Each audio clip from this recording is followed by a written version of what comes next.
running long as everyone's cool for it. So last session we kind of started up back inside the town of Malton, where you guys met Duncan and started your travels off. We then skipped a beat where we went back to session 0 and then continued traveling up to I need to get my fucking towns right. Who's got the name of the town?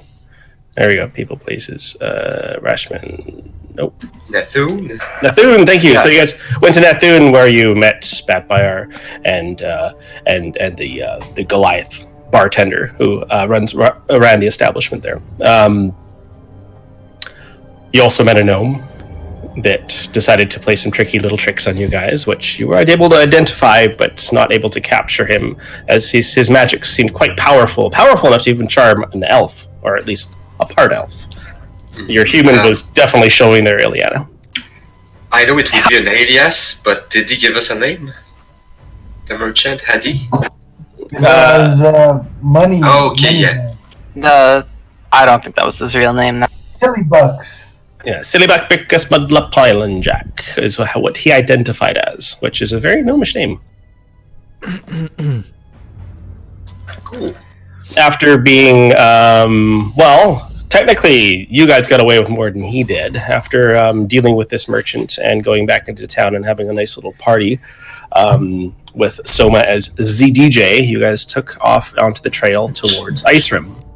And on the way to Icerim, you stopped by one of the watering holes and were succumbed by wolves.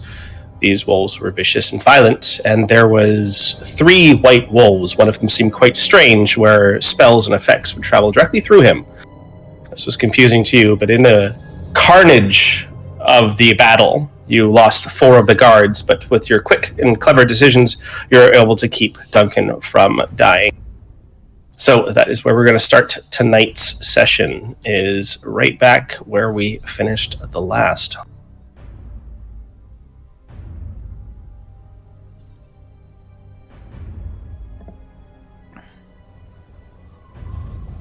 I think we technically already buried the guards, so the corpses shouldn't be there. Okay, we cool. Did. All right, so let's find some grave sites.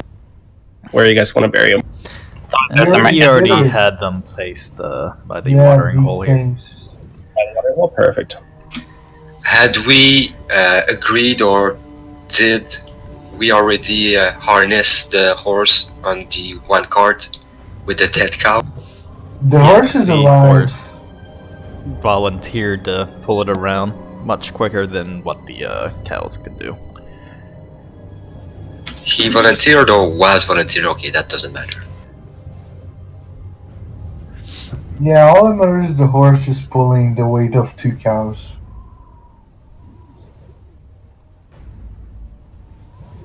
What else did we do?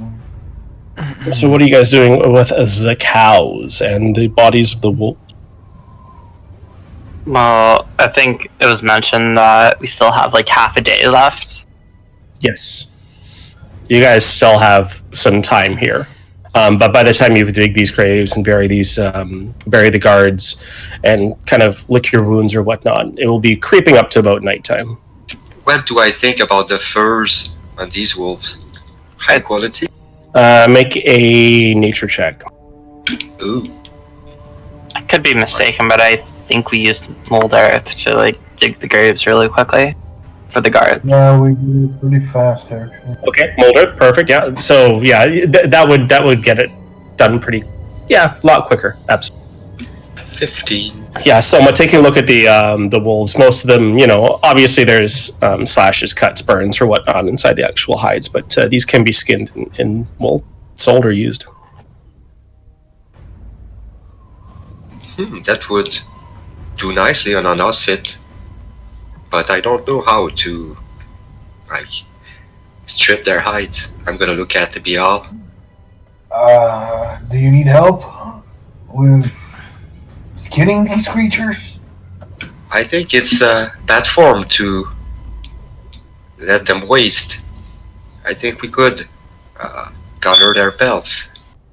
Det heter vidare av bad news about I don't know if you have the time and the They did to actually skin all these wolves and make a good time.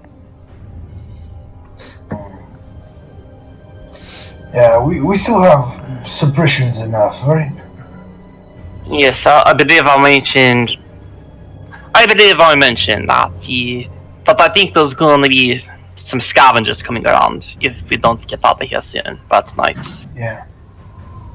Let's finish filling up with water, get the horse settled to the caravan, and get a move on. All things I'm bad at. I'm gonna encourage you and start playing the guitar, the lute. Yeah, I'm pretty sure I was already helping. I'm pretty sure I'm the one doing it at this point, filling the Same. water. Because, I assume they're like big kegs of stuff. Bell, I'm you, gonna assist you then. Bell, you got a moment? Definitely. We can talk. What do you need?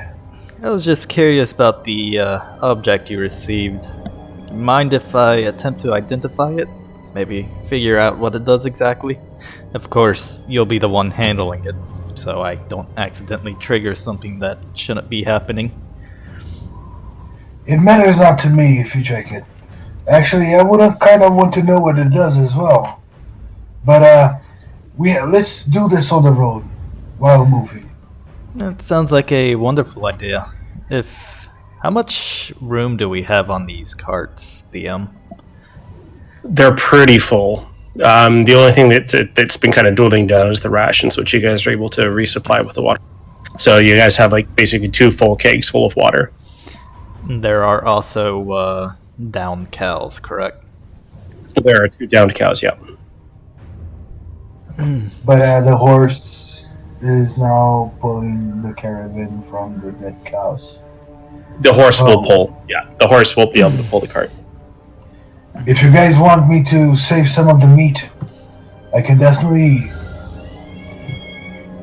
take it out. But I think we're pretty okay with rations right now. We should just start moving fast. I was just thinking if we gather some meat now would help our rationing situation further on down the road. Maybe speed us up a bit. Okay, I'll get them skinned and butchered. We speak carefully that as they said, there are sentinels out here on these plans that I don't know if they'll take kindly to seeing us here. I'll be fast. So I'll go ahead and start butchering the wolves. Some of the meat for us to store. So as you go over to the cows and start chopping away, make yourself some good steaks. Duncan walks over top of each grave, and over the first one he says, "Nishelo," and he kind of bows down and says, "It looks like your luck ran out." He moves to the next grave and says, "Ryan Dissel. Looks like you will never become the knight you wanted to be." He approaches the next and takes a ring out of his belt pouch and places it on top of the grave. Kind of buries just a little bit of dirt over it, and says, "Narder, you'll need this in the after." And then walks to the 4th grave and says, "Mary Sieve, I'm sorry you had to go so young."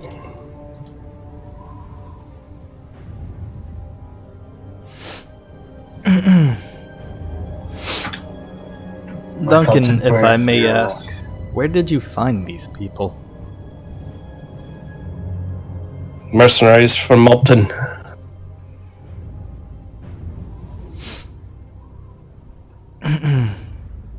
They seem more like villagers that were looking for a quick buck, completely unprepared for battle.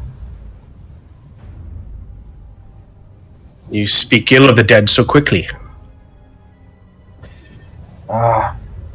It's not my intent. Forgive me. It's just they should have known better with the risk of a job like this. I've traveled these roads to Icerim many times, and he looks over to Ileana and nods. I've never seen anything like this before. Wolves attacking these giant white ones. Never seen it before. Maybe some of those Varts running around. Nothing like this. The cold will kill you, not the creatures.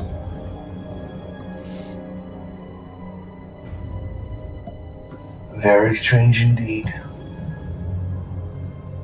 As he kind of glances around. So, we get to meet. Are we ready for it?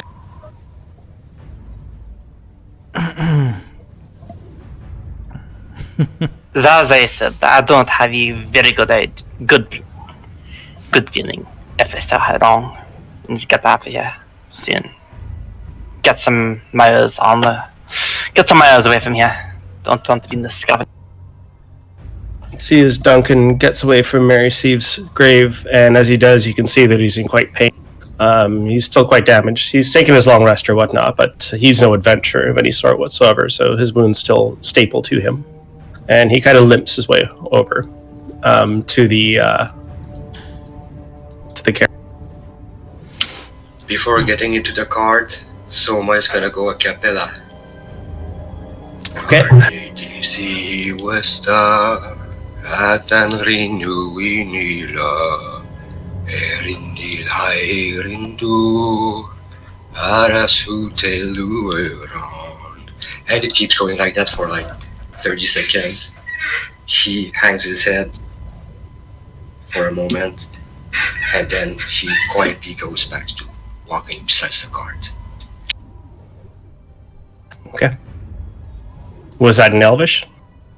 I think it was Sylvan, but yeah, Okay. Elvish, we'll say. Okay. So it's a burial song? Yeah. There's a story behind it, but he doesn't speak about it right now. It's about life and death, a little bit. Too. Perfect. That's pretty cool. A bard that actually sings! Tries to. Well done, sir, well done. I'll take it. Hey, Duncan, I know you said that we wanted to rest. Maybe you should let me drive the cart. Yeah, very well. Hop up here. And he hands the reins to you and kind of sits back, and you can see us kind of rubbing some wounds, and he's kind of rebandaging them or what. He was pretty fucked up in that battle, so. Yeah, I think you said he wanted to actually lay in the cart in the back last session, so that's fine. Yeah, he'll crash for sure. Crash on the cart, not crash the cart.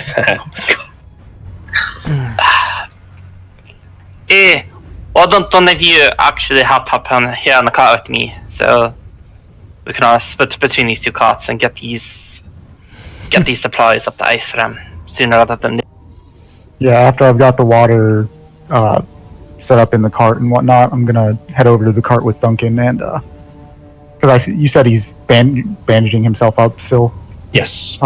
Okay, Liliana, and I'm gonna stay between the two carts. I think there's not enough room for one more. And I'm okay walking in this. Okay. I'll take lead. Is this Watch still out. like this is still the same day that we had the fight, right? Correct, Yeah, yes. yeah. This is it. You probably have another 3 or 4 hours of daylight. Okay. So go up to Duncan after I've secured the water and whatnot. I've know my way around a bandage or two if you need some help over here. Because he's seen me without armor on and whatnot, and Yeah. has seen that. I appreciate any help that you can give, but I do need my rest. And yes, you guys had a short rest. Cool, I'm back to full. Like, Um, that fight was... So, Nikolai, as you're kind of approaching this cart or whatnot, you can see that Lannon hasn't put his swords away. He has two short swords still on him, and his gaze is turned backwards south down the trail that you guys came up. He doesn't say much. He's still, but seems ready for combat.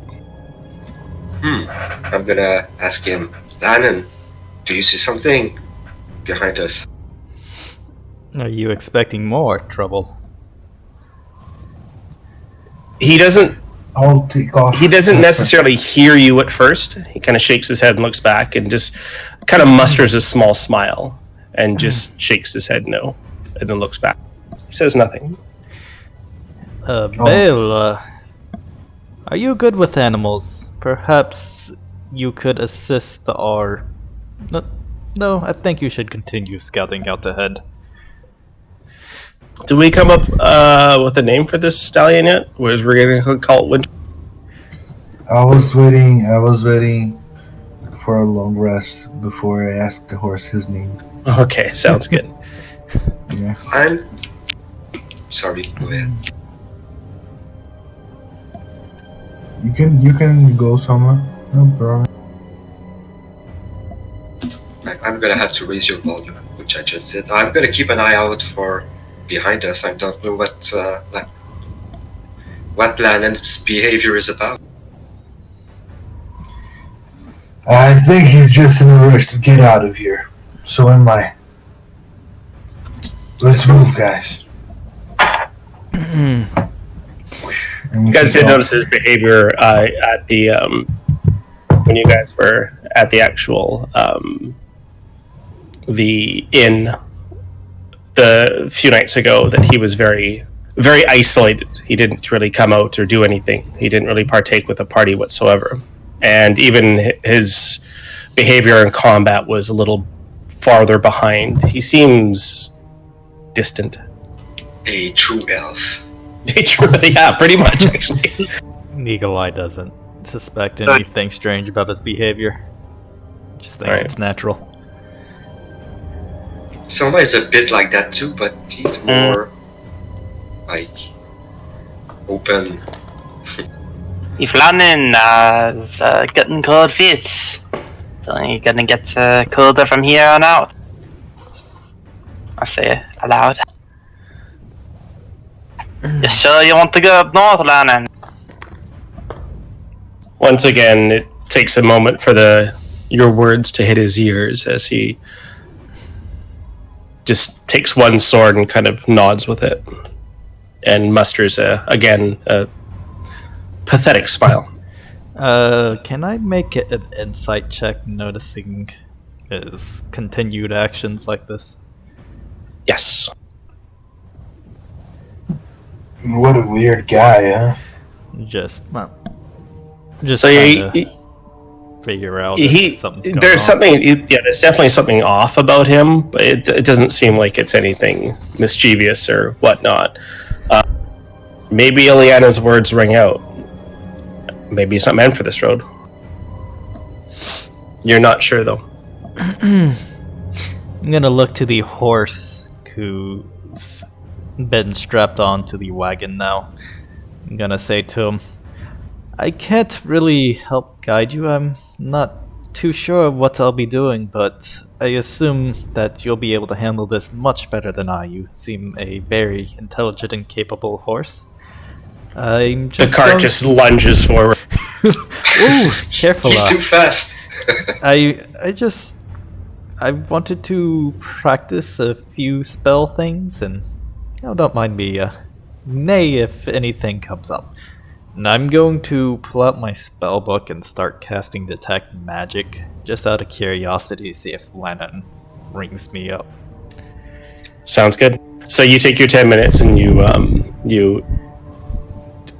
enchant, you conjure your Detect Magic, and there is no magic on Lannon. My curiosity satisfied, I will kinda just keep to myself and wait for the moment that seems right to try to talk to the horse again. Sounds good. when Bell sees Nikolai setting up the spell for identifying magic, I'm like, he'll just say, "So you're already trying to identify these things?" Oh no, just practicing some spells. I'm just getting some use in. I'm a little bit rusty. Maybe we can stop at night, and so you can check out this little thing that I found. It would be pretty useful to know what it does. I think it'd be a good idea to wait until we've stopped for the night. You seem to be doing a good help to us. Just scouting out ahead and making sure we're not missing any of these markers. Yeah, I basically grew up doing this my entire life. It's not a problem. I'm here to help you guys. The sooner we get to Icerim, the better off I am. How far are we from Icerim? Quite a ways still. 3 weeks, I think. We traveled for like 10 days, maybe? You've traveled for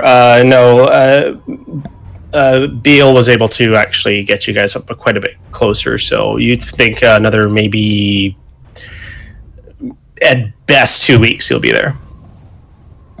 Cool. If we don't hit, well, we're in the summer, so blizzards might be rarer. Ileana, you would know of some of the weather dangers that would actually affect Icerim Mountains during the summertime. So would Dunk. What types of other changes are we looking at facing?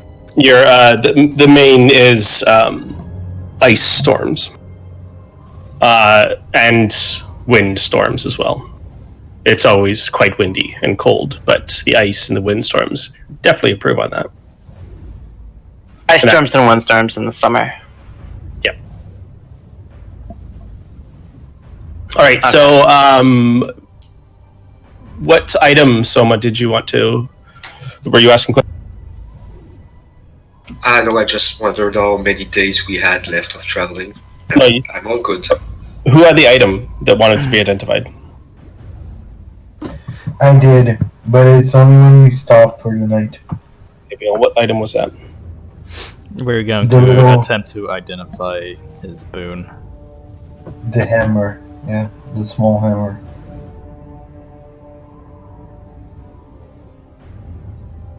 All right.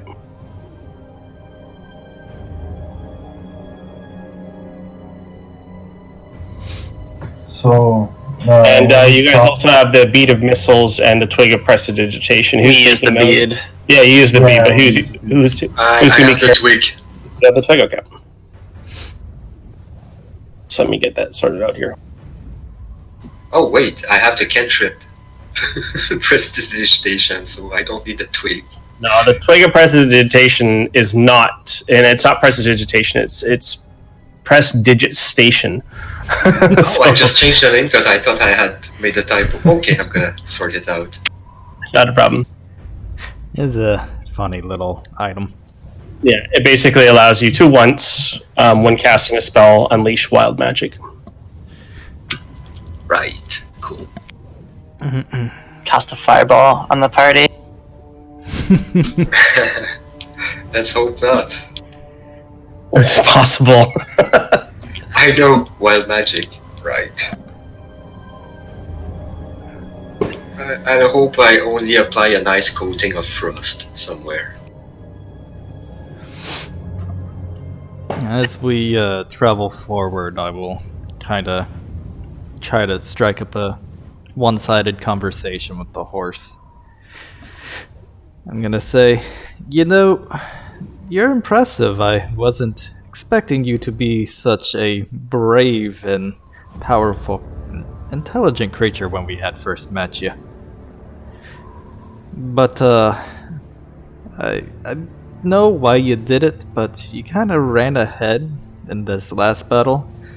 I just want to point out, if we were to lose you, I don't think we'd make this trip all the way to Icerim. So make an animal handling and a persuasion check, because there's no animal persuasion check. So I'm just gonna be speaking to it. Nikolai knows he's not very good with animals, but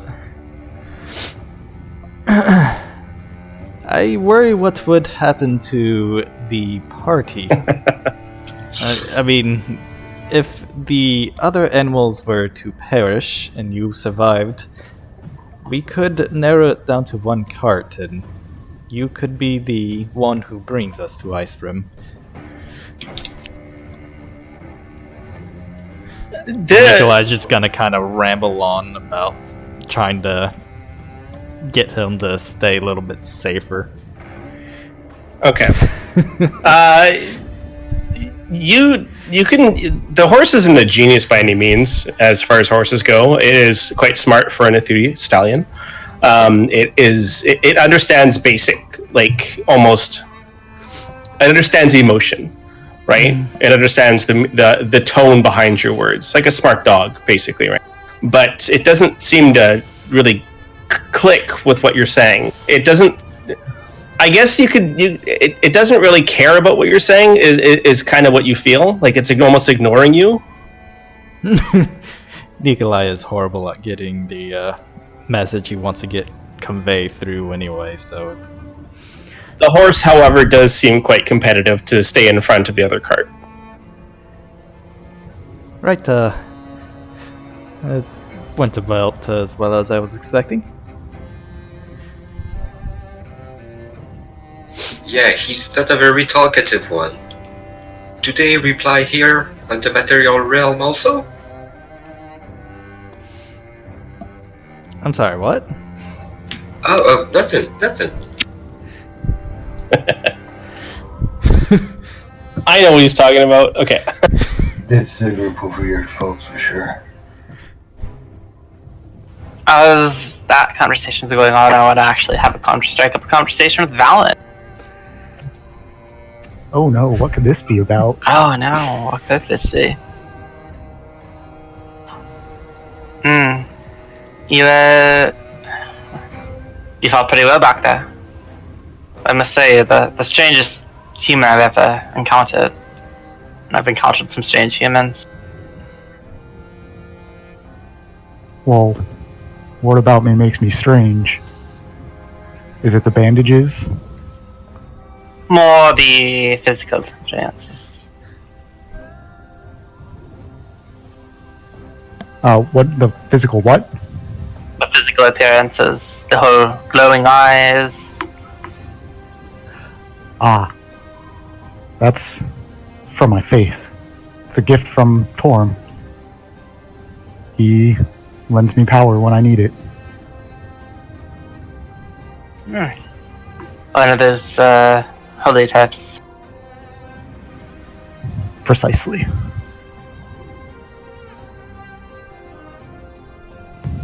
I take it wherever you're from is not full of those types, if this is the first time you've seen that. I've seen holy types, but none such as you. Most of the holy types I've encountered seem to just look like your normal people. Special powers. Yeah. Well, I have to admit I am a bit different from the rest who are from my temple. And I kind of like imply the whole bandage situation.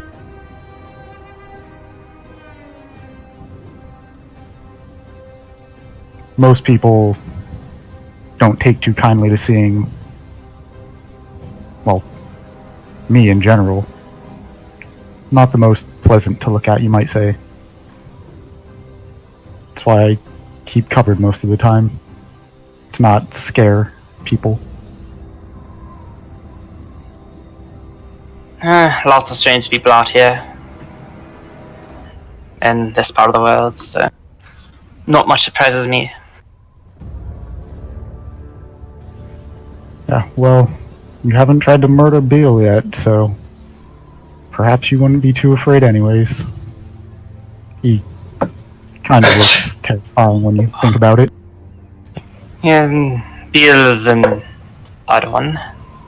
I've met a few tieflings in my line of work, but none with wings and his temperament. He hasn't tried and hurt me yet, hasn't tried casting spell on me yet, so, he's got that going for him. As you guys talking about Bell, he's flying in the air, and he just, he sneezes. Apparently. Is that because they're talking about you? Here we say that the ears start ringing. Yeah. Is Nikolai a friend of yours? How long had it been since Nikolai and I met before we met the rest of the people here? I'm going to say it would take you guys along the long road. It would have taken you guys at least 2 months to get to Malton, but actually no, it would take longer than that. This is about a 3-month trek for you guys that you would have been traveling together for at least 2 of those. So you've known each other for a while.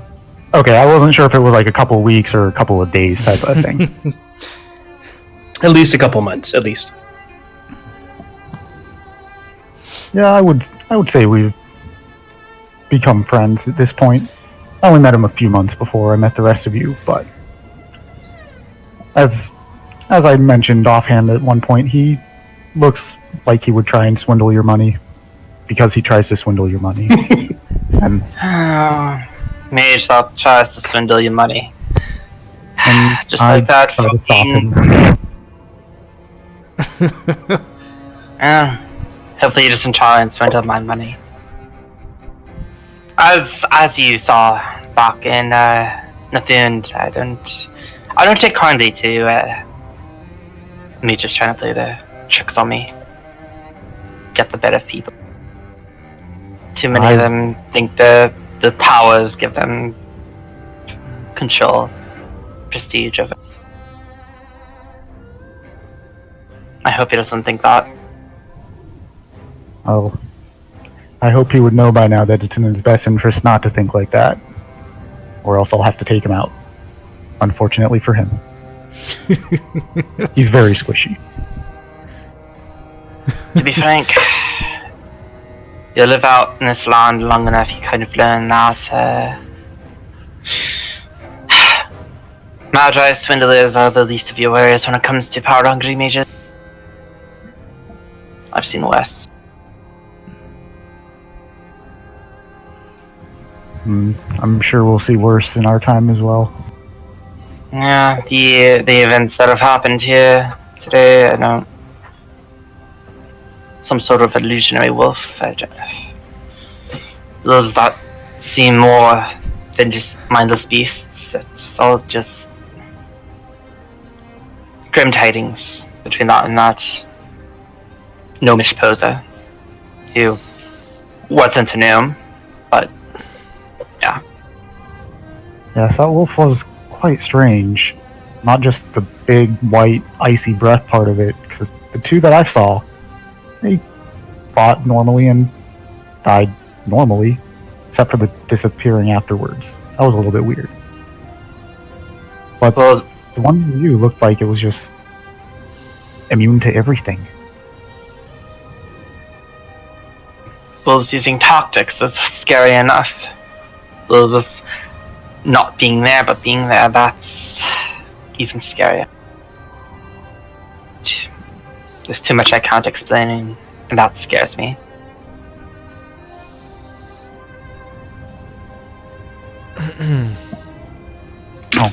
Perhaps once we get to Icerim, maybe they'll have more information about some of the things we've seen. But possibly, now, if we make it to Icerim at this rate. Yeah, for now, the best we can do is stay close together and stay on our guard. I am a bit concerned about some members of this group's mental state.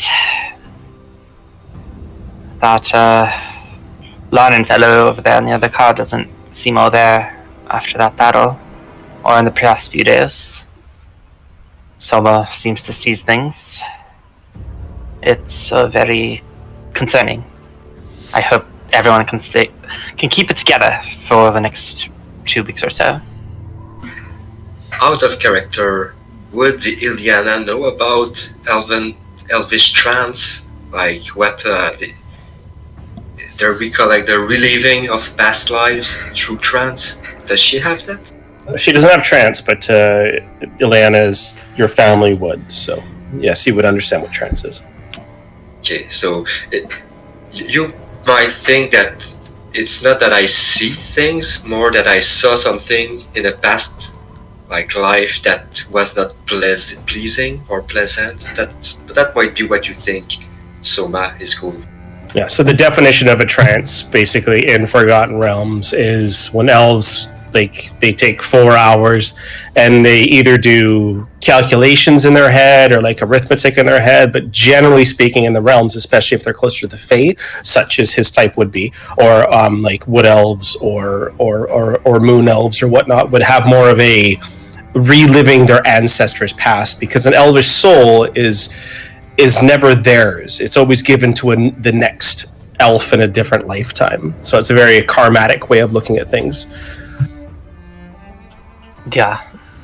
I'm more talking about Ileana thinking that Soma's seeing things while awake. Because it's also part of it, but I wanted to do this parenthesis. Thank you. Cool. Yes, I hope everyone can keep things together for the time being. Valen, it could get very bad if everyone starts falling apart. Well, perhaps when we stop for the night, we can just kind of have a little pep talk with everyone. Keep spirits high. Keep everyone on the same page. Do I see anything on the sky? Is everything pretty clear? We're not going to fight again, right? You guys are going to head a few hours away and then at nightfall take camp, I assume? Yeah. Okay. Exactly. So, Bio, Beal, you are going up and flying at your about 60 feet or whatnot. Go ahead and make a perception check as you're traveling just kind of along the hills of the Skyrim Mountain, or Icerim Mountains. Skyrim? Fuck. Perception? Yeah. We have a Skyrim horse with us. Hey, let's go! Okay, make a nature check. Nature check. Oh. All right. Okay, so flying high up, you can see that there is what looks like on the very peak of the mountains, but this area here, you see a what looks like a large swath of kind of fog coming down off them. This isn't uncommon for the area or whatnot, as far as you're concerned, because even from Nathund and from Multon, you can see the massive amounts of storm activity, or not necessarily storm, but cloud activity coming from the Icerim Mountains, seeing that you're in such a high elevation on actual Toril. You're thinking that this is going to be hitting you in the next few days. You're not exactly sure when.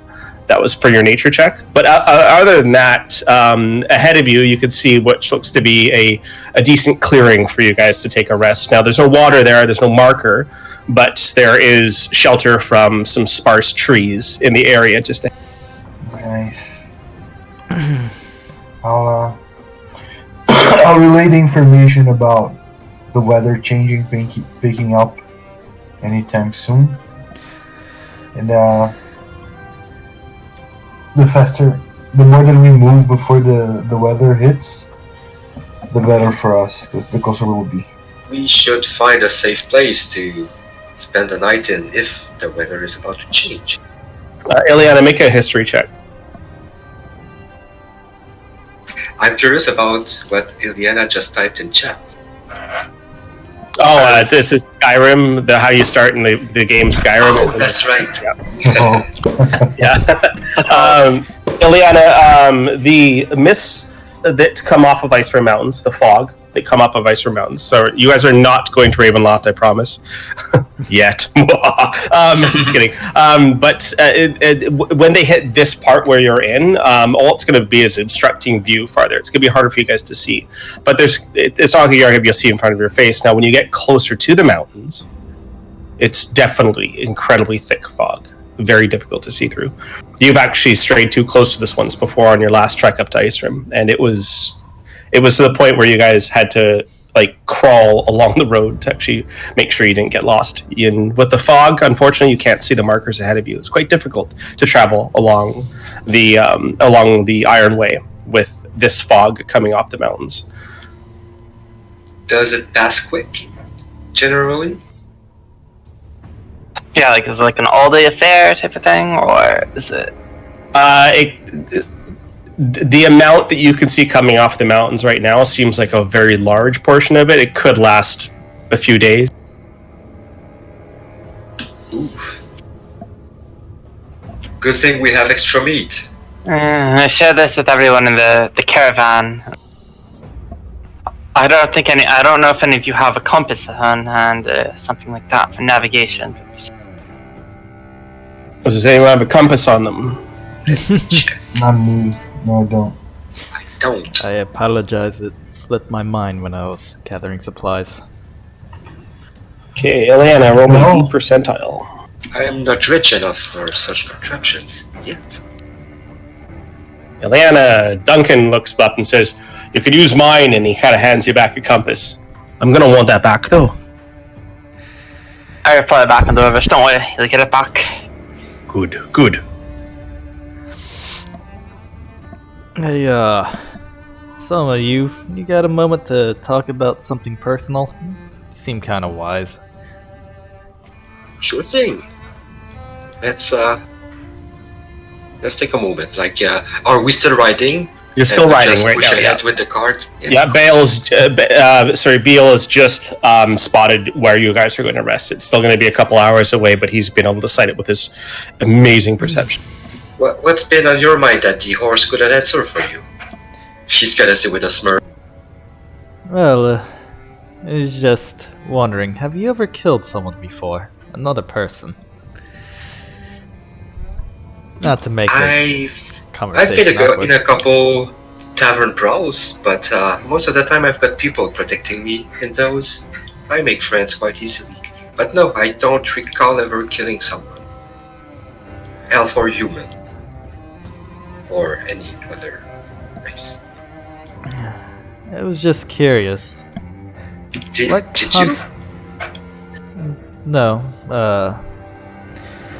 in fact, I've never hurt another intelligent creature until a few recent days ago.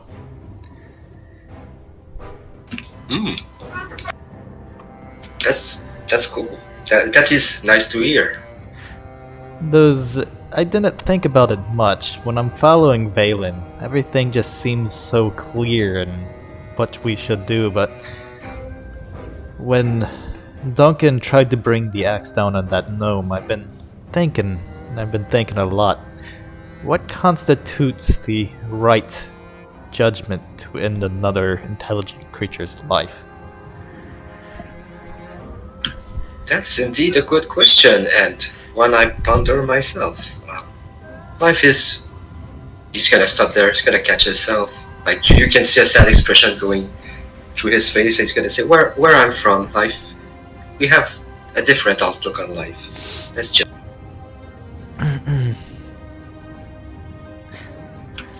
Maybe we could tackle these questions together and talk about it more. I do feel like you would have a better grasp on things, on life here, than I do.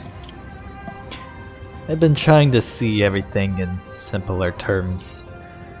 I tend to be on the more slow side because I like to stop and process things a little more than I should, and sometimes I might just seem quiet or unresponsive or ignoring others, but usually it's just because I can't come to a decision about how I feel on a subject.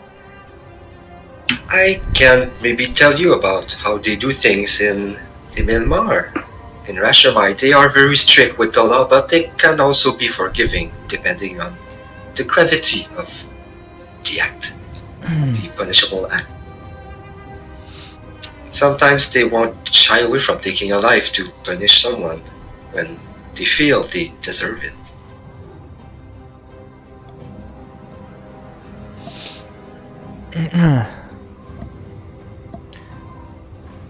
And they make those like public affairs. I must admit I shy away from those. It sounds gruesome from what I've been told. Well, I'm sorry if it was a strange question. It's just something I've been worrying about as we head north to Icerim. No, not strange at all. I mean, it's also a question I struggle with. I'm actually glad I'm not the only one struggling with that. If there is one thing I know is I hate seeing other creatures in suffering. I'll admit to the same. Even though I didn't hesitate to kill those wolves, sometimes it is. Cold life is harsh, like the winter at times, and that's a reality we have to live with. Well, for now, I will continue following the path that I've found, and I find it's simple to follow in Valen's footsteps when things start getting complicated. He always seems to know what the right thing to do is. He does seem very stalwart, if I may say so. But right now I'll admit I'm more worried about this fog that we see and finding shelter in case it hits quicker than... Oh yes, I hadn't even noticed the weather. It's been getting so horrible. My apologies. Oh, I mean, we have the time to think, but keep an eye out for shelter also. I'm gonna do the same. And I guess we continue like more like small talking, maybe asking each other weird questions, even weirder ones. That's gonna become a game. What's your favorite color? Yeah. Lannon is in the back like... Val's on the other card. Nikolai has forgotten Lennon is even there. Nikolai looking... actually, no, you forgot the Lancer. I'm going to say, Beal, with your passive, you came down, you flew down and kind of told everyone what they saw coming up ahead. Ileana described exactly what that was. By this time, you guys have been traveling on the road for about 2 hours. Duncan has taken his a little bit of a rest, and he's adamant on getting up and stretching his legs as he jumps off of the one wagon that Valen and Ileana are on. He walks over to the next one, stretches his legs, and just takes his axe out and takes a couple swings with it. And he looks to be in better condition, though there still is quite a limp to him. Oh, Sir Dwarf, you are back on your feet. Glad to see you. I'm doing a bit better, yeah. I'll need more rest, but you can't just sit there the whole entire time. And he looks ahead at the fog, and kind of his eyes say everything that Ileana told you guys. Cool. Let's proceed. How much time do we have before we want to stop for the night? 1 more hour, and you guys will reach where it is, and that'll be just. You guys will probably have half an hour of light left before the sun sets. So the shelter Bill told us about seems like that's where we're gonna stop, right? Yeah. So you guys travel just a little bit farther up, and you guys pull into. You could see the next iron marker along the way. So you take note of where the next iron marker is, because if the weather does hit you quickly, which it seems like it's a distance away, it's like 100 miles away, right? So there's still quite the time before the actual fog comes and covers you. But if it does, you guys know where the next marker is. You've kind of marched your way. Beal and Ileana, you two are more adept at this than most, and with Duncan's help, you guys should be able to make it there no problem.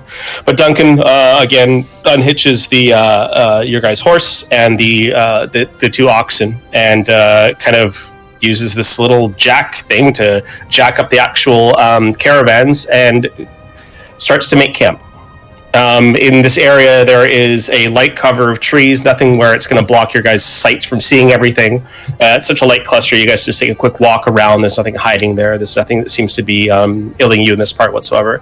This is probably the closest that you have been to the Icerim Mountains, though. So, by instinct, the majority of you that are familiar with mountains and familiar with this type of travel are going to be looking to the west, to the Icerim Mountains, because there's maybe something coming there. So watch is going to be particularly important tonight. So let's make camp. What are we doing, guys? I'm gonna build a trench, a fort, and keep. You're going to build a keep. All right, cool. What? Sorry. Bio, you're can't hear you.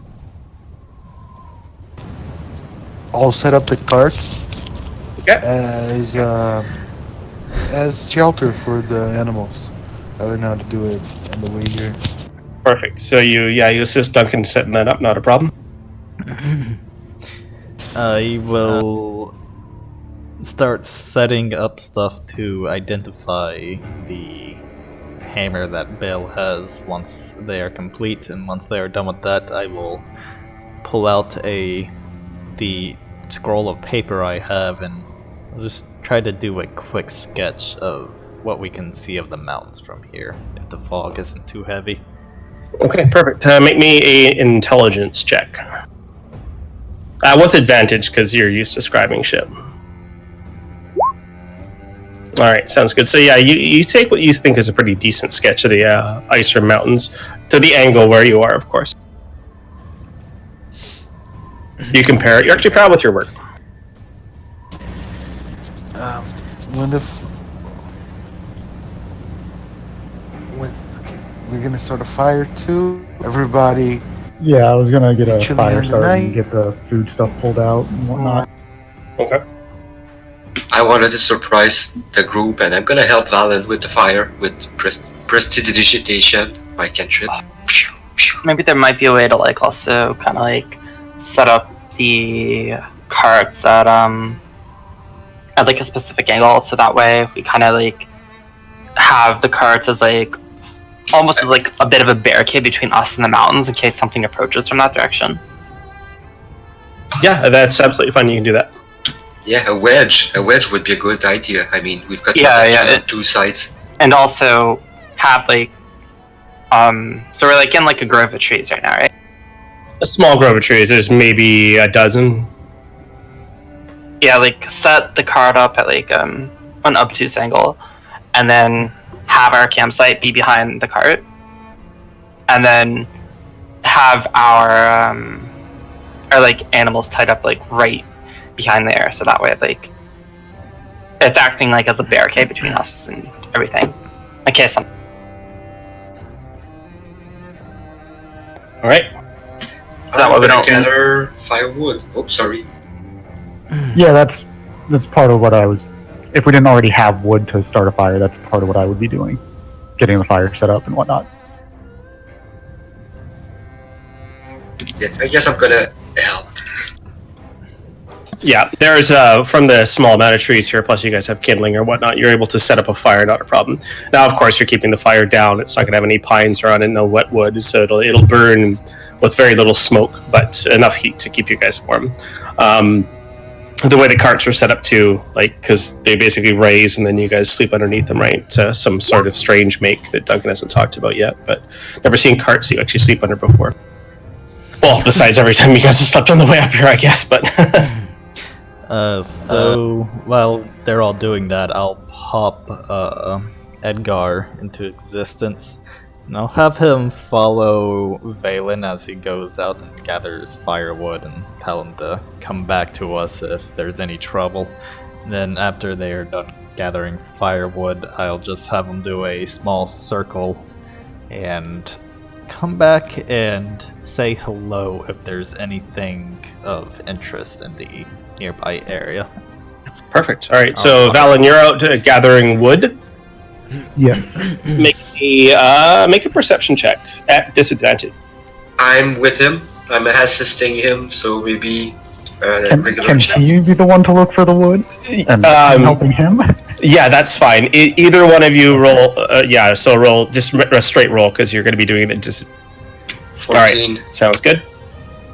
All right, so you guys gather up some wood around this small grove of trees, and there is not much else besides Edgar, your friend's familiar, flying around you or whatnot. After you guys start walking back towards the camp with this small amount of wood that you have, the wood is bone dry and ice cold. No, it's bone dry. Yeah. The endless wastes are notoriously absolutely dry, and that's why it's so important to have these oases that you travel between, right? The further you get up towards Icerim, the more damp it gets. But right now, where you are, it's very, very, very, very cold, dry. So, okay. Yeah, exactly. It's like a desert here. The desert can also mean the plains of snow. I learned that. That's cool. Tundra. Yeah, the desert of tundra snow. is a desert. Yeah. Tundra is a bit more like lively. It's got moss. It's got like it's frozen, but you've got arable soil under there. It's not the same in the desert or snow. So you guys return to camp and you have your stuff. Edgar's going to go around and take a little flight. Make a perception check using Edgar, please. Disadvantage, correct? No. Favoritism. No, it's because he's in the frickin' air. he can see more in the air, right? He's going to go take a fly around, and he'll fly back to you, and he'll say hello. There's nothing there. Okay.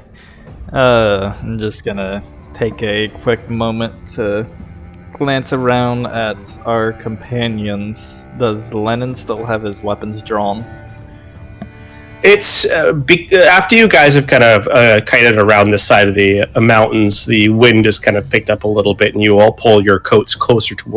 Looking over now that you're asking about Lennon, looking over at him, he has done very little to help set up, and he does not have his winter coat pulled up around him. It's kind of just hanging off of him. You can see that he just shakes, staring once again to the south, the trail where you guys have just came from. He hasn't said much. He hasn't moved. He has puppy eyes, right? Pretty much. They almost the eyes of a child, like scared, leaving home. You know, you ever drive behind someone and you can see those kids staring back at you? That's kind of what his eyes look like. You're right there, Lennon. You're looking a little cold. Maybe pull up your jackets. I believe you bought two.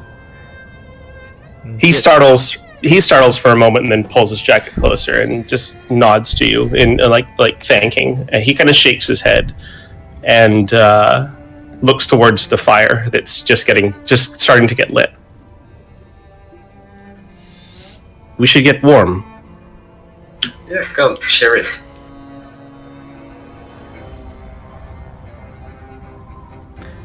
He looks towards you, Nikolai, like with looking for a response as he looks at you and says, "Let's get warm." I don't say anything. I just nod to him, and I will move closer to the fire. Okay. He approaches the fire and sits down, and you can see that he doesn't have that 100-mile stare anymore. He just almost loses himself into just sits nearby and stares into it.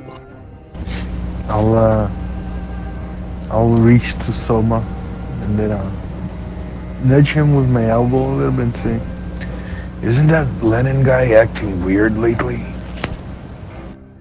Yes, I think he's homesick. Something I can understand and respect. I don't know. To me, he seems kind of out of it. Maybe this adventure is being a bit too much for him. I mean, he just saw 4 people die. I figure he cannot go back home by himself. He's gonna stick with us to Icerim and probably catch the next caravan. Hopefully he can leave before the winter, because then he's gonna be miserable. Hey, Lennon! He screams across the fireplace. Lennon, Are you right, Lennon startles, looks up. Fine. I'm fine. Do you need anything? Fresh water? Food? Meat smells good. We'll have dinner very soon, buddy. He kind of stares at Lennon for a bit before moving away and approaching Nikolai. So, you think you're ready to do your magic mumbo jumbo? Your sound's kind of cutting out there again, Beal. Yes, I've got everything set up. Just need a couple of moments and we can figure out what you got there. I'll trust you to handle it while I manage this spell. I'm a little untrusting of magic items I've not yet touched. That's perfect, man. That even gives me time to... Hey everybody, gather around. Near the fire. Gather around and get ready to watch this display of it identifying some magical ham. I've got one. Before we continue with this procedure of identifying this weird thing that I got, I have to tell you about today. This is, quite frankly, in all my years of experience traveling the mountains of the Sunset Plains, never in my life I lived a day like this one. First, the necromantic, weird cave that we found underneath a rock, followed by the legionary wolves commanding a wolf pack. I quite frankly have had enough of magic for my whole lifetime. But I have to explain what I'm doing here in the path to Icerim. And Bell proceeds to tell a story about when he first left slavery, the first time that he got his freedom. He traveled to a mountain, got caught in a blizzard, ended up saving a wolf, and befriended this wolf that is his companion. He's telling you the story of like how they live together and how they hunt together, they are family, and now that he went missing and somebody tipped him off that he could be on Icerim Mountain. Basically, in the end, Bell kneels on the ground and fighting side by side with you all. I was quite reassured. If I had you guys on my side, I could definitely rescue my friend from the mountains. Could I count on you all? Who were your slave masters? Who did enslave your people? I don't think it's a subject I should start talking about. The less that you know, let's just say I did something terrible. And the less that you know it, the less it will imply on you all later on. I cannot swear something that could be life-threatening on no information, but as long as we travel together, I'll fight by your side, and we should protect each other. He's gonna look at everybody around the fire, and she's done. Hearing this topic of slavery come up, Liliana does her best to conceal a very guilty look. I don't know if anyone notices it. I'm gonna roll something on my side here. I didn't hear what you said. As you mentioned, like the fact that you're an escaped slave, Liliana makes a guilty look on her face, but she tries to hide it. Soma sees it, but he's not sure what to make of it. I mean, you want me to roll something? I can roll something. It doesn't seem like you're trying to hide it. I am actually trying to hide it. So okay, cool. Yeah. Let me roll a deception check. Yeah. Okay, so I don't see it. Yeah. It's way above my passive perception. I didn't notice it. Yeah, so Soma, you would see that Ileana's face change, but it could have been discomfort on the topic, not necessarily something. Gotcha.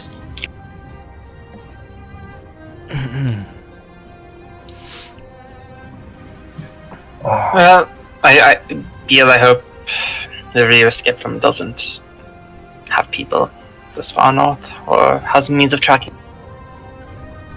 And your friend you mentioned, he's still a slave? Oh no, I think you didn't understand properly. Marchios is a wolf, much like one of those that we saw before. Okay, that's sorry. Yeah, I got confused on that part. That's just I didn't ask the question. Thank you for reminding. He said he's a wolf, like more like the smaller wolves, or the big winter wolves that seemed very intelligent and seemed very keen on killing us. Oh, he's intelligent, all right, but he's a buffoon. I'm sure he won't try to kill any of you. You're gonna like him in person. He's an amazing companion. I trust him with my life.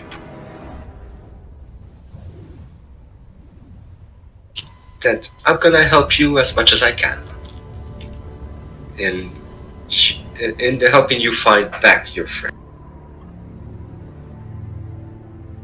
Why did he travel up to Icerim ahead of you? He was captured and taken there. I got this information from somebody I know. What was he captured by? Was it, It was very weird.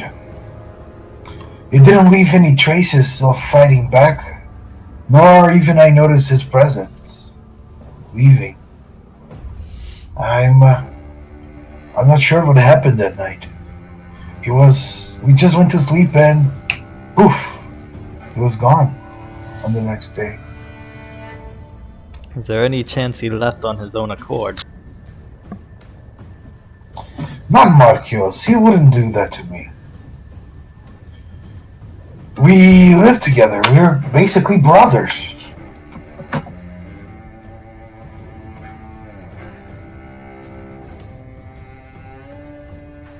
Then I guess wolves are much simpler in their intentions than people. Sometimes you think you know people, and turns out you don't know shit about them.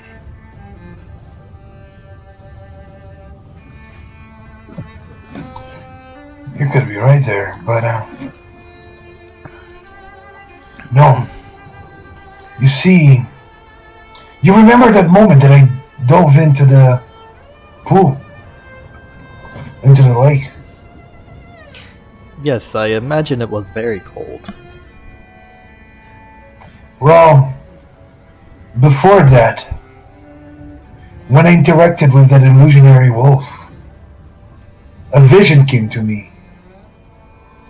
And I retailed the tale of what I saw in the vision. That was my wolf Marchios being tortured by some weird things, probably magical creatures. I couldn't really make out of it in the vision, but I saw Marchios being tortured.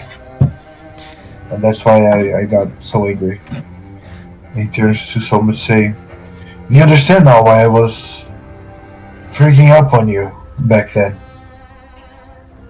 It's really out of desperation." Illusions. I would be more skeptical about other illusions appearing before us, especially when we've been fooled into believing that a creature was freezing and crossing this lake to get to us. I know a little bit about illusions, and normally when you start disbelieving them or interacting with them, they disappear. This one did not. That's what dumbfounded me the most. You saw this illusion too, Soma. Wait, the division Bill told us about? Sorry, Yeah. I'm not sure. Uh, I didn't see a vision when we were fighting the wolves. You did? I did not have a vision. But I did see something like when it disappeared, but I couldn't quite catch it, like see it correctly, properly. Perhaps this illusionary wolf and this vision are related. Whatever malign presence attacked us could be linked together.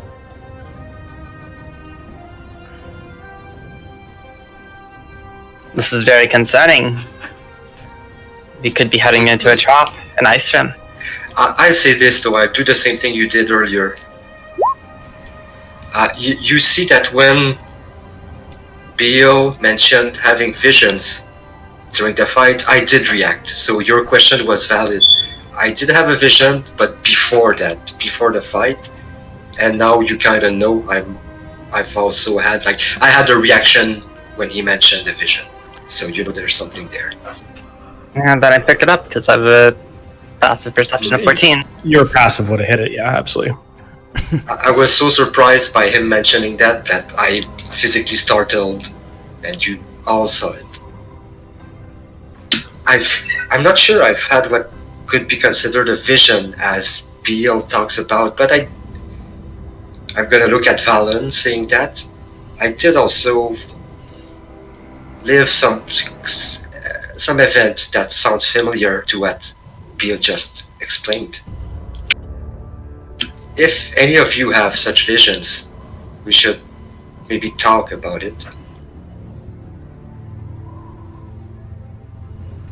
We need to communicate together because right now this road is very treacherous.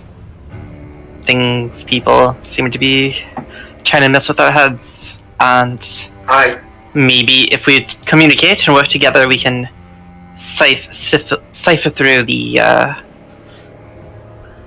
bullshit illusions from the actual reality of what's affecting us. Mm-hmm. Soma's gonna nod, like it's a deal. Valen nods as well. It's true. These dangerous regions, we need to be able to trust each other. So anything that could be pertaining to any of this that anyone witnesses or suffers, we should let each other know. I did see a crow in my vision, and I'm gonna roll knowledge to see if I know that crows are bad omen. Generally, yeesh, that's not gonna be good. Just say it's our character. Okay, yeah. We'll play that one I out. don't know if anyone knows anything about crows. I have Edgar. You're not even sure what a crow is right now. I have know Edgar laid directly in front of him, and you just said, "Hello." It was not him. His eyes were different, but yeah, like that one, they go like ah, Hello. or more like ah. Yeah. Crow So- thing. Soma's definitely telling you guys that it's like a crow, but it's not a crow. Something else. It looks just like a crow. You said you saw something that looked like Edgar but wasn't Edgar. Yes. How many did you only saw one of these things? I saw one. I'm not sure if that was a past memory or not. It felt different, like a vision. Like Bill said. That's what I think happened. I'm not sure yet. I still have to think about it. I hope it's not gonna happen tonight again. Let's just say that. Anyway, while we are talking, Bill, why don't you hold that hammer out? We'll talk a little bit more about that while I am identifying it and figuring out what this hammer does. Bill reaches into his leather pocket inside his jacket, pulls out a little trinket, and holds it up in the direction of Nikolai. Okay. Nikolai, make a perception check.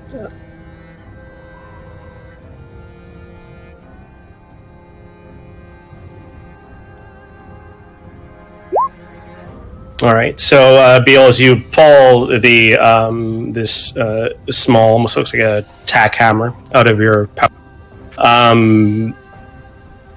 you hold it out in front of Nikolai. Eliana, you notice that it seems wet, like it was pulled out of the lake. Or the pond itself. It's dripping, but it's so cold here that this wind would chill water almost immediately. This is strange to you. You notice that passively. Nikolai, this doesn't seem to be remarkable to you whatsoever. However, there is definitely some sort of magic about this small hammer.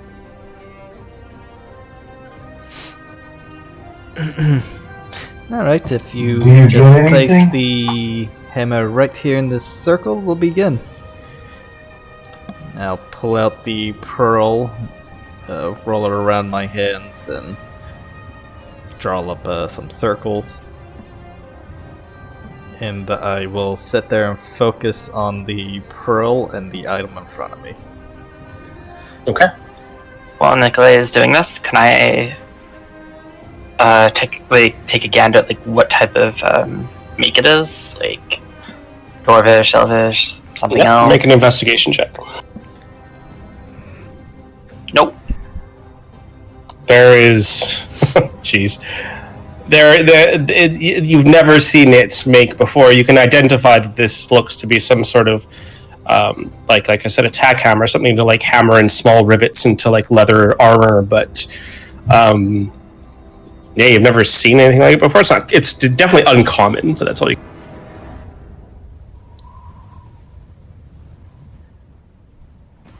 Getting our nat ones out of the way early on.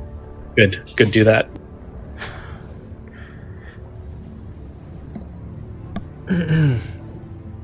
I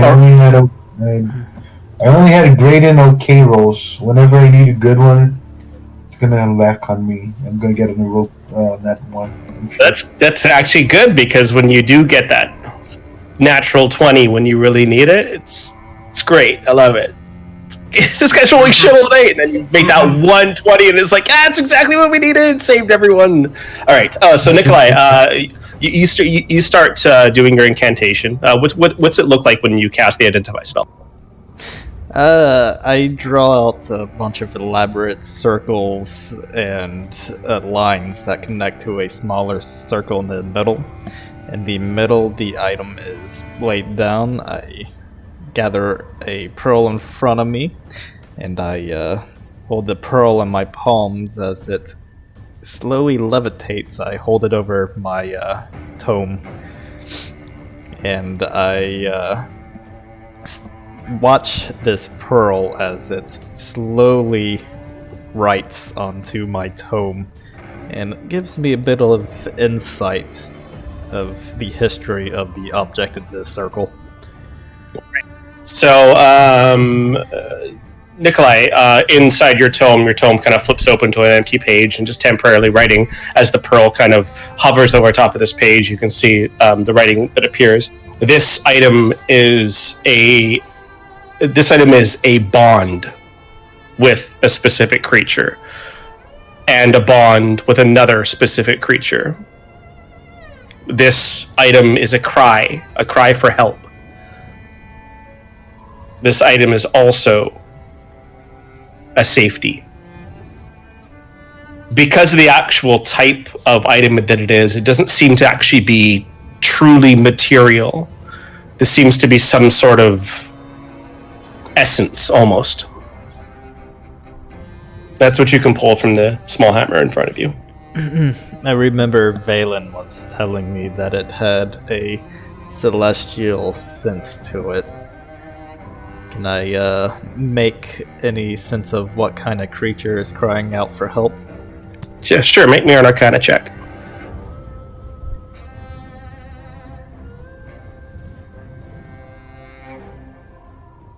It is not celestial. but you cannot identify what it is. But focusing on the celestial aspect, you cannot identify this as being a cry from a celestial source. Alright, so I'll relay to him that this object is a bond of some sort. It comes from a creature crying out for help, and it will bond to another creature. Do I have some sort of insight how this item would be used? Yes, you do. So, Eliana, paying attention to all of this, and your intrigue with magic, you can see as Nikolai is explaining what the item is, you can see the actual writing inside of his book start to disappear as he kind of reads it out loud. Just a little interesting little spell tidbit for Eliana, the apprentice. Sorry, ask the question again, Nikolai? Do I, Oh yeah, how it's used. gain any insight of how we would use it, or how Vale would use it? Yeah, this, to whoever it's bonded to, it would need to actually be held by that creature and used by that creature. How to activate it is to actually connect the one that is safe and the one that is not safe. The one that is crying and the one that is... So it is an image, a thought, is what would activate this item. Alright, so I tell Bale that he only needs to think of his companion that he's lost while holding this object, and he can activate it and discover its effects. Are you sure? It sounds magically simple. Well, I am not the greatest in my field, but I tend to get things right the majority of the times. Not certain of much, but it wouldn't hurt to try. Usually. Thank you so much, Mr. Nikolai. I think I should give it even more of my ratios that day when I lost to you. No, you give me plenty, and you've given me much more. I still feel rather guilty about taking them from you. I give an awkward look at Valen.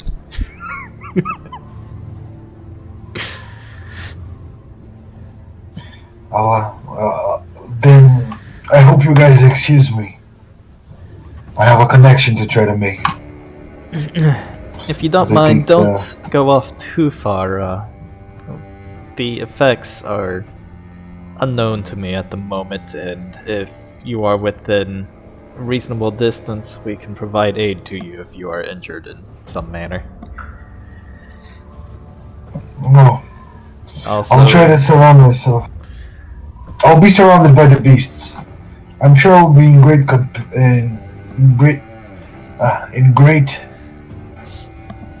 companionship. Company, you got it. Good You're right the company, first time. I'll summon Edgar and have him perch on his shoulder and follow him. All right. So Bill, you cute little birdie. He looks at you, says hello, and then he just like scooches up closer to you and starts looking in your pockets for loose crumbs. Aww. Okay. Now I had to meditate near the horses. All right, so Biel, to activate this item, you need to have a thought. Tell me about your thought. I'll return to the memory, to the image that I saw when I touched the white wolf, the one that my friend was being tortured, and I'll also take it back to the day that I saved him when I saw him for the first time. Okay. Thirsty, from thirst. Yeah.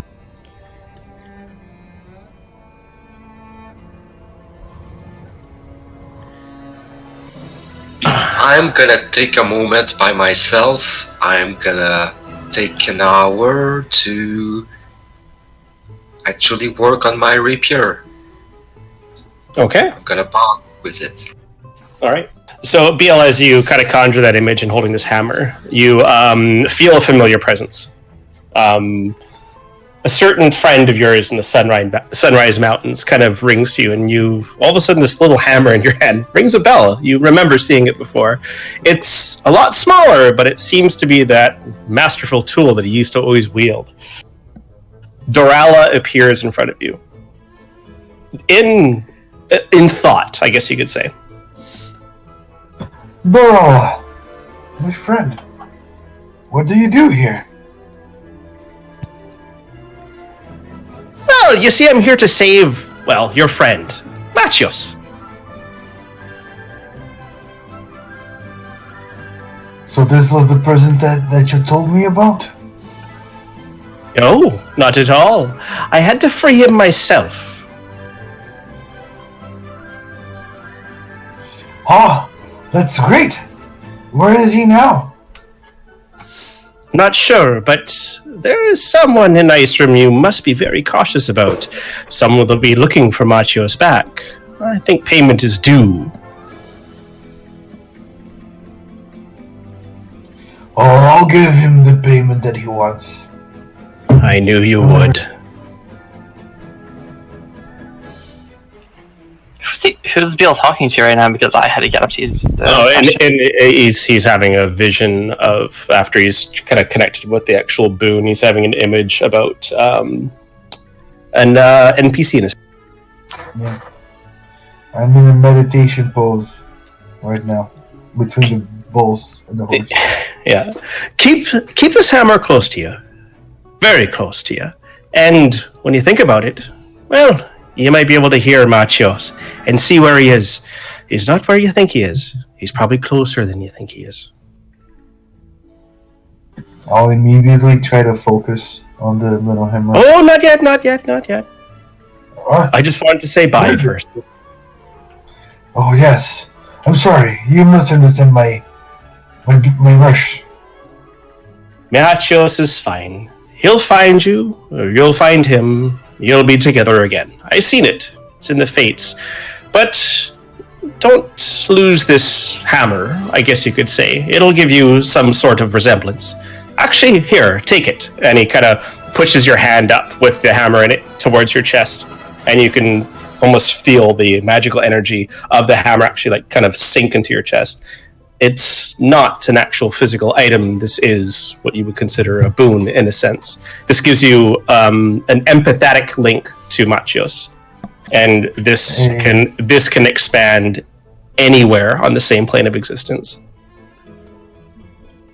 Hey, let's go!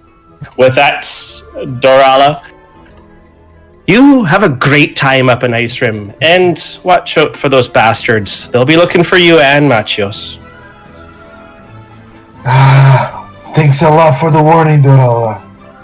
And please, Master, do not get yourself lost again in these mountains while I'm not there.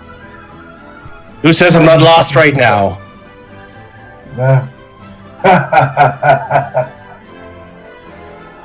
Perhaps. Next time you make your way south, be sure to fly by and see me. And with that, Dorala's image disappears. And you awaken back where you started focusing on this image and I guess you could say attuning to this boon. Hey, let's go. So did we see Bill just like pass out when he started focusing on the object? He didn't pass out, he more just sat there and focused. But yeah, he went sat by the animals, focused, and then a few moments later kind of woke up. And what do you do now, Bill?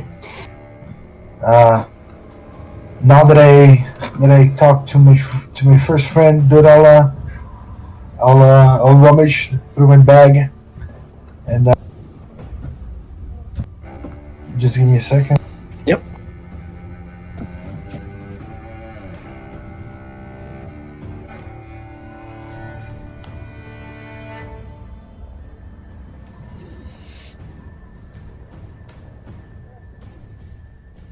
Yeah, I think then I'll return back. After I finish everything, I'm gonna turn back. and join everybody by the fire. Okay. Perfect. All right, so Bale kind of walked away from you guys after this almost ceremony that Nikolai performed on this item. What's everyone else doing? That's when I started my trance. I'm gonna help on the second shift for the watch. Okay. If you don't mind, I'll take the first watch while there's still some light. I'll take the first watch, Nikolai. Duncan will kind of speak up. I'll take the last watch. And he looks to Ileana, then looks over to Lana and says, I'll take him with me, just keep my eyes out. Okay. Good, thank you. So, Valen, you want to take the third watch with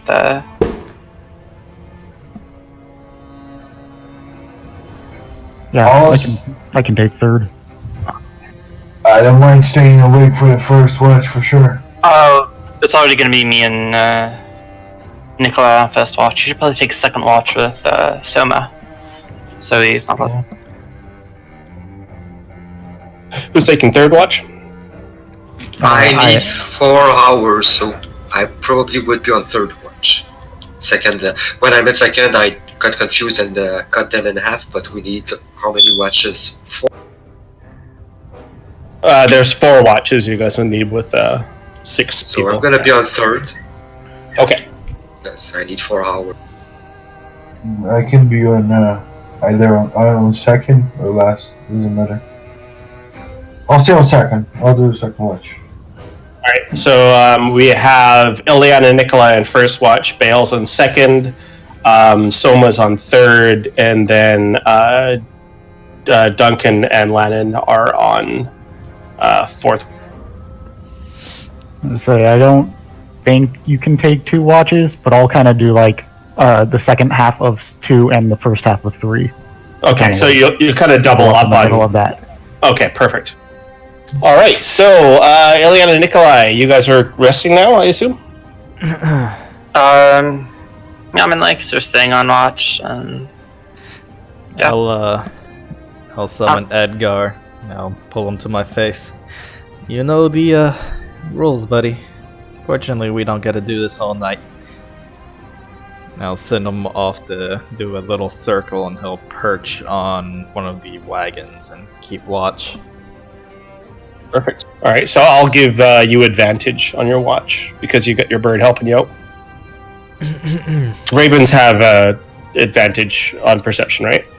No. No? You're thinking about owls. Thinking about owls. Who? Who am I thinking about? Who's on first? No, He does have a better perception than I do, though.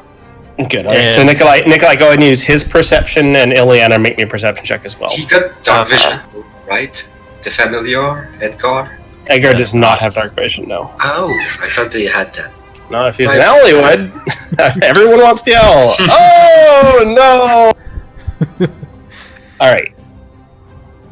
So, that sucked. But that only depends if something's actually coming up on you. Do we all roll, or do we do each watch? We're going to do each watch individually. Generally, we don't do this, but this is just because something might happen. That is why we're doing this. So, on your guys' watch, even though you seem a little distracted, almost kind of Edgar and you are kind of just not seeing eye to eye right now, and that hence the natural one, which technically with the critical failure rolls as a -1, so you were a little distracted. Ileana, you're able to make up for this, not a problem.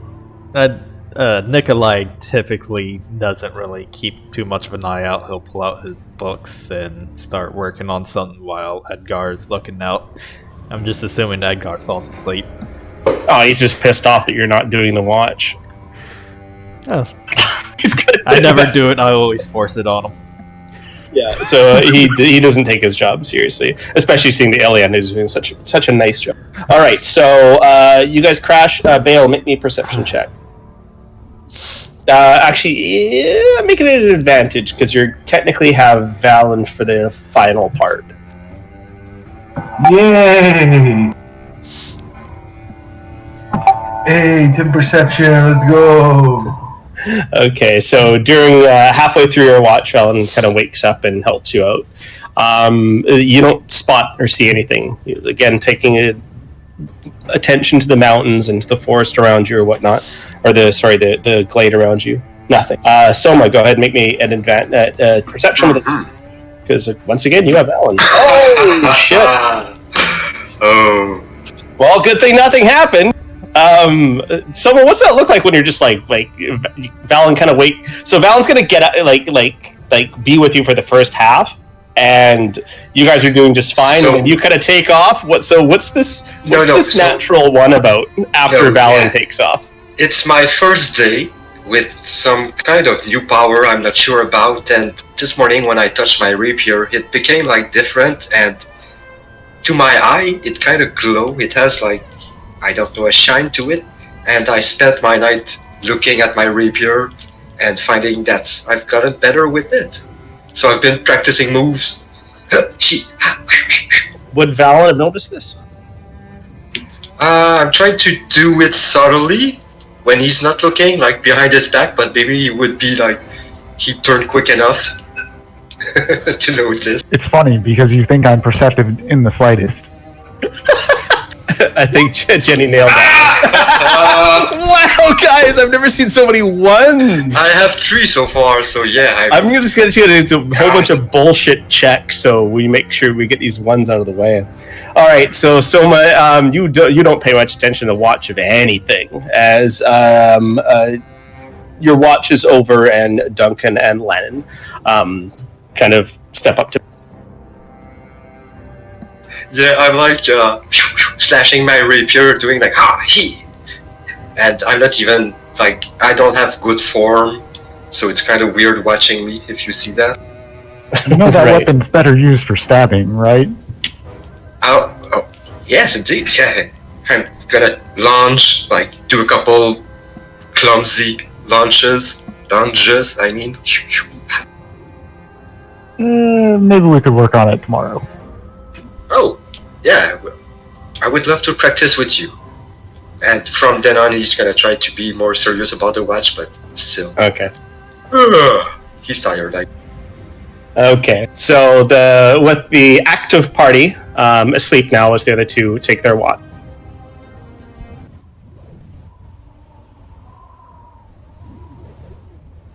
No?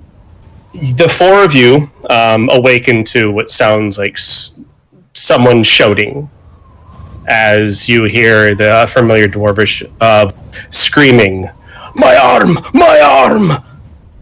Duncan, is he around? Do I see him? He's running back through the actual shrubs. And in the distance, you can hear what sounds like dogs kind of barking. Not wolves. It sounds like the yips of dogs. I'm gonna run up to Duncan and shout to the group behind me like, "We've got trouble. Duncan is in trouble." Are we all awake? You all were awoken by this, yeah. Soma, as you approach Duncan, you can see that he's grabbing his left arm, or where his left arm used to be, as he's just grabbing a stump.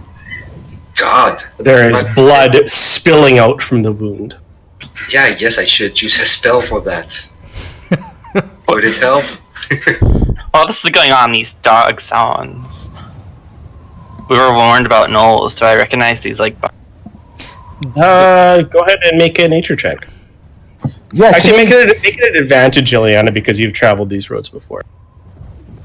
And that way you get rid of those ones, right? This sounds like the yipping of gnolls, yes. I shout, "Gnolls!"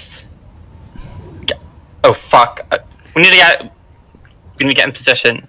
Duncan, how far away are they? Duncan, how far away? I'm gonna help him back. Like, Duncan right now is screaming, going into shock as his arm is severed from his body. I'm gonna cast Healing Word on him the first opportunity I get, like when I see the stump 60 feet, and then I'm gonna tell him to shut up, and I'm gonna start casting minor illusions to the far right, 30 foot behind us, like the sounds of a screaming dwarf.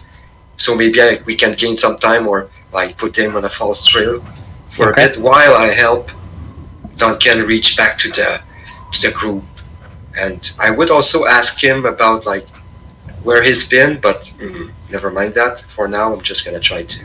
Okay, so you all do benefit from a long rest, yes.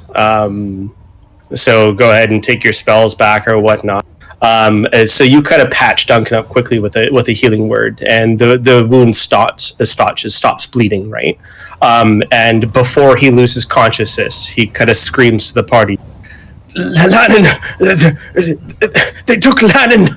And he kind of points behind, and he points to between the actual groves that kind of muster off into the east. I will summon Edgar and tell him to watch over Duncan, and I will cast Mage Armor on myself. Okay. Are they like the Yips still like approaching us right now? No, they're make a perception check actually.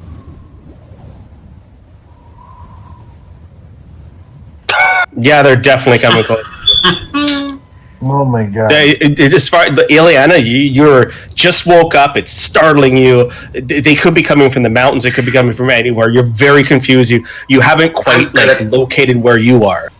Your perception. I was closer to them. I'm gonna try to do. I'm like, get the animals now. Attach the cart. We need to get out of here now. All right, so Ileana, as you kind of approach the cart, kind of worrying about stuff, you can see the Nithun stallion that's kind of, it's not quite tied up, but it is anchored into the ground, and you can see as it's pulling back on this anchor, trying to rip itself out. It seems very distressed. The oxen are pretty dumb. They're like trying to move, but they're moving like away from each other, so it doesn't actually move the cart whatsoever. Everything is just fine. But the stallion's having seems to sense something. Okay.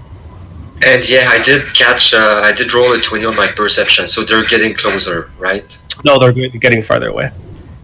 They sound like they're getting further away, but the last thing that you heard from Duncan was that they took Lannon. Mm-hmm. Yeah, that's what I was about to say. God damn it. BL, keep an eye on them if you can.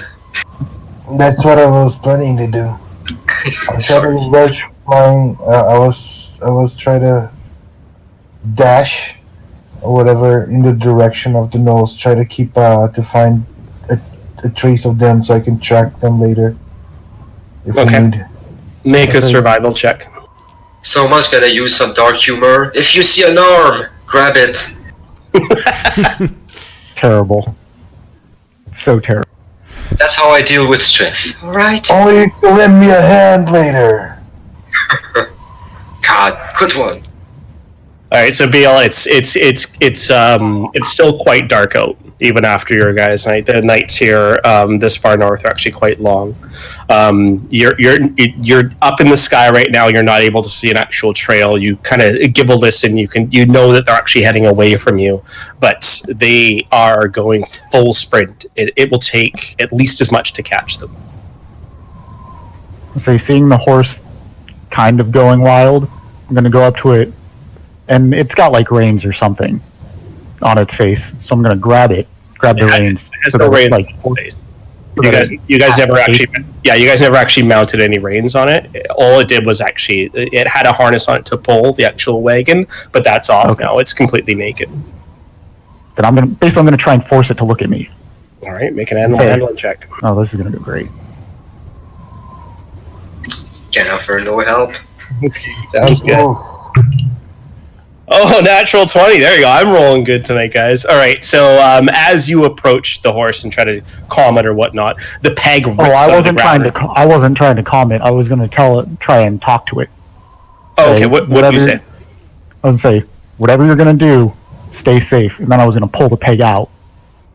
Oh, okay, so perfect. All right, so as you're saying that, you can see that the horse makes one more rear on its hinds and just rips the actual peg out of the ground and starts charging towards where Lennon went.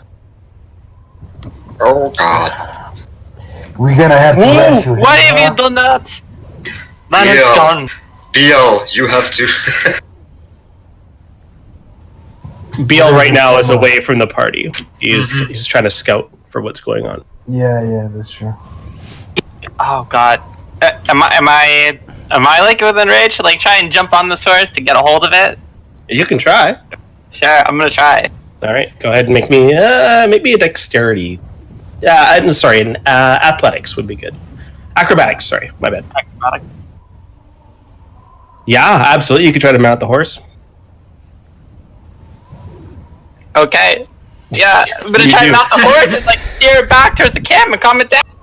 This is not the fastest horse you've been on, but holy fuck, this thing is giving a gallop. It's just charging along with no reins or anything to hold on to. You just grab its mane and you're trying to hold on as this thing charges. So I usually make a dexterity savings throw to try to hang on to this horse as it just charges away from you. All right, you're able to hang on. Hey. You guys see as Ileana is on this horse and just so launches away. Bale, as you're from your sky perch, kind of looking down, you can see this white horse with Ileana just clasping onto the horse, just darting towards the direction where you know the nose came from. What's the rest of the party doing? Well, I was going to be getting my armor on, but not anymore. Okay. I suppose we should follow them. I'll walk over to Valen and not cast mage armor on him.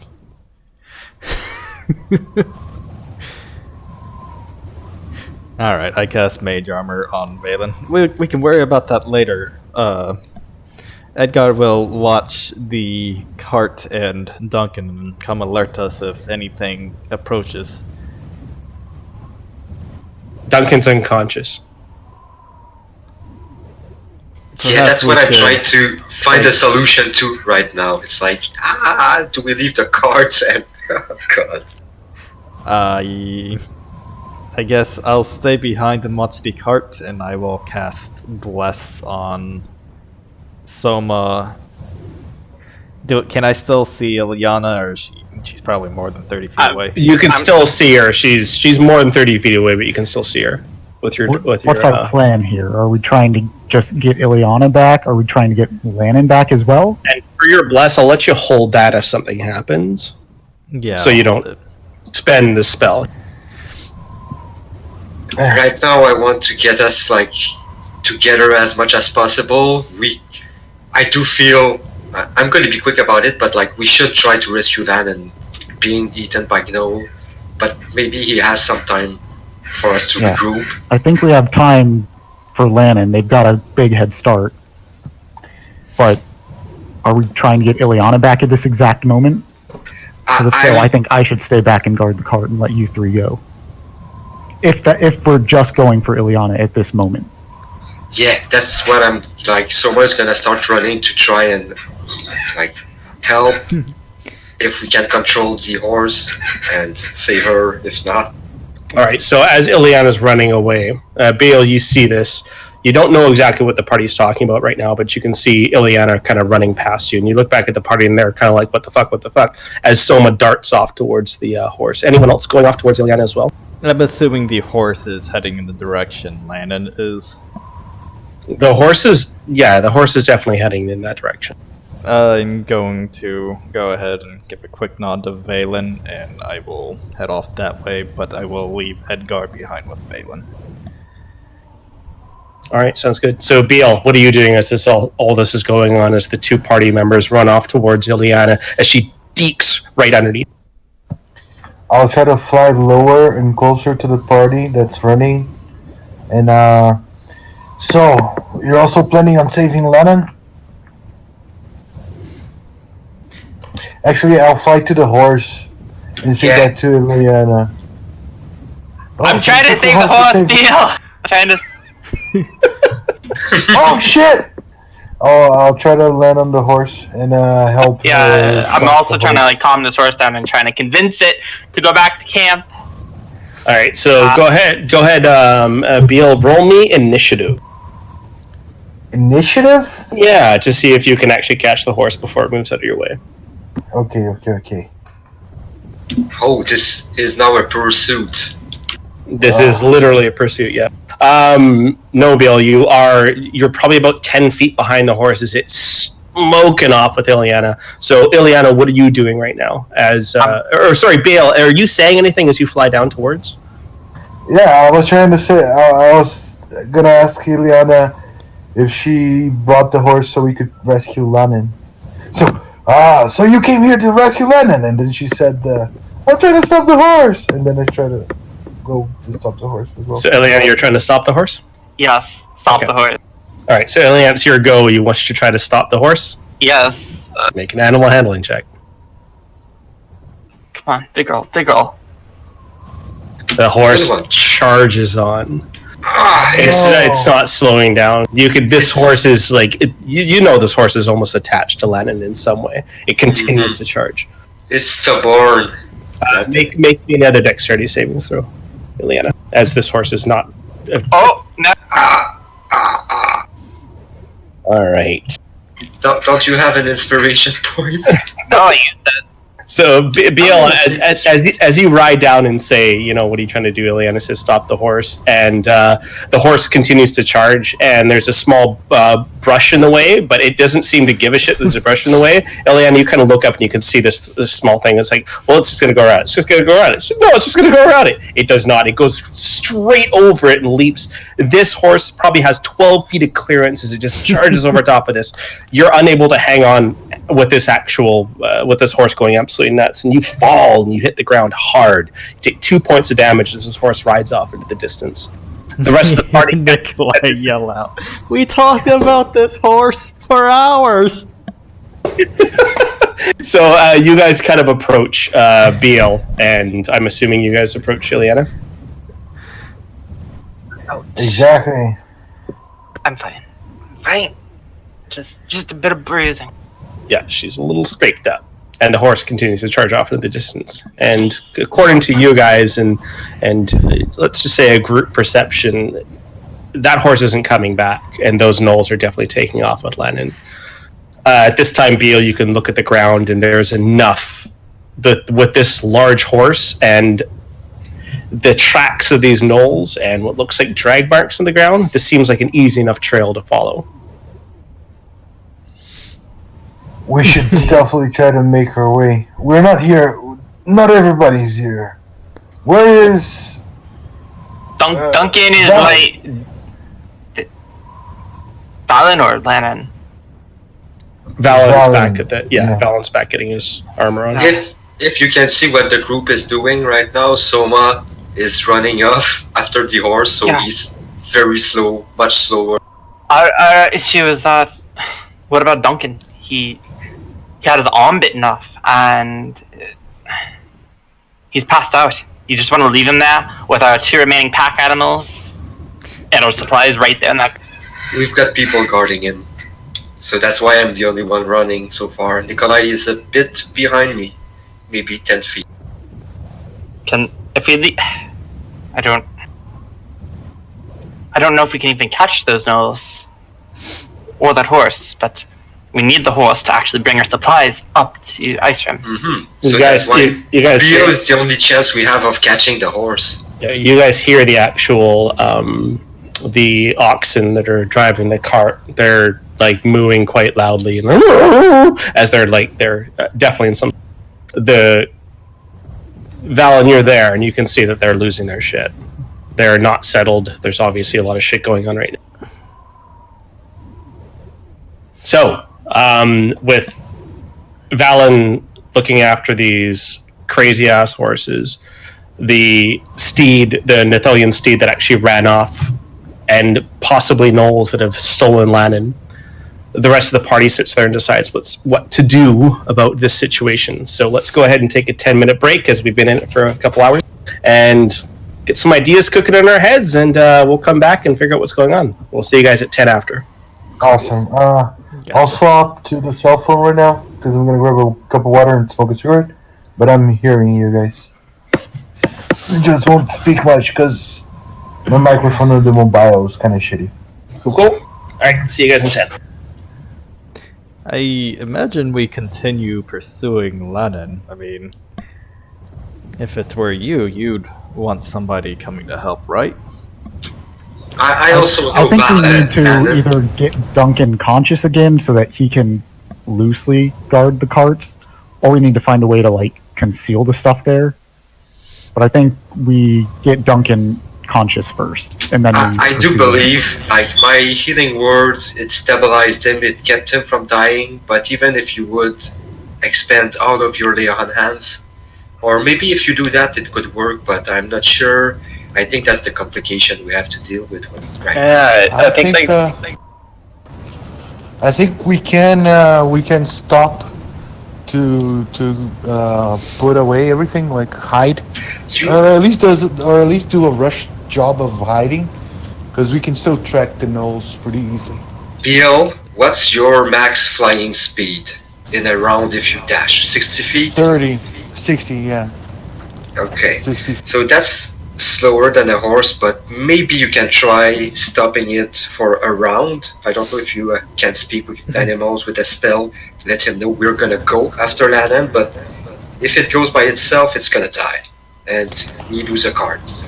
So you want me to rush after the horse and try to get it to stop? Yeah, but don't engage. I can do it. And I if can do it's- that. I can do that.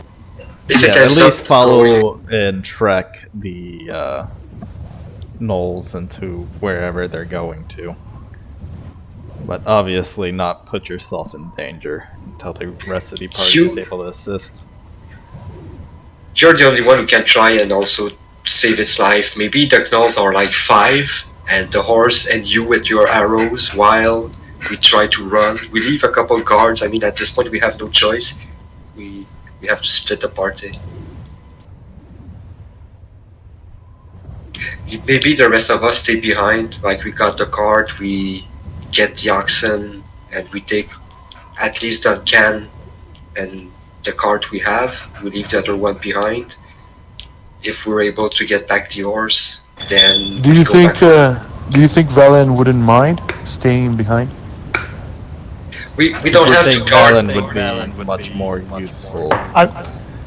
The plan when the three of us were there was that if they're just going to get Ileana, who is like immediately able to be saved, that those two should go. But if we were going to get Lannan also, then I should also go. I mean, That the was first what I was challenge- trying to impart to them I'm, as they were leaving. I'm The totally first okay with challenge- that. I'm actually, that's my vote. That's a good. Yeah, like my that's my character vote probably too. thinks Lannan is dead for her, but she wants to get the horse back because we need the horse for the supply. So that's the first challenge. Do we go with 1 or 2 cards? If we're able to save the horse and buy some time, we have 2 cards. If not, we have 1. And we go back to try and save Lannan with 1 Perhaps card. we load up Duncan onto the cart and bring the cart following these gnolls. We could have Beal basically just follow to see, because gnolls aren't going to just live out in the open. They're going to be in a cave or something. Just follow until you find the cave to see how far off that is, Yeah. and then we could bring the cart to there. Yeah. The other issue is that if we bring the cart with us, that will actually slow us down. I also We- imagine the horse might actually catch up to these gnolls, Yeah, but at this point, if we failed and to keep it from fleeing and it's gonna charge, it's gonna die. I mean, that's how I see it.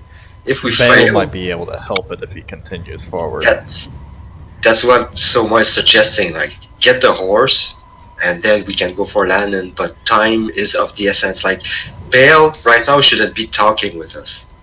He should be storming off after the horse. 1 round is, and we're done. We don't have a chance anymore to catch up to it. I think that the horse, though, will. Because what's your flying speed? 30?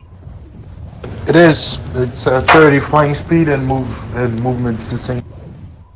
Yeah, but the horse could just use movement and dash. I'm pretty sure it can run faster than you fly. That's why I'm saying, like, we have a very limited window, and we might not even have it. I think Tanner is not going to give us a chance, but we should try. That's what I'm saying. Because if we don't get the horse, we lose a card. I don't know if we're gonna have a chance to save the caravans, man. I mean, as long as we have 1 card, we're still good. but we might be forced to leave one behind. I mean, We'll have to look through what supplies we have and decide what's worth taking. Well, the water barrel and food. It'd be like optimal. We have to save everything. We can bury it for somebody else to come back and get rabbit. Or we can come back ourselves and pick it up when we have another caravan. It's not the end of the world. The deal's back. we could also transport stuff on our backs. I mean, we could act as like walk besides the cart with more stuff on our backs, but for now the first matter is save the horse, save Lannan. It's a and or situation. Maybe we might lose both. I don't know. Oh, I think I'm. Nikolai would want to attempt to save both, at least. Actually, Yeah. wait, I just thought about this. I could probably keep up with the horse. Or actually sprint up to it. With my cunning action. Oh yeah, you run pretty fast, right? Do you take a dash action? Yeah, I And can then, do dash dash, again? and cunning action to actually try and catch up to the horse again. The question is how long can you do that? You're also separating yourself very far from the party by doing that.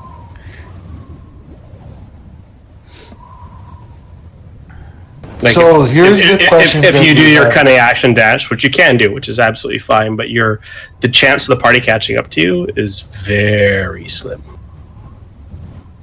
So you're Well, gonna be it's by a question yourself. of time, and catching up in time, it's yeah. Yeah, I know. I don't know what you guys are gonna do here. I have multiple situations worked out. I have no idea what you guys are gonna do here.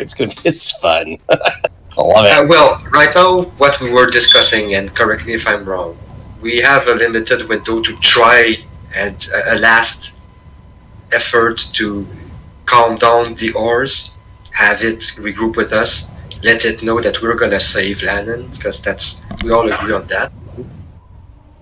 Yeah, you guys are. This is completely open, right? Yeah, like, so if that's you guys exactly want to what go I'm try to catch the horse, you definitely. Yeah, because So, go ahead, Jenny. What if we? I speak to the horse. I fight to it, get close to it, try to speak with it. I do have speak with. It's just you couldn't catch the horse. I mean, I would say if you guys have a similar movement speed, then you could there would be a chase kind of pursuit kind of thing happening. But because the horse is significantly faster than you, not significantly, but it's got an extra 10 feet of movement, right? And That's why we it's use moving horse. across plains. It's going to be difficult for you to catch it. I would say that yes, Ileana could definitely catch the horse. yeah, I mean, like I'm gonna try and catch it before it runs off too far. But I'm still gonna try and stay. Like, am I still in line of sight of the party right now, or? Did it just fall off? You're with Bale, yeah. Yeah, Sorry, like, guys. Let's just wait for John to get back before we get too much into this. So at least he's there. Oh, wait, he's I'm back. here. No worries. All right, give me 1 second. I'll be right back. I need a bottle or something.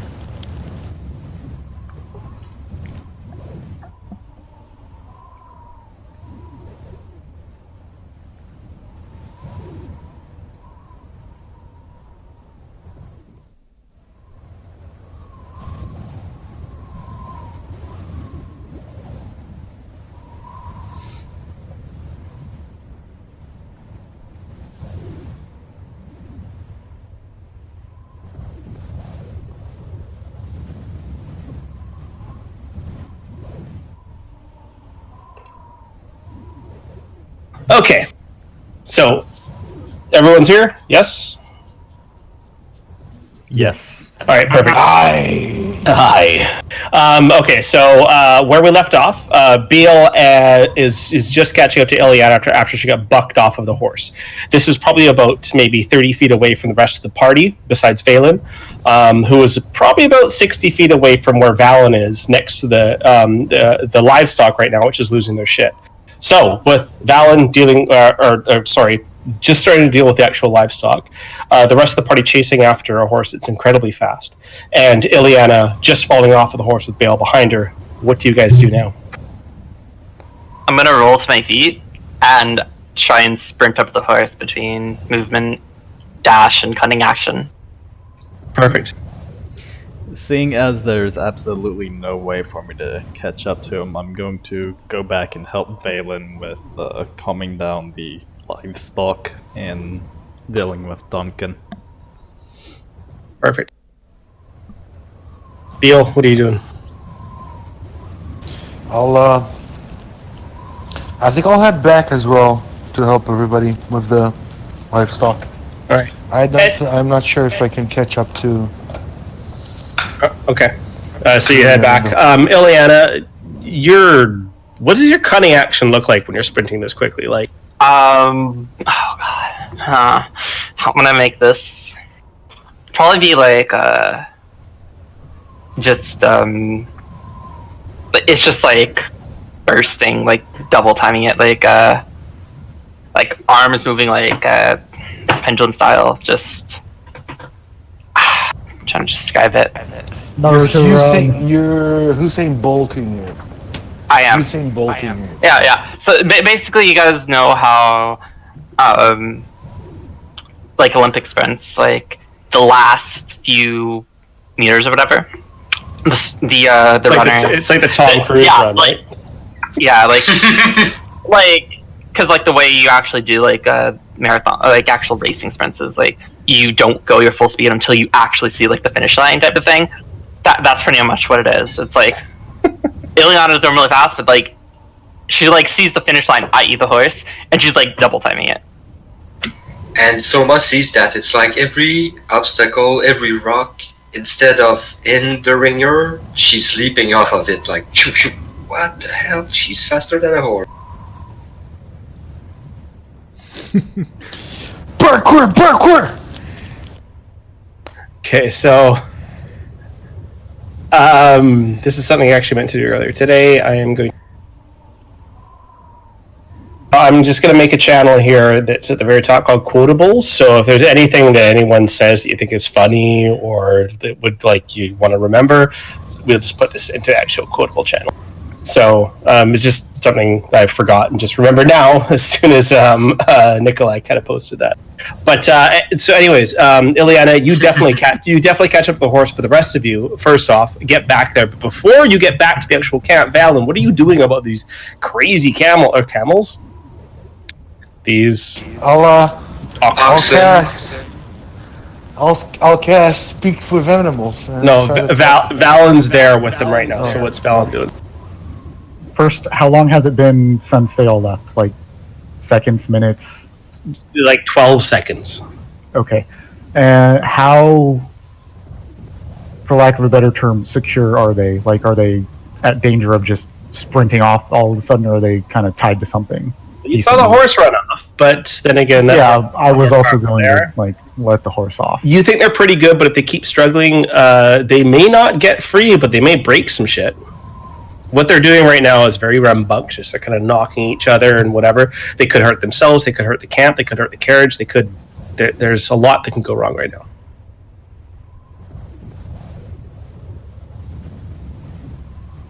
I think I'm just gonna yell at them. Quiet down! Okay. You do have bardic inspiration before I stormed off, and I'm probably not like seeing Beal come back. I'm probably stopped in my tracks and turning back to the wagon. Okay, so Valen, you scream at them to calm down. Make me an animal handling check, and you can use your inspiration on that if you'd like. D6, I believe. Yes. Yes. I was hoping it would be intimidation. Because, like, I'm actually good at that one. Ooh. But I got a 15 with a -1, so... Animal handling is difficult, so why don't you roll me an intimidation as well, and we'll average those two out. There we go. So I'll give that one... I'll give that one... The funny thing is, I rolled a 16, I rolled a 16 and a 17. Yeah. D&D. All right, so both of the oxen just, like, kind of plant themselves and look at you like stone still.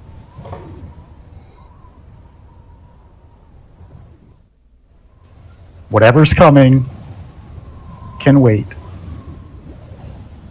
They don't know what you're saying. They're just like kind of like, okay, And then I'm going to start. whatever it is. Continue This putting on guy's armor. scared and everything else. Okay, so all right. So the rest of the party runs up. Besides Ileana, of course. You guys run up and see Valen is. You guys basically hear stop, and the oxen seem to be quite calm now, as Valen's like strapping on his armor. I'm gonna take a look at Duncan. Is his breathing shallow, whatever? Make a medicine check. God, I'm not proficient at that, but I have +1. So I'm just gonna go on instincts and... He's breathing. You don't know his condition though. He's cold. He's dying. Maybe not. I'm not sure. I don't know what I'm doing. I think I you're was going to cold. help him after I got my armor on. I felt like me being armored was more important than him being awake. Can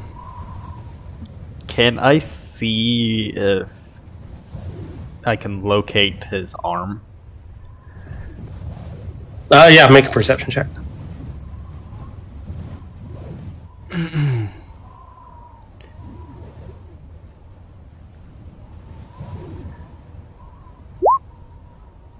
So, from where you've been and to where you've gone, you haven't located any arm in that area.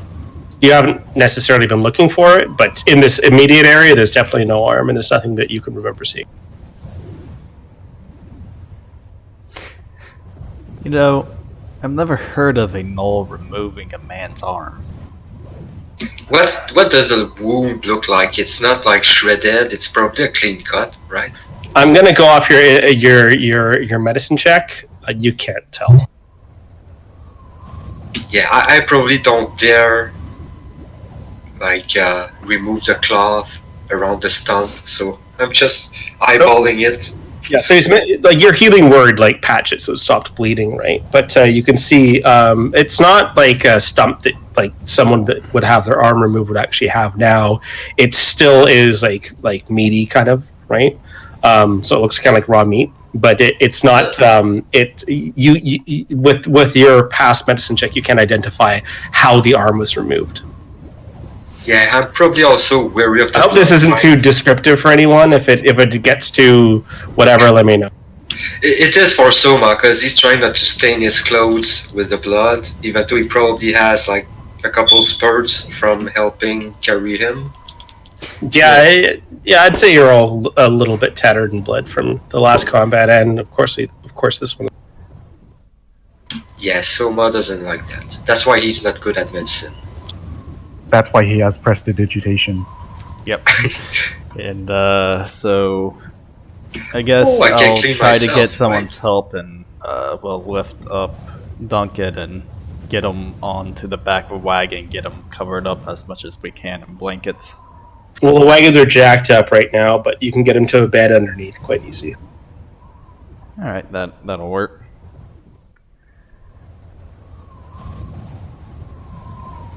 All right. So with the help of your companions, you move Duncan to a place, and he's unconscious. He's not saying anything. Besides losing an arm, maybe he's okay. Valen, at this time, I'll say your armor's been put on. I know we're kind of fast forwarding a little bit, but your armor's kind of equipped to you. You said you wanted to do something real quick. Well, I was assuming they were going to take longer. It was more of I was going to tend to Duncan when they were still gone. Like that was my next thing. Yeah, that's So- still running at the Yes. horse. So you can tend to Duncan now if you'd like. Yeah, basically I'm just going to like bandage jump, make sure his stump is all bandaged nicely and like cleaned up and whatnot. All right, sounds good. So make a medicine check. All right, you do your best. This is a pretty harsh wound. You're not You- used you to can- treating these types of wounds. Bardic inspiration. Try it. A 6 could help. Seeing he's having a little bit of trouble, Helps so much. Nikolai Bad will luck. assist. Do you have ranks in medicine? Or do either of you have ranks in medicine? I don't, so I tried. You guys, all three of you, you're trying to patch him together. I as mean, best I'm you proficient can. in medicine. That's how I have a +1. Oh, okay. All right. So, but you need someone else with proficiency to actually give you an advantage on it. So, like, they're helping as best they can, but Valen, I mean, he seems stable. He's breathing. You don't think this is going to be a deathly wound, but he's definitely not going to have an arm when this is done. Nothing's going to grow back. Find the arm. Yeah, pretty much. The way I goofily helped with that one on the D6 is probably by singing like "clean, clean, clean the wound." Ileana, you're running after a horse, and you are doing this Usain Bolt just dash at the end of every few seconds. You're just like, okay, I gotta get this. This is exhausting trying to catch up to this horse because this horse is not slowing down. Make a Constitution savings throw. Come on, +1. Oh! All right. So you need to sit and catch your breath for a moment. The horse kind of leads you 2 more steps. Do you continue to chase? I shout out, please.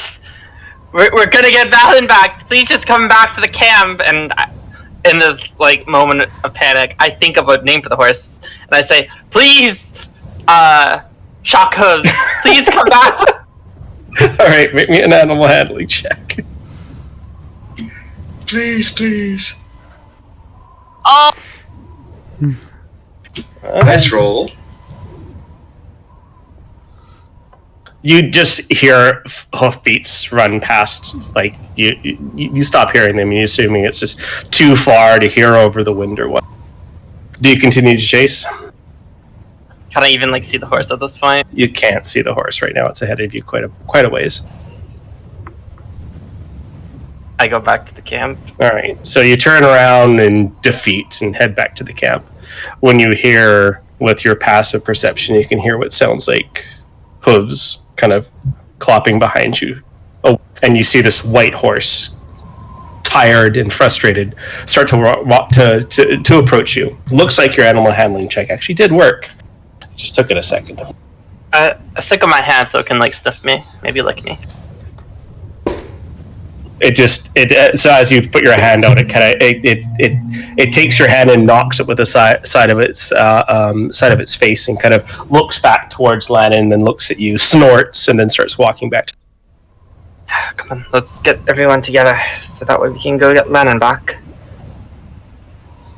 And I walk back to the camp with Shaka. Okay, so as you guys are tending to Duncan and kind of getting them all up, or kind of patched up as best you can or whatnot, clean the wound. You see as Ileana walks back with Shock Hoof. Oh, nice. Great job, Ileana. You have to teach me how to sprint like that. Maybe one day. Not right now, though. We need to get ourselves together, and I think we should at least try and get Xana back. Already on it. How is Duncan? Well, I believe he's going to be rather upset about how disarmed he's been. I'm sorry, that's inappropriate. He's been disarmed. It's fine. You develop a morbid sense of humor in my line of work. But yeah, this is Shakov's. Oh, it's well, we have a name for our conversations now, but Belle, if you could go and find where they're taking Valen, or Lannon. We will be after you as soon as we are ready. At this point, I believe we need a tracker more than eyes in the sky. I will search for the fast track to their lair. Beal, you have a track. You have an easy track in front. Make me a survival check, Beal, as you kind of look down at the ground. It would help if Duncan could bring us back on and tell us what happened, because he's out of it right now. True this. do I expend another spell slot to try and wake him up? I don't know how to Because patch he's it. he's not an adventurer, so that wouldn't work. Yeah, okay, that's what I thought. All right. Yeah, that'll Fair work on enough. the party, but unfortunately not on. That saves me NPCs. the spell slots, so that's perfect. Yes. Should we bring our carts with us? I don't feel good leaving them here. There we go. The survival took a while.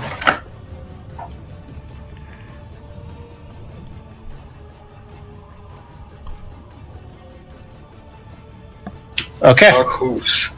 Nice. Shock hooves, nice.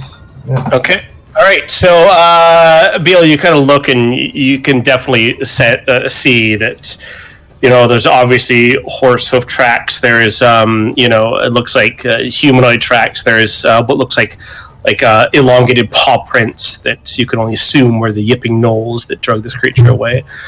And yeah. But it's clear enough in this type of terrain that you'll be able to continue following this, assuming nothing happens to the planes in the meantime. Yeah.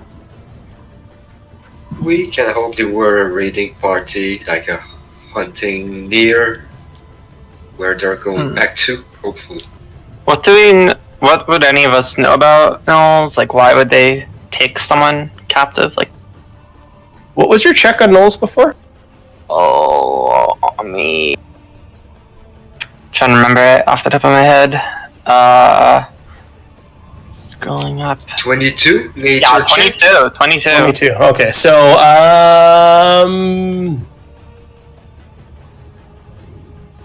so that's exactly what you would get, but you would also know a little bit more. So they're of basically demonic origin, though they're not fiends themselves. They are literally absolutely savage. They attack to kill. They don't don't embrace intelligence or anything whatsoever. But you do know that they actually worship a specific god, a god of actual of gnolls. You don't quite know his name with your check. Make a religion check if you'd like. All right. Oh. So, you've actually studied quite a bit about gnolls because you heard about them up this way. So, Yinogu is their actual god, and when it comes to gnolls doing anything but slaying everyone that they absolutely meet, this usually means that they're being led by someone, and this someone is usually some sort of worshiper of Yinagu, who is the prince of the gnolls. And I'm going to give you a handout that I'm assuming you're going to share with everyone. I share it with everyone.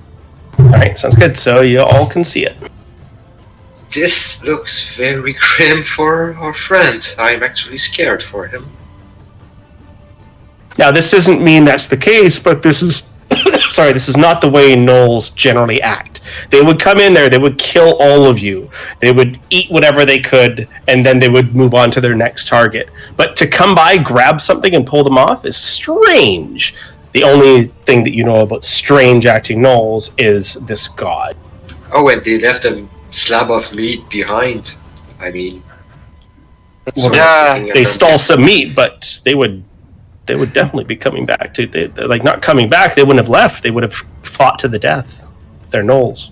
Perhaps they were satisfied with the arm they received in Lennon. Maybe. I don't think... I mean, no caravans have made it up to Icerim since... Well, the past two caravans haven't. Maybe these gnolls are there. Maybe we should... We need to go track them down. Yeah. Clearing them up would do a great favor. We might... Yes. I more than we can I don't know. I don't know if I hope we have enough time to save Lennon, but we need to move. We will. Now. We owe it to him to. But what are we going to do with Duncan here? Is there any way we can move this caravan along with us until we get closer?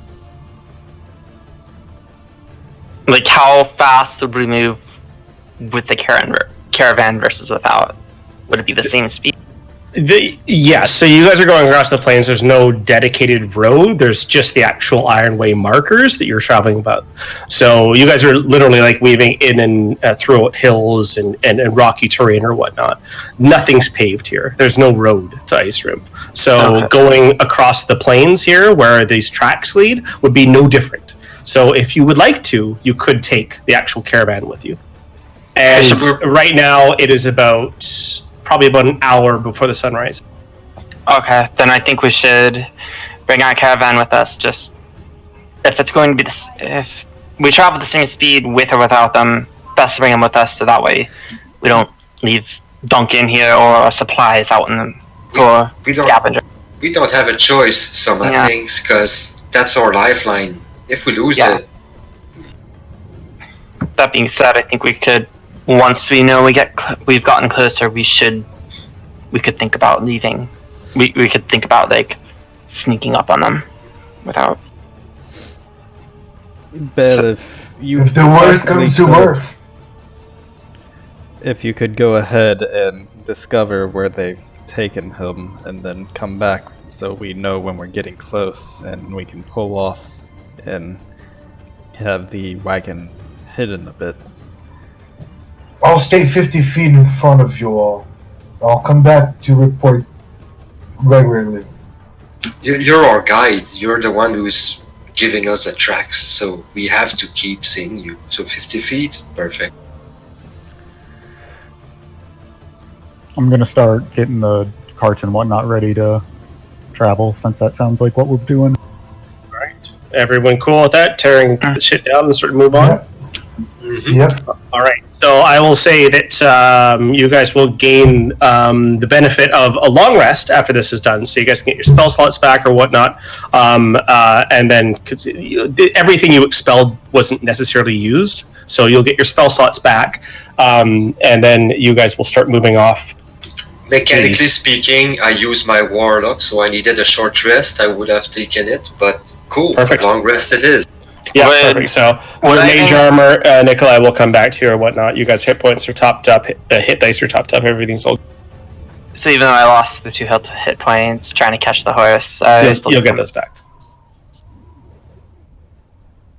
So yeah, that was during the 4th watch. Next time, I have to remember that I'm there for 2 watches, the 3rd and the 4th, because I could have helped on that one. No, this worked out perfectly, actually, for me. So. For you, but next time I'm gonna try to put a monkey wrench in your evil plans, because that's what I do. Okay, cool. It's just nice. Remember, guys, I said chapter 1 will be a little bit more linear, right? But once you guys get to Icerim, it's going to be very, very much sandboxy. Right? I enjoy what we're about to do. Out of character. In character, Soma is pissed. He was against practicing his launches, and God.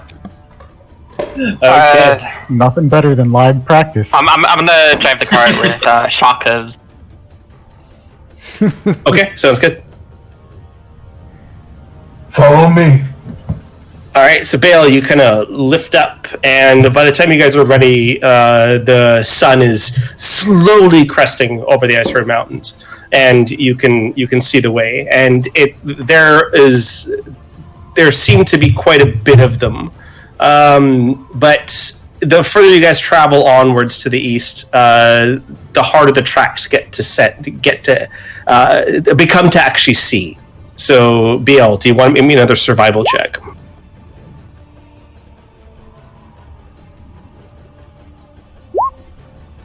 Holy shit, Beal, good. Hey, let's go. All right, so Beal, you are far beyond where Shock Hooves actually ran up to, but you see what looks like horse hooves still. Not 1, not 2, but 4 sets of horse hooves. I will. I'll run back. Tells everybody to proceed with care. So I'm assuming you're kind of like 60 feet up and 60 feet away from the party, so you're not too far from. Yeah. They can still see me, because that's the point, right? But I will return them to the party and say, from this point forward, we should move carefully. But There seems to have you be seen? more. There seem to be more tracks of different horses. So perhaps cavalry is walking nearby. Horses? We've heard about centaurs, and Soma knows centaurs. I think these aren't horse tracks that you've seen. Centaurs. They have been rumored to This be would be in the one region. fucked up night if Maybe if we encounter them, we could turn. Maybe if we encounter centaurs, maybe we could join up with them in an assault on the gnolls. I imagine the centaurs are not fond of the gnolls. Centaurs have, well, as I know them, they are reasonable. And I'm sure, like, the way you describe the gnolls, they wouldn't like them. All right, so I need Beal, Ileana, and Soma to make me history check. No, I might give you some background on centaurs in this area. God damn it! Soma don't Mike. know shit. All right, so I would say that Ileana and Soma, you're aware that there are centaurs here, or there have been. You've never seen them before, ever. There's, and you don't know much about them. You know that what they look like, they're basically horse bodies with like a man's torso, or a human torso coming from where the head of the horse would be. But other than that, you don't know anything about centaurs. All right, so but Soma, you still could, because you know what centaurs from old are. legends, I'm not sure, Yeah. but I think But you, at least Ileana and Soma, you would both know that centaurs have been in this area before, but you've never met them. And Beal, you kind of know what a centaur is. I mean, you just know that they're. I heard it in legends. Yeah. Yeah. Sure. Either way, I'd imagine these centaurs are reasonable folk. I should really just cancel combat. You guys are rolling like shit. I mean, I need a combat. I'm Make gonna it regret work. so much in Dice. combat. Combat comes around, it's just the nat 20s are going to be rolling all over the. Yes. you guys encounter Yes. one Zavart and it kills you all. I mean, it's getting bad. That's what I'm expecting. Natural 20s during fights. I'd imagine maybe the centaurs could be allies against these gnolls. The enemy of my enemy is my friend.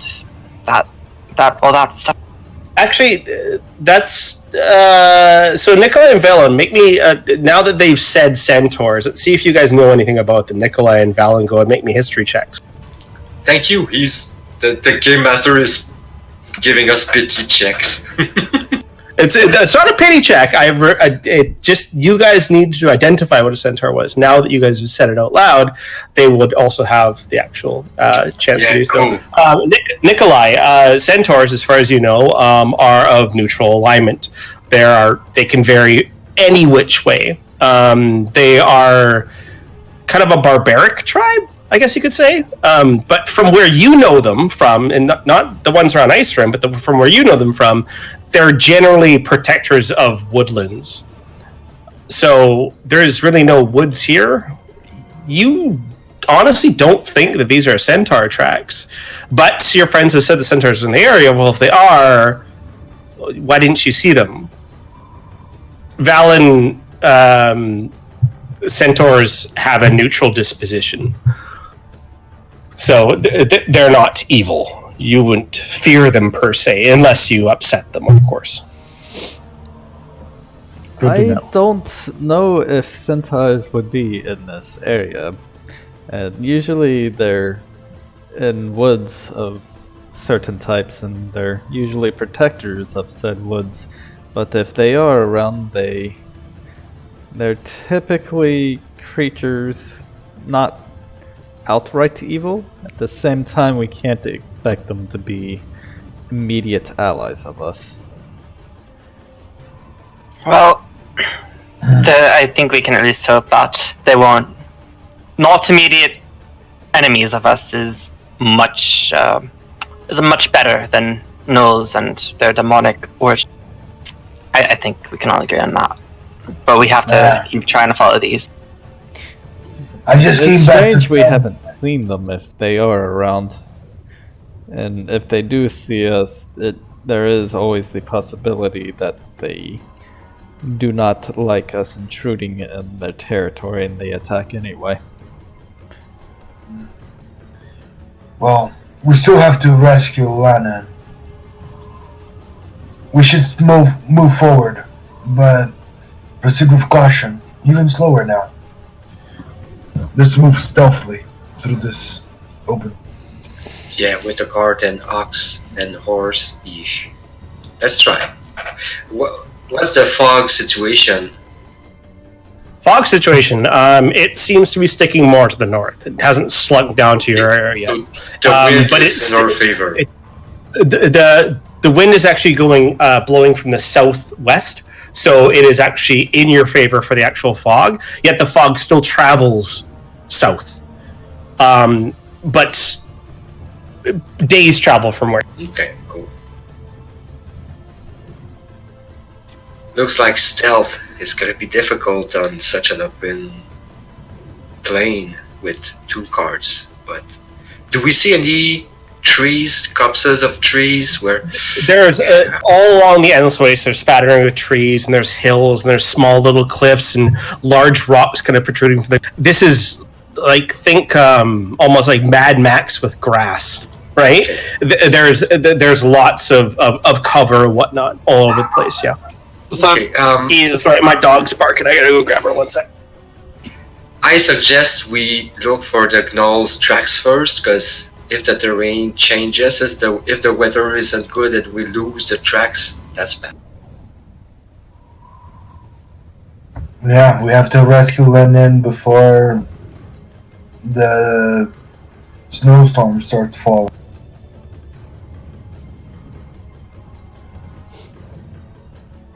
And if we meet centaurs, we could try and trade with them for information or safe passage.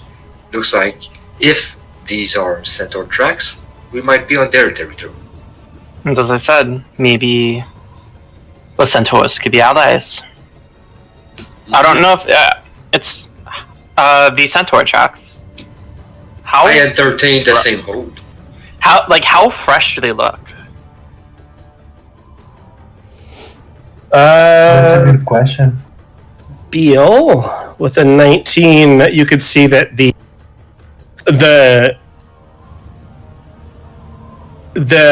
what you guys are calling centaur tracks are older than the actual gnoll tracks. So it looks like the centaurs had moved this way, and then the gnolls moved after them. But the gnolls also moved back towards where you guys were, and then back exactly towards this area. How many horse tracks? There's 4 different horses. Yeah. 4 horses. Thank you. Cool. But do we still have the gnoll tracks that we can see? Yes, the gnoll tracks are very prevalent. Yes. Maybe the gnolls are top. How many gnolls? But you would actually, you know what? Let me see how many gnolls. At least a dozen. Ooh. That's a lot of gnolls. That's one party. I will say with your 19 that the gnolls, the old gnoll tracks and the old horse tracks travel possibly about 2 days ago. The fresh ones of the gnolls that you guys are following probably only number about 6 or so. But together with the new ones that you guys are following and the old ones that go along the same trail, quote unquote, is at least a dozen. Okay, I'll inform the party about the different times, the timestamps on the tracks, and I do make a suggestion for us to. We should keep going to save Lennon. Yeah, I don't want to leave him like this. I'm interested in following the centaur tracks, but they could be allies, but it could cost us too much time versus following just the gnoll. If there's any chance of saving Lennon, we need to go faster. Yes. We can't detour. Yeah, so we're gonna follow the gnoll tracks. Yes, Lannon is a good caravan guard. I respect him. Let's do this. Okay. He's quiet, but he's a good person. He's an elf. A true elf. I hear someone say that. I'm like, fucking. Yeah, Soma doesn't notice how insensible he's being. I'm kind of playing with that. Typical elf. I don't consider myself a true elf, but yeah, If they're anything, like we're you're cousins. more elf than regular elf. Yes, it sounds like it actually. It's perfect. I just don't perceive myself as such, but that's how I come up even stronger than regular elf.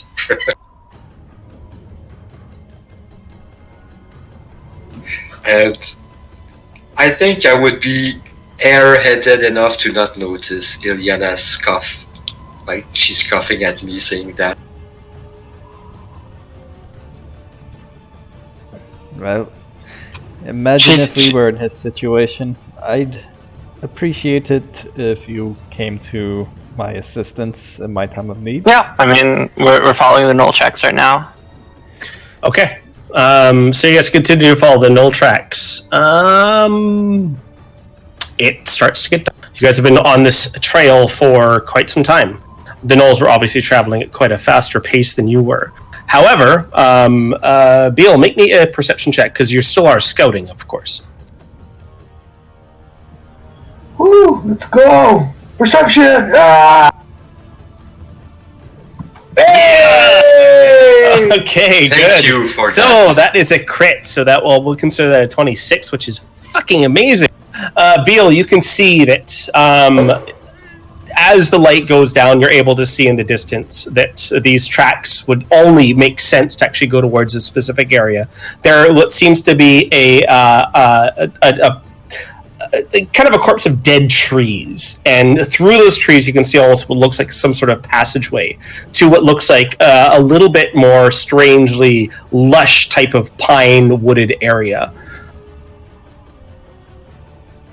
It's not too far away from you, but it depends if you want to hit this at night or right now. Or sorry, if you want to hit this right now, it's going to be nightfall, or you can hit this in the morning and take a rest. There is a chance that if you continue on, you could become I think we should take the night's cover, and proceed with the rescue attempt. Could things get serious? I'm gonna unsheath my rapier. All right. Can we try to hide the wagon like somebody suggested? You could, but right now, are you guys going to continue on risking exhaustion? So are you going to basically force march, or are you going to take a rest? I think we should attempt to continue if there is a chance to find Lennon. I imagine these kobolds will be getting tired as well. You mean Gnolls? no? Yes, gnolls. I'm sorry, I'm lost in Does thought. anyone know if gnolls follow the normal humanoid sleep cycle of awake during the day, sleep during the night? They are diurnal, yes. Or sorry, diurnal, which means day cycle. Thank you, I didn't know that word. Yeah, so nocturnal or diurnal. Humans are diurnal, believe it or not. Yeah, So if we push on right now, it could be tiring, but we might also be able to catch them when they're asleep. Could be to our advantage. that is true. They could be. Like, how far away are these grove of trees? Probably about 6 hours away from it. You'll be approaching these grove of trees in the dead of night. And remember, night here lasts about probably 14 hours of the day because you're so far north, right? Yeah. So we can see the trees, but they're 6 hours away. They're 6 hours away. As the sun goes down, Beal's able to recognize that with his. Where we could go. Yeah. Actually, you know what? I gotta give Beal a little bit more information, but I'm gonna take in the whisper for this. Go ahead.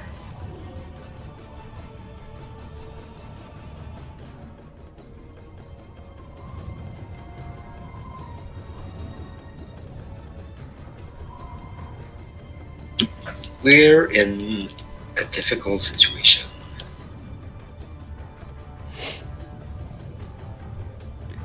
That's what makes it fun, right? Mm-hmm. We don't want to lose the supplies. We want to rescue our friend. Also, at That's this the point, way. Duncan should be awake. You can at least keep eyes on the cart. It depends. He might be still in shock. I mean, somebody conscious is better than nothing. Maybe we're gonna plead for another medicine check. I'm gonna give you inspiration and let's pray for luck. I will. Go back down to Whisper.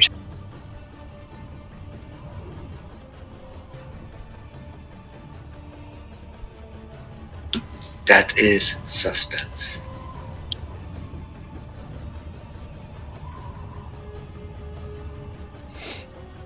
I will say I do have healing magic. Yeah, we have a paladin. I have healing word. I'm trying to keep it for the fight. Yes, I have Cure Wounds and I have my Channel Arcana. I think at this point it's not a matter of healing him as it is just time. Because he's an NPC and they don't follow our rules. Yep. Because we're better than them.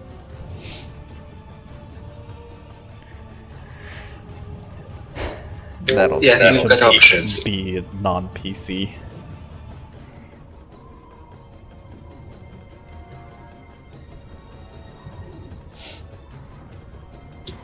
I lagged for the last 10 seconds, so I missed parts of what's been said. But I'm sure it's gonna be okay.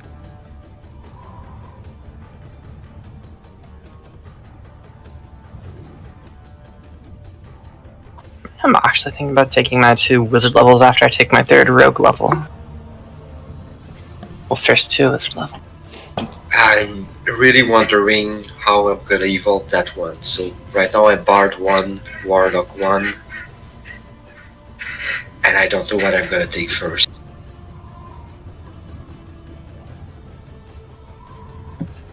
Hello. Welcome back! We're back. What I'll relate to the party is that the Gnolls recently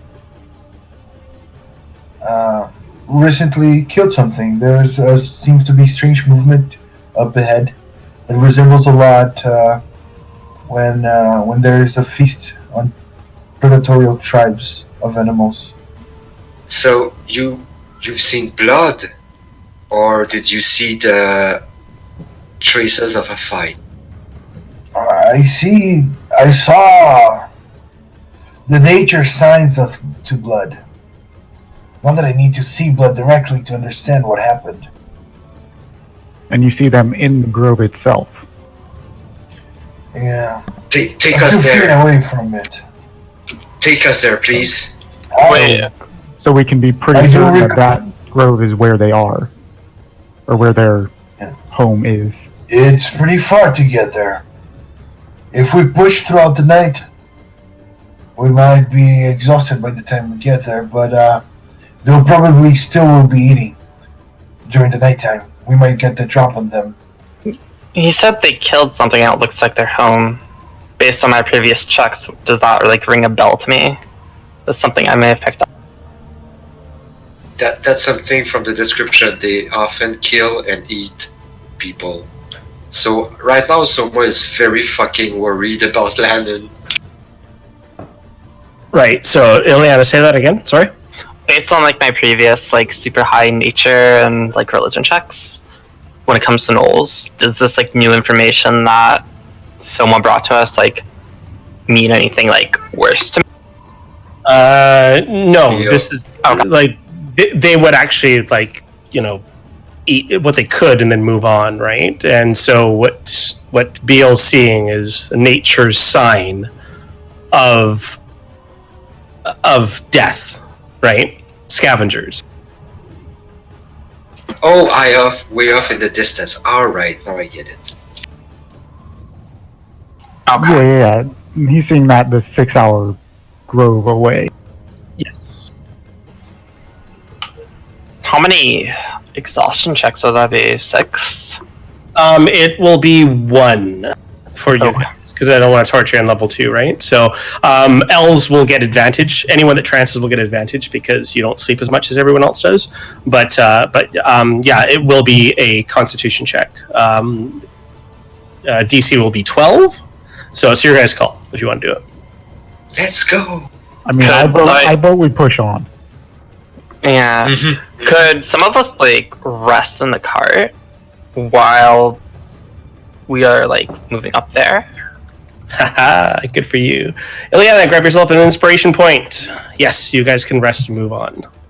Yeah. Maybe we should like take turns driving the carts and resting them. I'm gonna be one of the cart's driver. Like, I'm the one holding the reins, walking in front, which is normally Duncan's job, probably. Because when you're traveling with a cart, especially even when it's a dirt road, which we don't even have, you often have to lead and push the cart. Like, we're resting as much as we're pushing, but hopefully, yeah. Some people are going to be able to rest. All right. So you guys are going to take the 6-hour travel and go to the actual grove at nightfall, and you'll take your rests inside the carts to make sure you're not exhausted, correct? I'm going to be the one taking the exhaustion checks with advantage because I'm an elf. Okay. And that's, yeah, You I'm don't, try to you don't have help. to. If you guys rest in the carts, as Ilian has proposed, if you guys rest in the carts on the way there, you guys can swap out such as you do for a watch. You guys are basically taking a mobile watch here. Do we have enough people to do that? Because we have 2 carts, so we need 2 whole drivers. Yes, you only need 1 person leading, so you guys have plenty. The leader is on foot. He holds the reins on the oxes and the horse. The horse is probably easier to manage. Yeah, our animals have to make exhaustion checks though, but No, they're fine. okay, down. I'm gonna sing to them. No, they're used to driving on, and they're going at quite a slow pace for them, so they don't need to make exhaustion. Now, if you guys drive them hard, they make exhaustion checks. But just like if anyone's seen like a horse pull a carriage, they can do that forever. It's only when you make them ride. You guys are still going at a traveling pace, so your animals should be just fine. Okay, so yeah, I suggest we do that. All right. And we're gonna rotate if I don't have to take a risk and get exhaustion. I'm all for it. Perfect. All right, so you guys make it up there without taking any exhaustion. Now, at this time, Duncan is pretty much stabilized, and he looks up to. I'm going to say Ileana because Ileana, you came up with. Lass, where are we? We're going after some gnolls that took Lannon, and the ones that took off your arm. Get some dwarven vengeance. Good. What happened? They came in nightfall. It was pitch black. They saw better with my eyes than the more than I see with my own. I can't fight with this arm, but take this. And he hands you his great axe. Maybe this might be able to help you, at least a little bit. It's dangerous to go alone. I hold up the great axe. Anyone want a great axe? It's not really fit for me, unfortunately. I'll take it, and I'll offer him my hand axe. This is easier to use with one hand. You might need it. You never know. He takes your hand axe and adds it to the other 2 on his belt and says, "Thank you. That's been in my family for a while. It's magical, you know." Oh, wonderful. I'll take good care of it. Good. Kill those fucking bastards, and if you find my arm, bring it back. So, Val, this is a great axe +1. You can drag that to your sheet.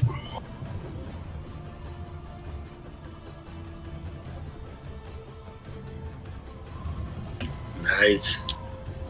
Oh, how great. Great.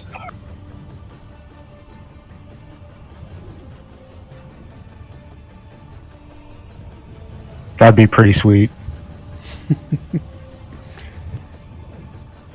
Okay, so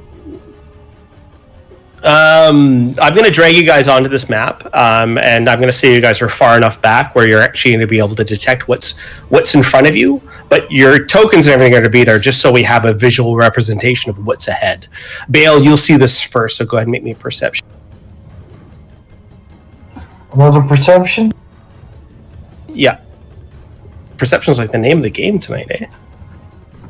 Hey, let's go!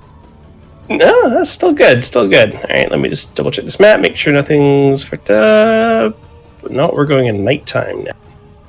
Turn this into night mode.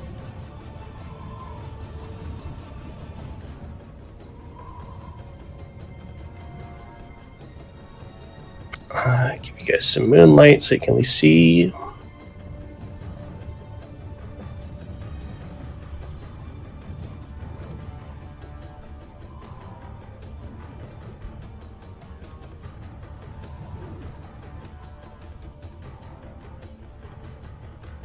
Okay, so as you approach, so again, I'm taking you guys over this map, but you're not necessarily there where your tokens are. This is just a representation.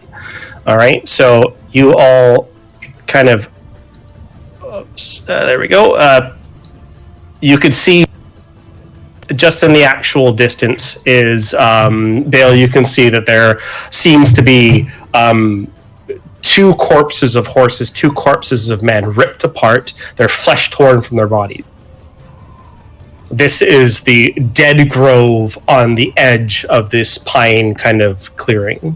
It's unnatural now that you're closer to it. Even though it's the dead of night, you can still kind of pierce it through with the actual moonlight shining across it. It seems to be quite lush of an area for the Deadlands that you're on.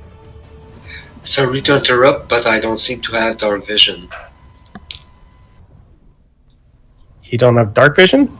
So how dark vision will work, because dark vision is only enhancing actual natural light by twice its actual effect. Okay, so unless there's a natural light source, you won't see the effect of your dark vision. It will just look like dim light. Okay, so yeah, we're lit by the moon, right? You are moonlit right now, yes. Okay. Halt! I have to check something. And I creep to the bodies. So the rest of the party is kind of, I would say, let's say 100 feet back from where this is now. You guys can't see it, but Bale, because of his scouting position, is able to see this. And he asks you to stop as he marches forward. Bale, what would you like to do? I want to check to see if it's how recent it was. These kills. Medicine. Warm. I want to also check the body for whatever. Like okay, so make a medicine check to determine the age of death, and an investigation check on the actual body to identify the actual. So you can't tell exactly how this creature was killed. It seems like it has a bunch of like what looks like puncture marks. Also, it looks like part of its body is actually crushed in. This is a Tweegan. These are the same types of creatures that you saw, the human creatures that you saw back at the inn that you came from. And looking at these stallions laying next to you, these are very similar to shock hooves. These are Nethuti stallions. These are Tweegans.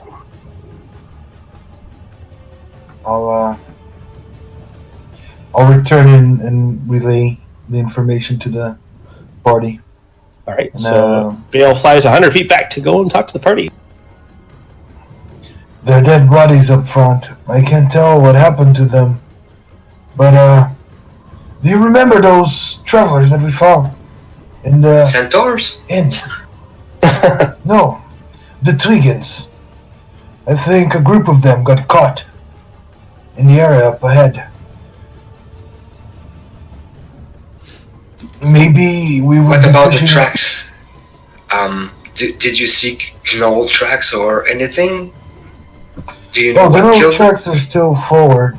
No, the actual no, the gnoll tracks would actually dip into the forest here.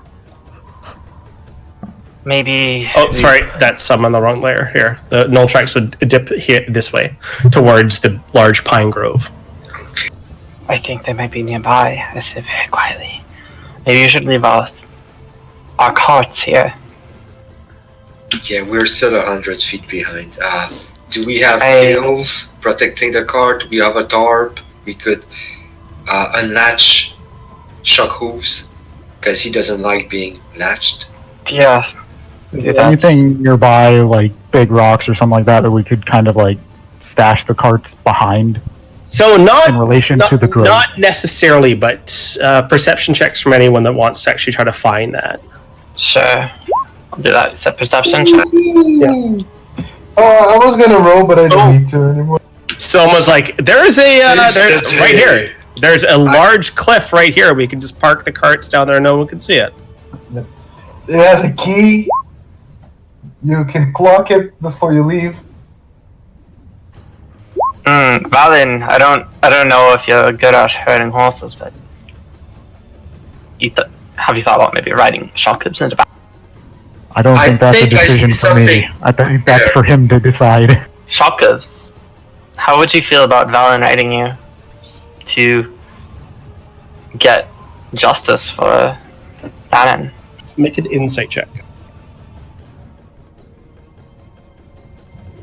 He shakes his mane and his back, and he does not like being ridden. I understand.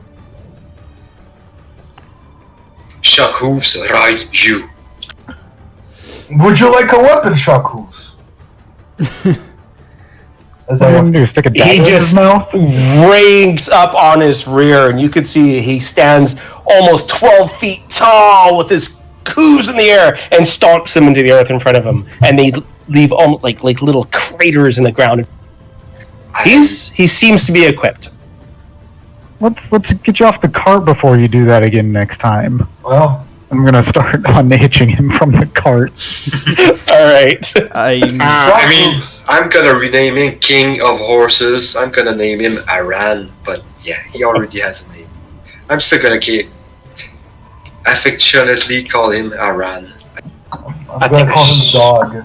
I think we should be quiet though. That they could be nearby. Maybe I should. All right. So Duncan and so Shock Hooves, before he unhitches, of course, goes and pulls the cart away behind the ledge that Soma found, not too far away from where you guys were. Duncan says that he'll sit by and watch the cart as quickly as he says. Watch the actual sky for a flare if there's an issue, and with that he pulls out what looks like a small wand. Nikolai, with your passive arcana, you could see that this is it's a cantrip that just sends an actual bolt of light into the actual sky. It's a flare. It's a signal flare, but it's an actual wand. Soma can do the same thing with prestidigitation, right? So he's gonna tell Duncan, if you see a flare, get ready for trouble. If we're in trouble and retreating, so prestidigitation wouldn't allow you to send a flare that far up. Okay. Yeah, it's 30 feet. But I mean, So this specific little cantrip or whatever is just it's literally a signal. So so he'll use that. You could light the forest up or do whatever. There is ways you could do it, absolutely. But he'll say if I see any kind of bright lights. I could cast light on a bolt and have Soma, what color? Fire a bolt. What color should I be looking for? I'm gonna hide behind the cart. I'm gonna show him I could make a blue light with the cantrip light, right? Blue's too much like the sky. You got a different color, maybe like purple or a bright red or something.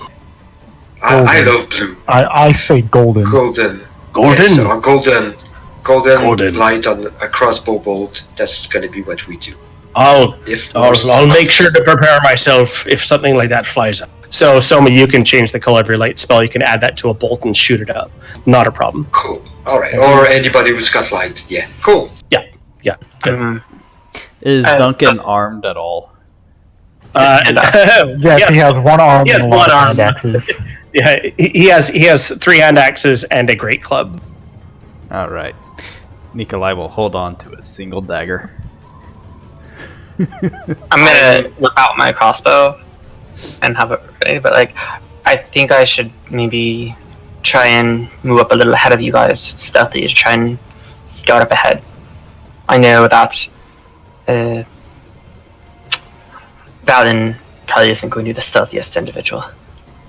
Out of character, I I tend to have make a +5 in commotion. stealth. I could keep pace with you. I'm gonna stay like 15 feet behind of Iliana because she's better at it. But yeah, I can. And so because like I appreciate rogues and all they can do, but what I don't like when rogues go ahead and no one can see it. So when we go onto a map that a rogue can only see that place, I bring everyone onto that map, just like similarly what we did here, so you guys can all see, but the rogue has their actions, you guys don't, basically, right?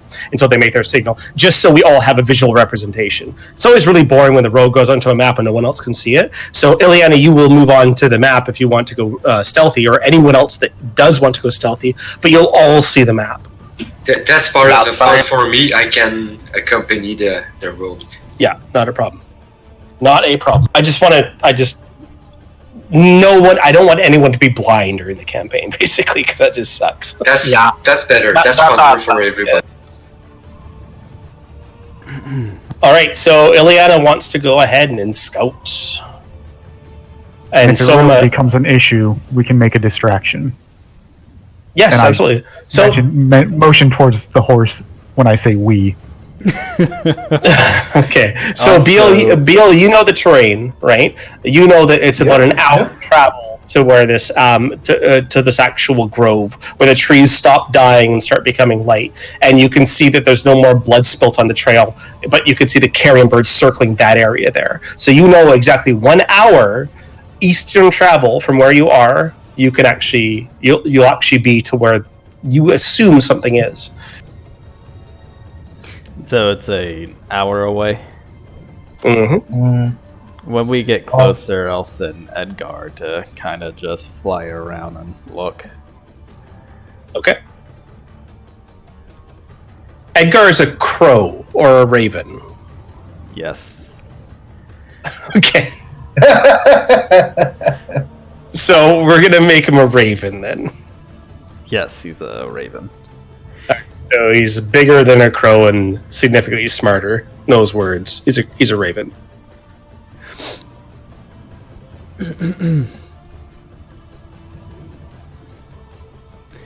Okay, so Ileana's leading. Soma, you're 15 feet behind her. Where is everyone else?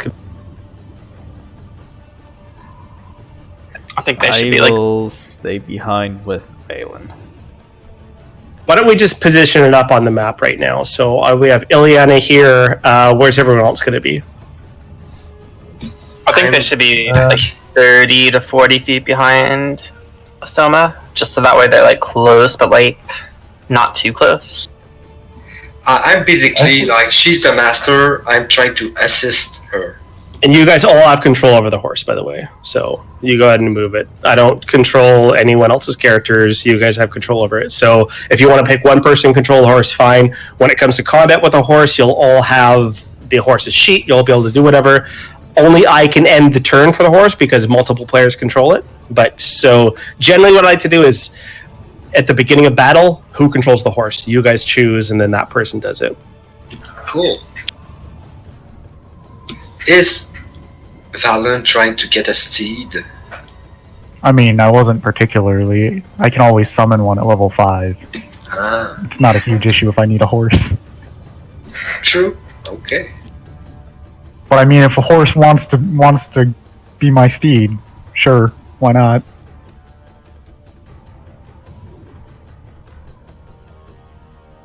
I feel like it's not so much style to have a horse. All right, so Ileana and Soma are going up, and then the rest of you are staying behind, or is that what I'm reading here? I'm not staying behind. I'm gonna follow behind them the 30 feet that they asked, but I'm not gonna let them leave my sights. Okay, so right now we're going to use this as how you guys enter. So Ileana right now is going to be entering first. Soma, are you right behind her, or you said 15? I'm gonna assist her. Like, she's gonna show me the way. She's gonna like give me signals like move now, come here. Okay. I'm assisting her basically. But Yeah, I'm basically gonna she's be the man. tree to tree And then for cover. perfect. All right. So and Bale, you'll be back. You said 30 feet. Exactly. Keeping my eyes on the. All right. So you'll be here. Nikolai, Valen, and Shockhoobs. Where are you guys going? So basically, we're making a marching order right now. I Don't want to be out of sight of, I guess, Beale. So 40, 50-ish feet away from him. Because we have dark vision, that's 60 feet. Okay.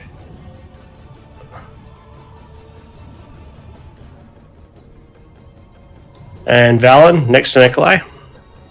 Shaku is behind you guys. All right, so that's how we're going to enter. Is everyone cool with that?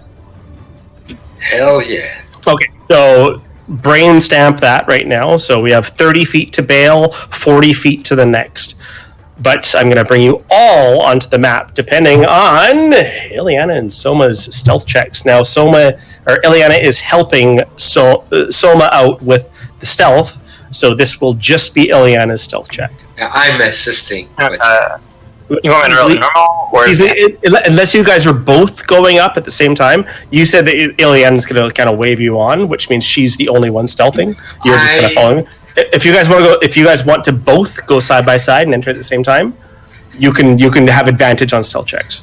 Basically, it was more of a question because I'm not trying to cheese it. If I can assist her, Yes. I'm going to do that. Okay. If So not, you guys I'm are going to gonna be roll going- separately. I'm fine with that too. Yeah, not a problem. Okay, so whoever has the highest stealth roll, go ahead and roll it at advantage.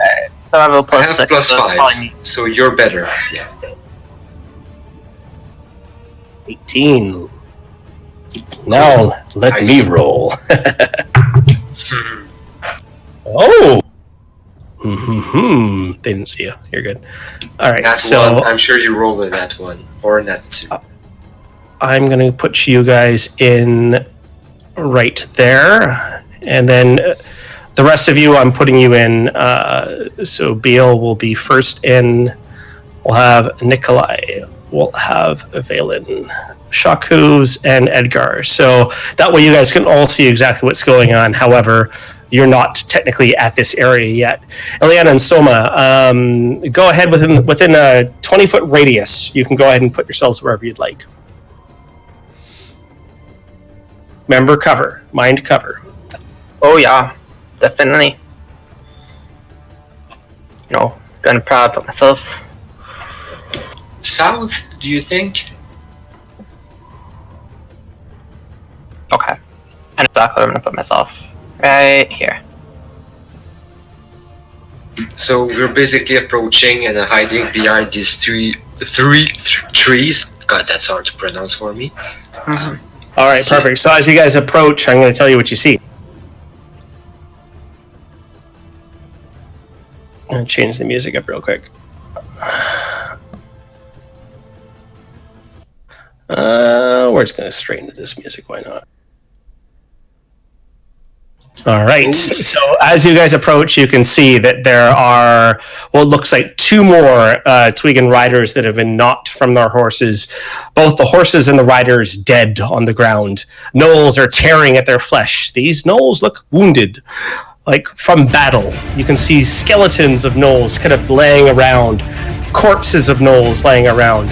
And far to the back, just in the moonlight, you can see what looks like two gnolls that seem quite healthy, not wounded like the other ones. And there is a strange gnoll. Cloaked in a magic user's fashion, this beast seems more adept and calmer than her fellow gnolls. And she has a body in front of her that she seems to be using some sort of magic on. You recognize this body. This is Lennon. No! You're not there, shut up. So everyone knows this right here is Lennon. Oh, I just dragged his body away.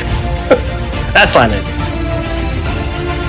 I barely see him in the moonlight. I guess I see the guard on his sword or his clothes, and I'm like, that's Lennon.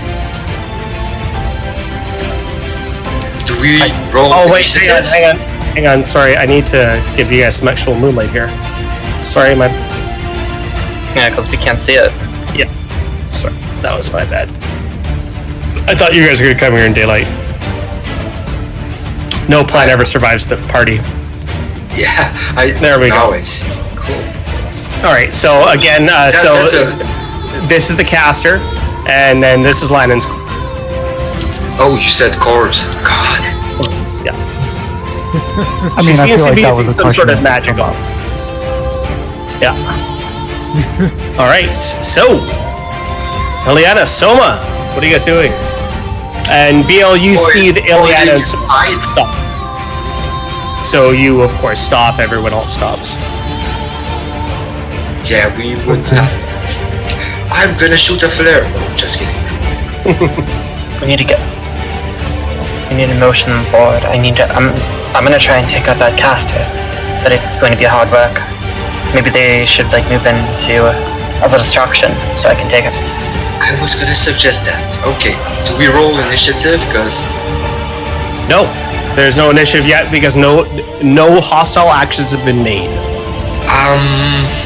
should They I don't notice cast a you. minor- They will notice I you. The more you guys do, the more they will try to notice you. But right now, they haven't noticed you. I can create a noise further south. Maybe get their attention, like a branch snapping. I would like to say, before you guys both left off, I also literally said we could cause a distraction. And that was like 30 seconds ago. In-game. Yeah. Ileana and Soma, you guys can back up and form a. You guys know what's ahead of you now. You can back up, form a plan, and come forward. That's what we're gonna do then. Okay. Okay, I'm gonna leave Ileana behind. I'm gonna let the others know and Tell them to direct like, call something to the south. repeat that. Tell them to call the distraction to the south. Cool. All right. Yeah. And I'm also gonna use this opportunity to reposition myself. Yep. You guys can now come onto the map wherever you'd like, and then you can all come on the map at the same time if you'd like. So yeah, I'm gonna silently, stealthily go back to the group. Tell them we've seen like it's looking grim, but they are in numbers. They have one of them was performing a weird magic ritual.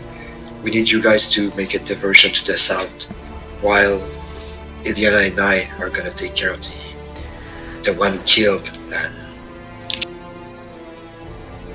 How far south? I'd say about a minute's travel, then start stomping. I'm gonna look at Chuck Hooves. Avenge your friend. Just give me a heads up. I mean, that wasn't really distance. I'm gonna give Valen bardic inspiration. I'm gonna touch his shoulder, whisper in his ear like, make them hurt. As soon as I see the party move into action, I'll cast Bless on Valen, Bell, and Ileana. I'm gonna be too far away from you.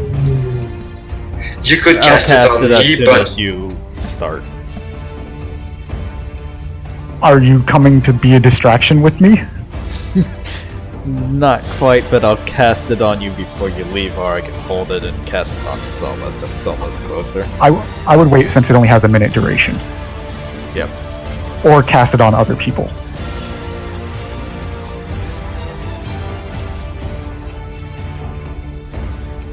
So, Valen, you're taking control of Shaku's? Yeah, I'm taking him and we're gonna cause a distraction south. Okay, so you have control over So we're him. gonna go south and then we're gonna go east. They didn't really give me a good, number. He kept asking for a distance. So we're just gonna go about this far. And then There's I'm 5 gonna you can see. I'm gonna cast light on myself. And then I'm also gonna cast protection from evil and good on Shaku's.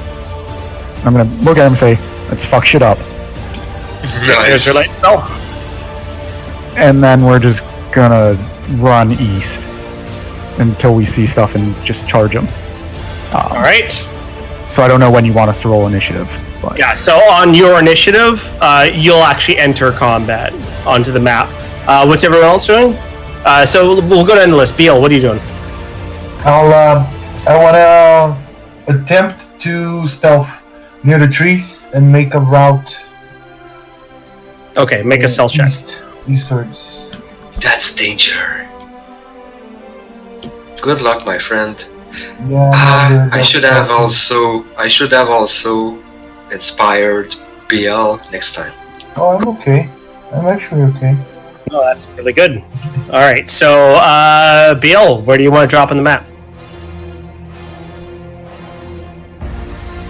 Sorry, I don't mind dropping around here behind Ileana and Soma, and hidden by the tree.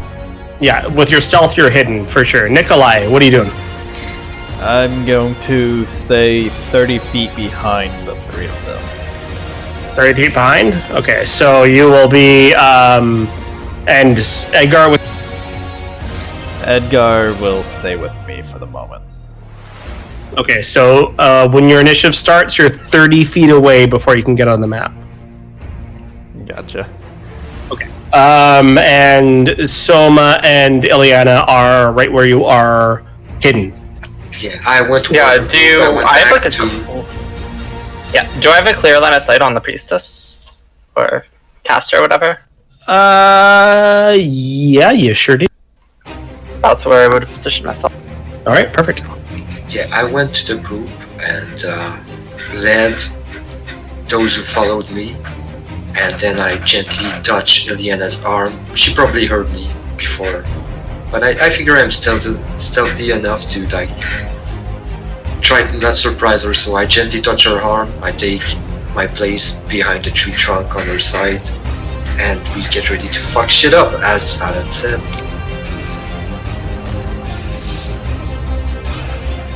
And my aim is going to be casting Bless on the party before they begin their first round of attacks. Okay. So if you beat their initiative, cool. If not, you'll have to wait till after. That's fine. But all right. So let's see if this initiative is sorted. I did cheat because I rolled, so I should have 9 instead of 11. Yeah, it's not gonna matter. I figured, yeah, as such. Okay, so everyone's in the initiative. We have Beal, Ileana, we have Soma, Valen, Nikolai, good. We have Edgar, perfect, and we've got Shaku's is looking pretty fucking good. You guys ready to do this? He's pumped. Yeah. And I am. No. Do you guys want to take a break before, or should we just fucking get it? Get this done. Do it. He did it. It started this shit. It's a good thing. Shaku's is a distraction. I would say we would both have dashed, so I don't know if that would have got us even further in, or... I'll say it gets you guys right where you are, right? Right, okay. yeah. BL. All right, BL. Well, he's faster than me, so I put him a little bit further ahead. Oh, sure, we can do that. All right, Beal, you're up first. I don't need. If I want to keep the stealth, I can't take actions.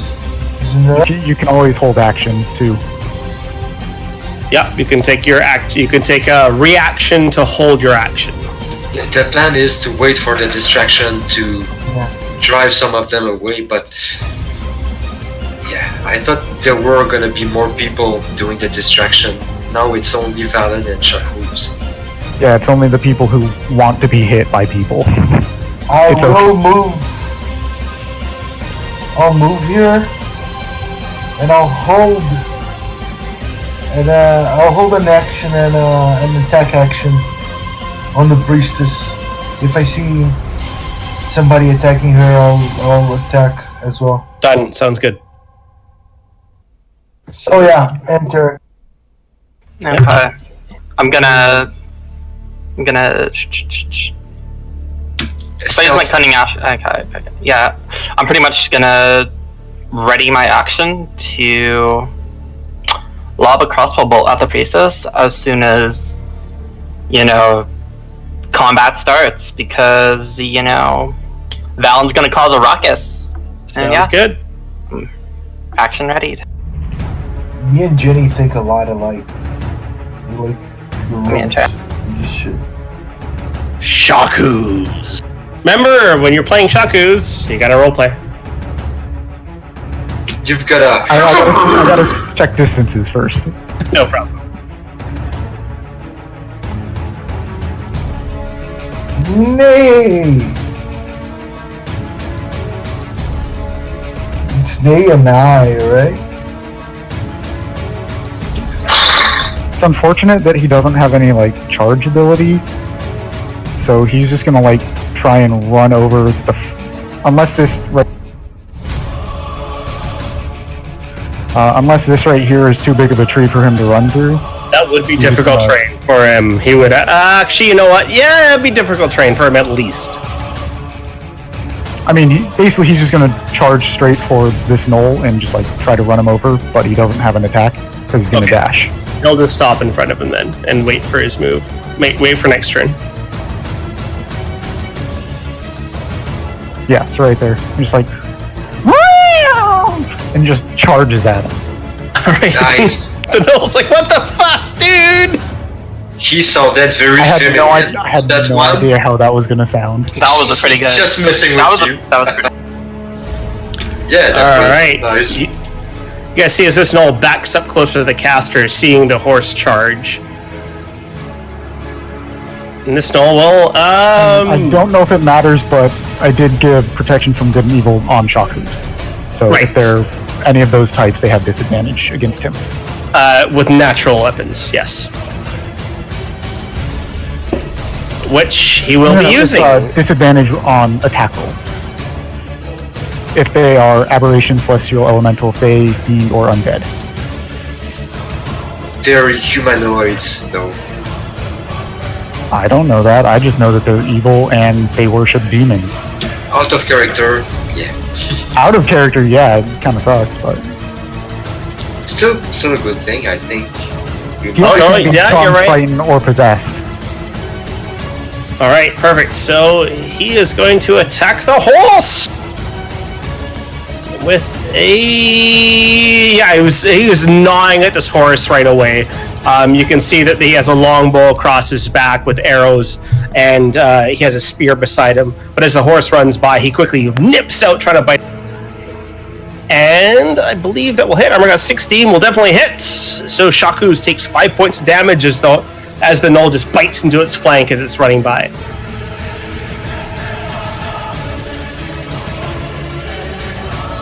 Ouch.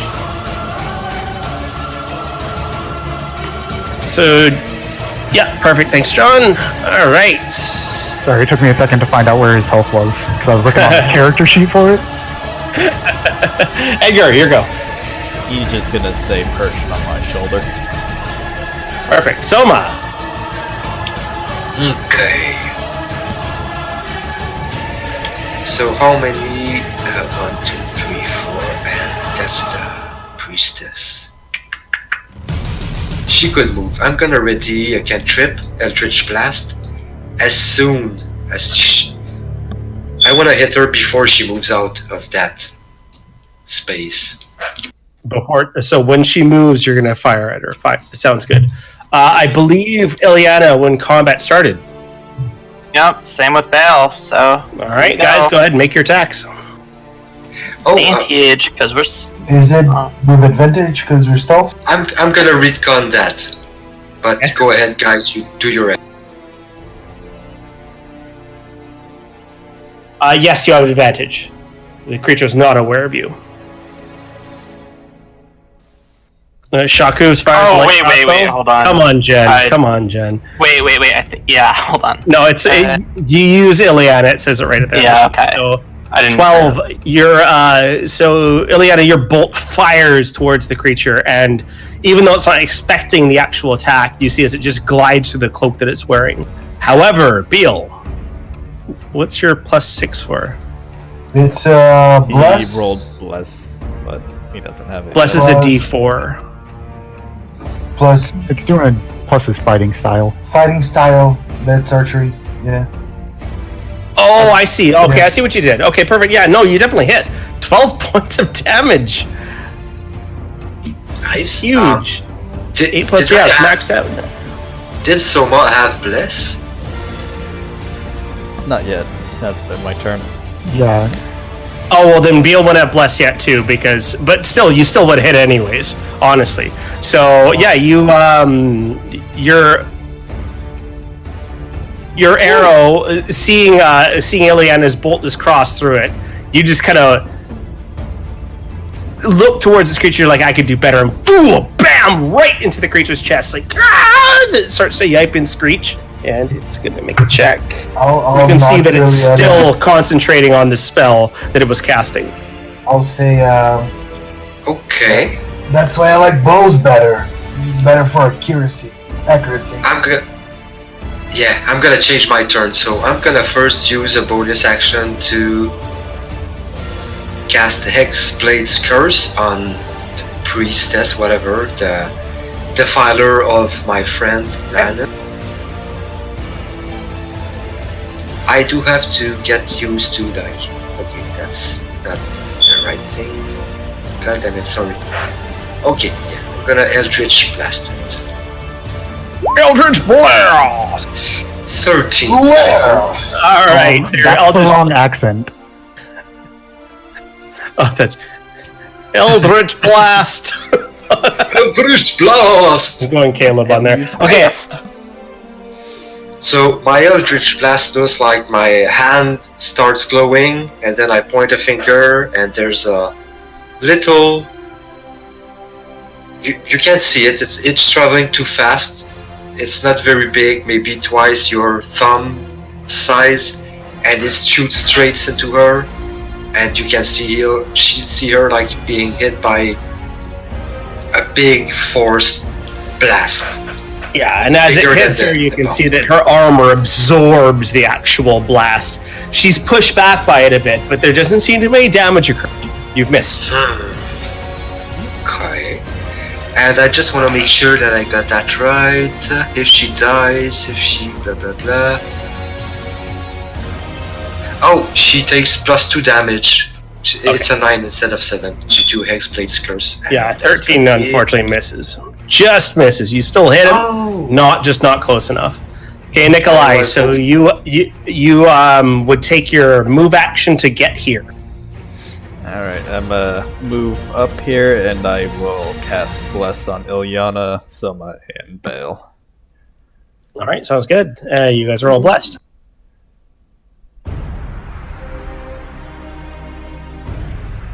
Yeah, gotta watch out for the green and red will make you bleed or be poisoned. Oh, okay. I'm gonna. Bless is gonna be Angel Wings. If I can say. Sounds good.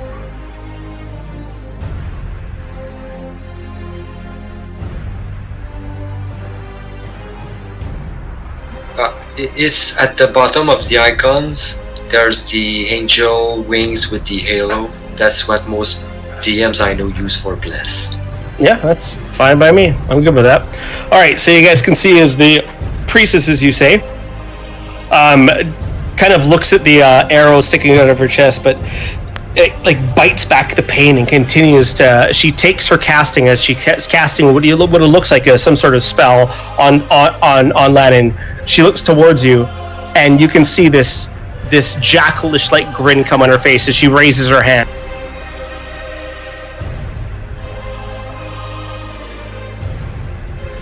And a magical light kind of emanates from the area in the very center of Valen. Here you go. Is this like a light that's providing light, like a light source, or is it just It's like a a magic. area type thing? Yeah, it's a magical glow. Yeah, it's definitely producing a light source. It's dim. I It's just mean dull. it's not like it's dark. it's not similar to a light spell. It's just a spell this- that is producing light. This is a spell that she is casting. Okay, So it's about to be cast. So it's not cast yet. gotcha. But yeah, I was no, like- this ain't no cantrip. Yeah, just wanted to see if that's like a stay out of this area or don't run through it as opposed to a don't end your turn into type of thing. Well, make an obviously- Arcana or Religion check if you want to try to identify the spell. Obviously, a don't end your turn there. If you want to identify the spell that's being cast, you can always make a free action to use Arcana or Religion. Now, it's your guys' choice to choose Arcana or Religion, and depending on the spell will depend on the DC. But it's a free action to identify a creature or a magic effect in you. That's a proficiency I'm gonna have eventually, but not right now. Yeah, it's got to be your turn to actually make that check, though. So, Valen, if you'd like Okay. to make a check, you can. Is it an action? I don't remember. Sorry. It's in my campaign. It's a free action to identify those. Yeah. Perfect. So I use religion because Arcana sucks. Okay, sounds good. So you use Religion. This is definitely some sort of. This is not arcane type of magic. This is kind of a religious type of magic, but it's. Hang on, let me just see what's your passive. You have such a shitty pass. This spell for you. It is evil. You can't That's determine all I if need to know. fiendish or whatever. This is definitely evil. Whatever's going on with this spell is definitely.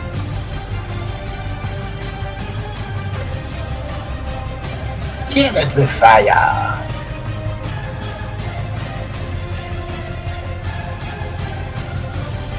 Alright, I should be able to dash to there. Just because I want to make sure I'm not sitting in it. Is the radius right here? You're not in the radius. No. Okay. So I had to dash to do that, obviously. Okay. And again, because as far as I know, these are demonic creatures. In Celestial, as I'm running towards this creature, I yell out, "You can't hide from my light!" Which That is what- rhymes. That's going to be my, when I get it, the Oath of Enmity. But that's what I say now. Perfect. All right, this one kind of backs up and pulls his longbow out, and he kind of hides his face from the light a little bit and sees Bale just sitting up there in that tree, and he's going to unleash an arrow towards Bale to return the damage. Bale, the arrow slides right past you as you dodge out of the way. All right. Style. Matrix style, yeah. This Gnoll will, again, spear on the ground, longbow on its back, will take its bite attack against Valen. 21 will hit Valen. You take 5 points of piercing damage as you charge towards this, and as you're speaking your words towards it, he just grabs you and just shakes underneath your armor, piercing you for 5 points of damage. Right, Bale, it's your go. How far is she from me? 45 Ooh, feet. nice. Because I can use my bonus action to cast Hunter's Mark.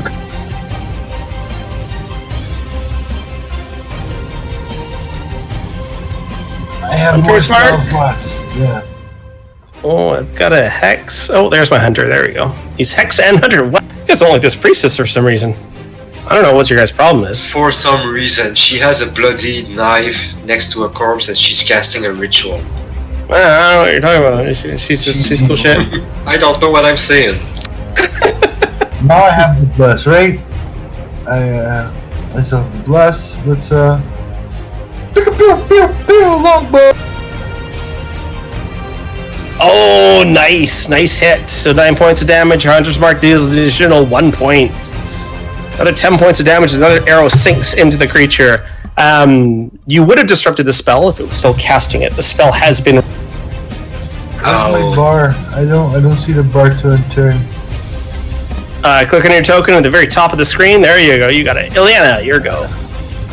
Yeah, I'm gonna try and identify something more about this spell using Arcana. Sure.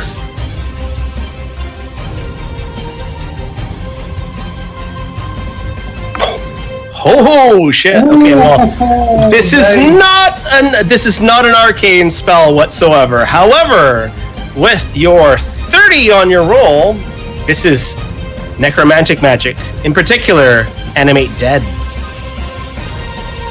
I shout that out. so that Valen can hear me and everyone else around me. And I'll say everyone can hear you. This is an Okay. anime dead spell. Okay. And then I'm gonna move here. Cunning action, hide behind this tree. Okay.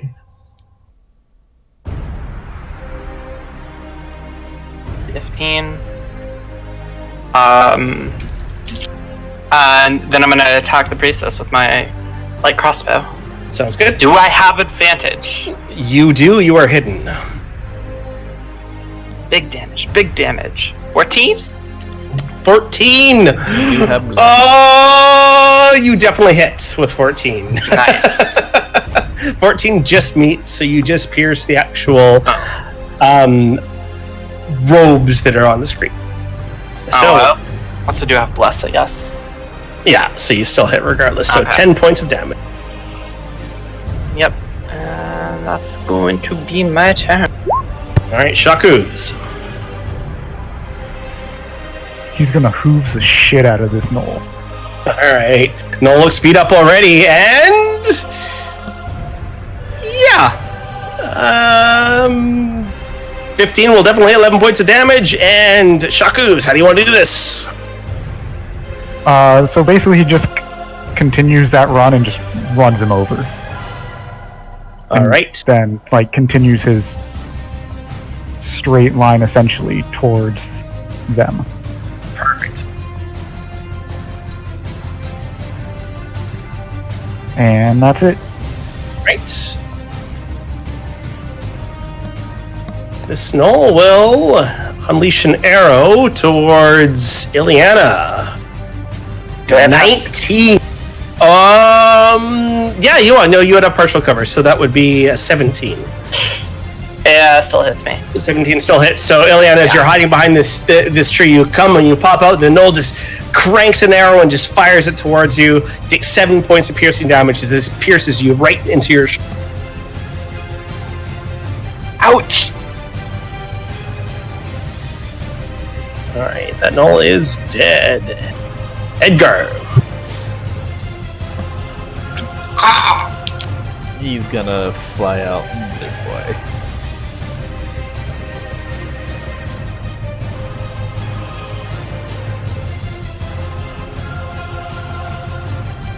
Soma. Alright.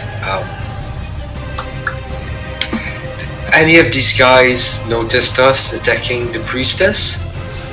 Everyone in this area has noticed you guys. Yeah.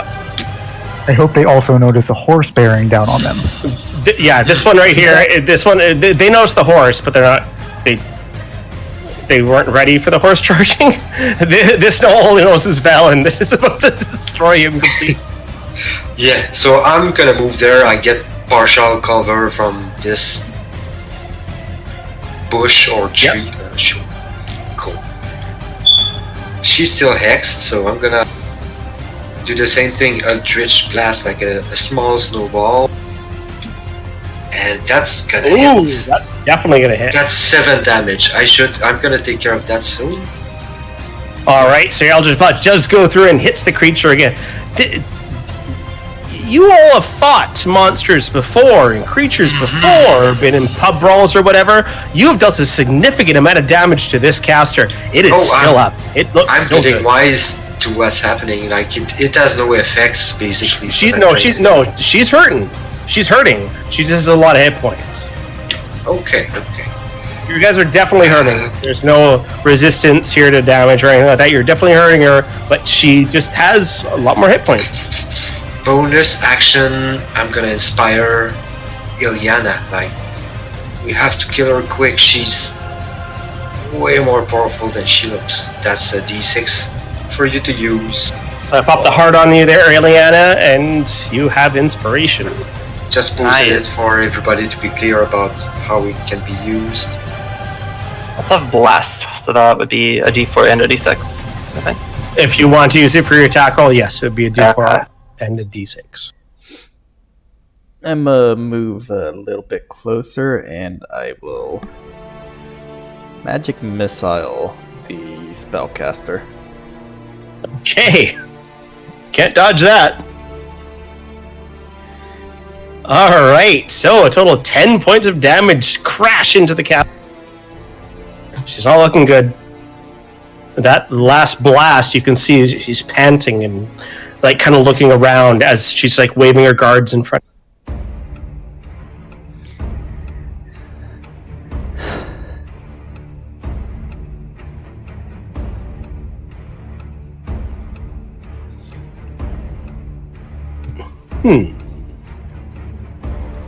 Sorry, going through my arsenal here. You. She will step up and she'll.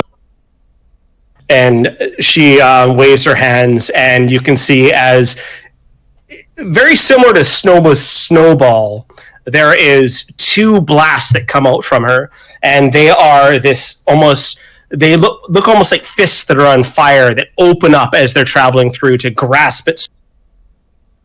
So she's attacking me. Yeah, she's casting Eldritch Blast on you.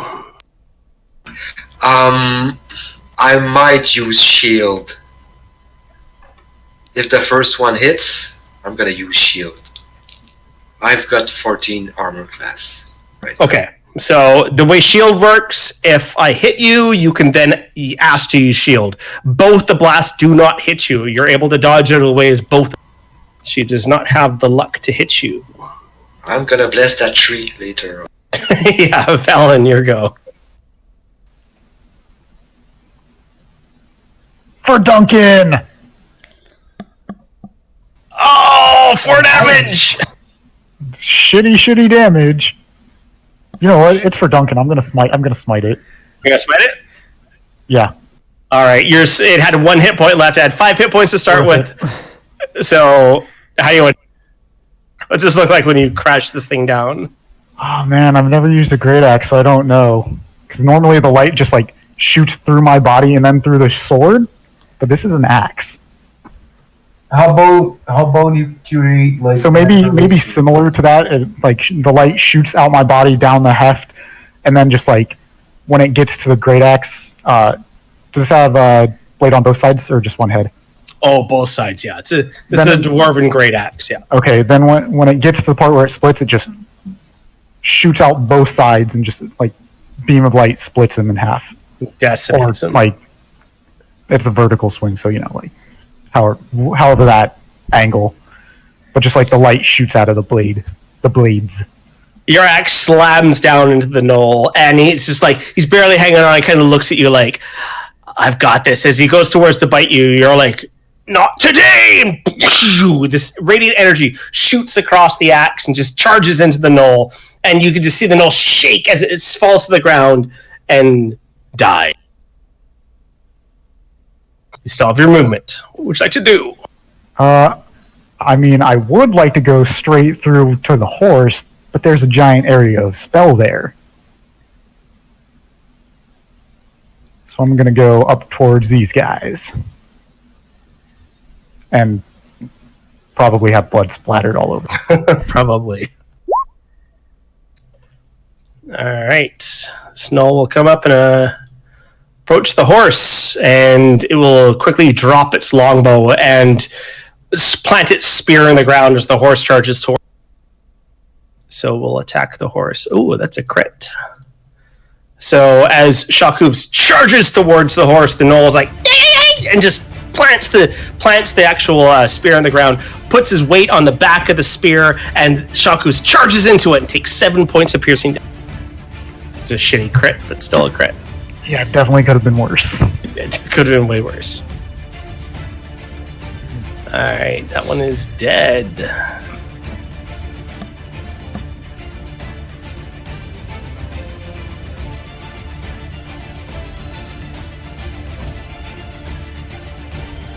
Alright, you guys see as the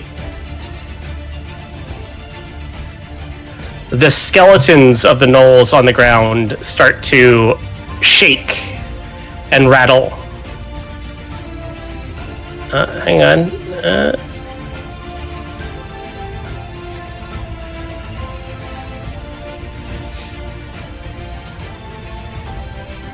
Okay, we'll do this the hard way. As they all start rising to the ground, or rising from the ground. Oh my god. That's a lot of skeletons. That is a really awesome initiative they rolled. Yeah, it's pretty horrible, isn't it? Too many cooks.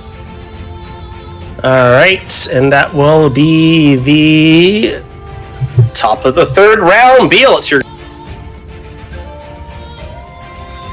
I just seen this witch raise undead from the ground. And like, this thing called magic. It keeps surprising me. It keeps surprising me every day. We need to take her down. Yeah, I fly into the air. Perhaps like,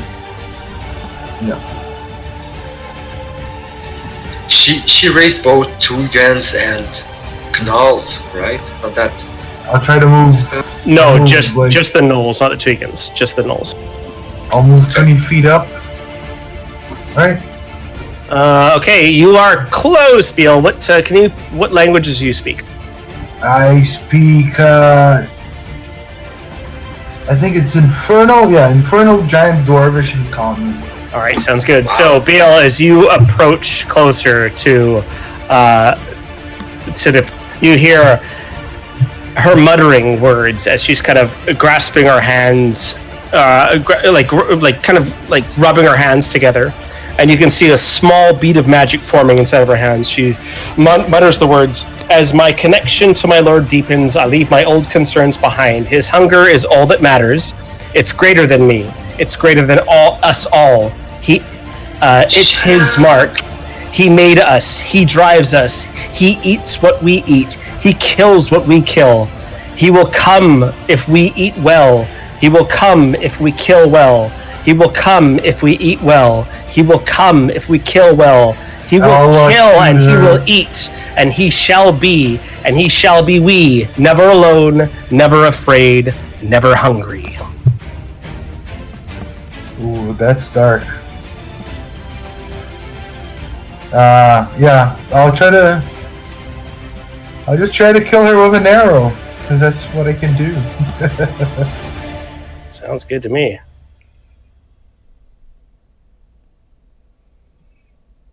I'll say that'll definitely hit. Roll your hunter's mark, hunter's mark. Hey. Nice hunter's marks. That's all 11 points. All right, another arrow pierces into her, and she's just actually hang on. She's able to concentrate in the spell. Yes, she still has the spell hold as she's barely hanging on. Whatever spell she's casting looks quite powerful, but she is. Kill her.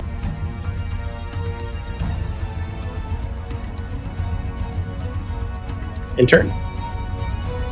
Oh, wait. I was trying to change something. Okay. Anna.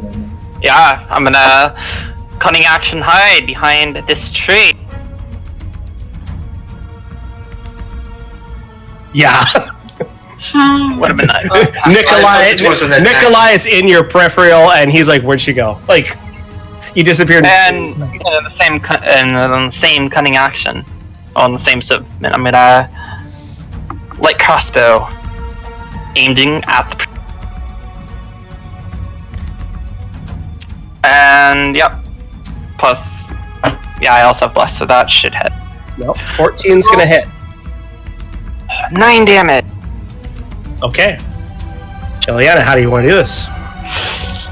The bolt flies from my crossbow, and as I shoot it, I say, "Flannan," and the bolt lodges dead in the gnoll's throat, and I'll be like, "Die, you damn it, mutt!"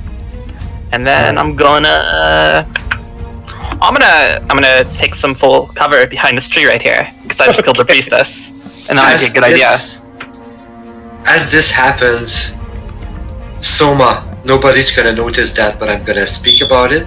He gets stronger. Like, there's an icy shine that forms, a thin layer of ice that forms upon his armor, and I get temporary 8 hit points due to X-Blade's curse.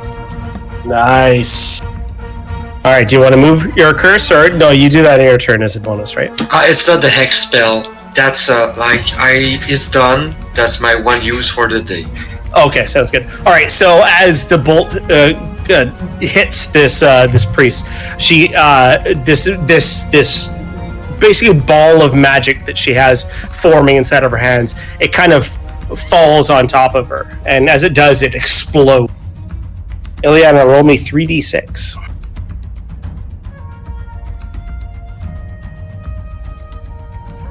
Ileana, you see as the knoll to the south of her gets blasted for 8 points of necrotic damage.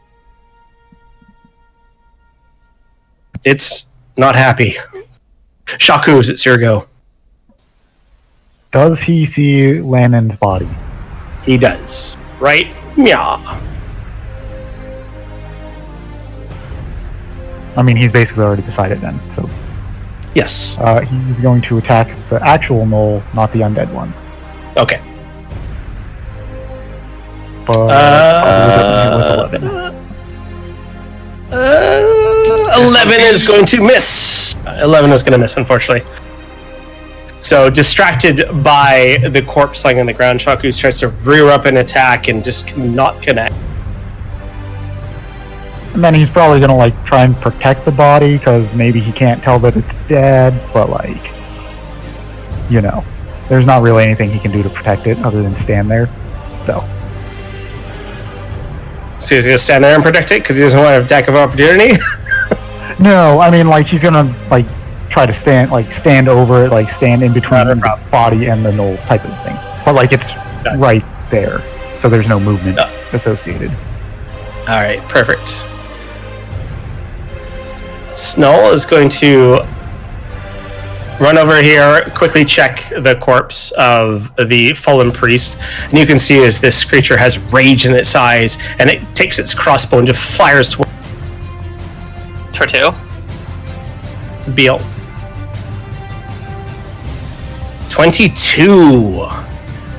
Beal, it is just fucking angry as shit and just fires and pierces right through your leg as the arrows passes through, dealing 7 points of piercing damage. The undead start to shackle and start to move. Not as quick as their other ones, but this one does approach Valen and will attack with a bite and a club. It bites, sinks into your armor, dealing 3 points of piercing damage, but the club bounces off of your armor. You said not 3? 3 points of piercing damage, yeah, from the bite. They're just about to put it in shot for Beal. Because he's concentrating on it. Alright, this one will come up and attack the horse. Not once, but twice! Okay, Shock Hooves is good at diversions. They have Maybe disadvantage too because good. I assume they are undead. Actually, let me make a save on that real quick. Yeah, they have disadvantage because I assume they're undead. They are definitely undead. So 7 and 7. This creature recoils from Shock Hooves as it still tries to attack it. To no avail. There is some holy aura around this horse. Edgar, holy fuck, there's a knoll there. It's a... Edgar's gonna disengage, fly 20 feet up, and hang behind that one. 20 feet Perfect. in the air. Soma. Alright. So, I'm pretty... Oops. Wrong tooltip. Yeah, you're very confident pretty. right now. And I'm pretty too. I'm gonna go there, and I'm just gonna, like... Remember to stab! I'm gonna bitch slap that knoll with my hand, like, don't mind if it just flaps off his shoulder. I'm gonna look at him, I'm gonna be like, boo! And... ah, shit, I should toast that. He needs to make... Wait. Third level, throw. buddy. It's a saving throw, wisdom. Yeah, that's that's when you reach third level. Ah, that's fucking right. So I just teleport here, and Yeah, you can retcon if you want. Okay, alright.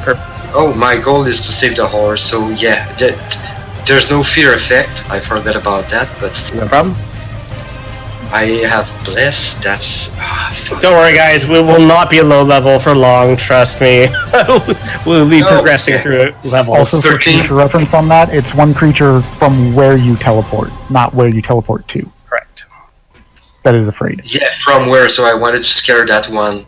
And then... Well, no, he it would have been somebody within 5 feet of where you left. Yeah, where you he moved here and then teleported here. Oh, you Yeah. were running up and then teleporting. Right. Yeah. Mhm, Gotcha. mhm. I was confused.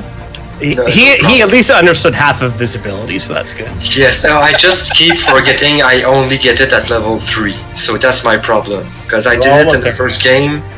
So that was cheating. And I tried to cheat again unwittingly. That's weird. So, It didn't yeah, work in the 13. first game either, eh? Yeah, Weird. Sorry, I'm gonna be more like No problem. focused It's on my cool. character. So much. 13, does that hit? 13 does not hit. No. Hate it. And I shouldn't have the +2 anyway, so X-Blade Curse is done. That's gonna be my turn. Bonus action. 60. Bonus action was your face step. Sure. That's right. No. God. I'm tired, sorry guys. No problem, buddy. Nikolai! Nikolai is gonna firebolt this guy shooting at Vale. Alright. Hopefully not set the forest on fire. Oh my god, good hit! Good hit, but your firebolt goes off. Deals 1 point of damage. You scorch some fur. He takes a point. Felt like a Really need binge. to work on that. Pew! Yeah. At least you hit. It's the worst when you were all firebolt. Oh, don't you're hit doing at all. better than I am, so yeah, take comfort in that. Alan! I'm going to strike the undead in front of me. Yeah, you are. Surprise. And I didn't roll a 1. Alright, and you're using your axe? Do yes, these this guys is even the have... These guys have vulnerability? They do not. They're not those type of skeletons. So 8 points. You crash your axe down into him, and he's still standing, but fuck did you take a chunk out. If Another only hit I like had that. divine sight. Won't work. Well, you will not stand another hit like that. And then Yeah, I'm going to move a little bit to the right because to try and draw the one on my right towards me. Alright. Snow. He's going to attack Shaku's. Actually, Soma just attacked him, but no, Soma did not hit. So he's going to attack Shaku's with advantage. And he has his spear out. Fucking 17. No pack tactics. It's because... Oh, no, sorry. He has +1. So we'll hit for 18. And... 18? Yeah, Oh, so... 18 to hit, not 18 damage. to hit, yeah. So 10 Okay. points of piercing damage. So max damage against Shaku's. Takes 10 points of damage. Shaku's is not looking good. You hear Nobody Nikolai yell out, "We talked about this!" Alright. The Null Skeleton will run up and attack Valen twice. At +1, which will be 14. Will miss. And the second attack is a natural 1, which will definitely miss. He just comes slashing and biting towards you. No damage. Tanner, would 14 hit a gnoll? 14 would hit, yes. I'm so dumb. Sorry, 15. 14 would hit the priest. 15 would hit the Null. Okay. At least I should have gone with flanking, but yeah, I'm gonna be shit. It's okay. I'm gonna slap myself. Alright, this one's gonna run up and attack Edgar. And he can leap high. Is he flying? Yeah, he's 20 feet up. Yeah, he said. Alright, so we gotta put the fly marker on him then. Gotcha. Alright, so he will run up and attack Alan. Our distraction team is taking hits. For fuck's sakes, every club I roll with these guys is a natural 1. It's great. So 14 with the bite, 5 with the club. Valen, you are surrounded by these guys, but unpenetrable. That guy is blessed. That's what Soma's gonna think. You're not wrong. Mm-hmm. I know. All right, and this guy will attack the horse again at 21-21. I was gonna say gonna something, but He has disadvantage. disadvantage. But 2 Oh, 21. no. 21-20. No, that's right. No, disadvantage would be 12-13. Would both still hit. Unfortunately, Shaku's does not have the highest armor class. Shaku's takes 11 points of damage. How? I hope he's not He a normal goes down. NPC. Shaku's is down. Now, because this is part of your party, I will allow you guys death saves on it. I'm gonna save it as soon as I can, but yeah, thank you. Bale, it's your go. Actually, hang on. Top of round 4. Bale, you hear yipping coming off from the east. It's far away, but there's a lot more gnolls coming towards you guys. From the east? Yeah, from the east. We gotta pack things up fast. More enemies are coming. East. And then I'll move my hunter's mark to this knoll here. I really find what's next. I'm just gonna curse. I'll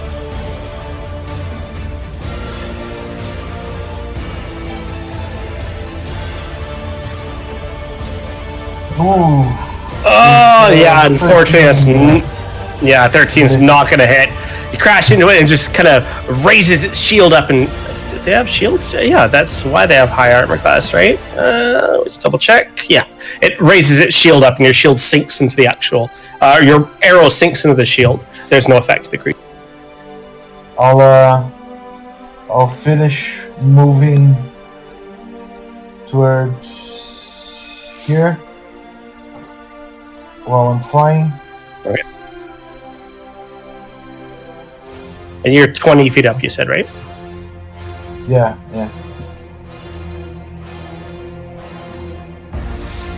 It's important for the fall damage later.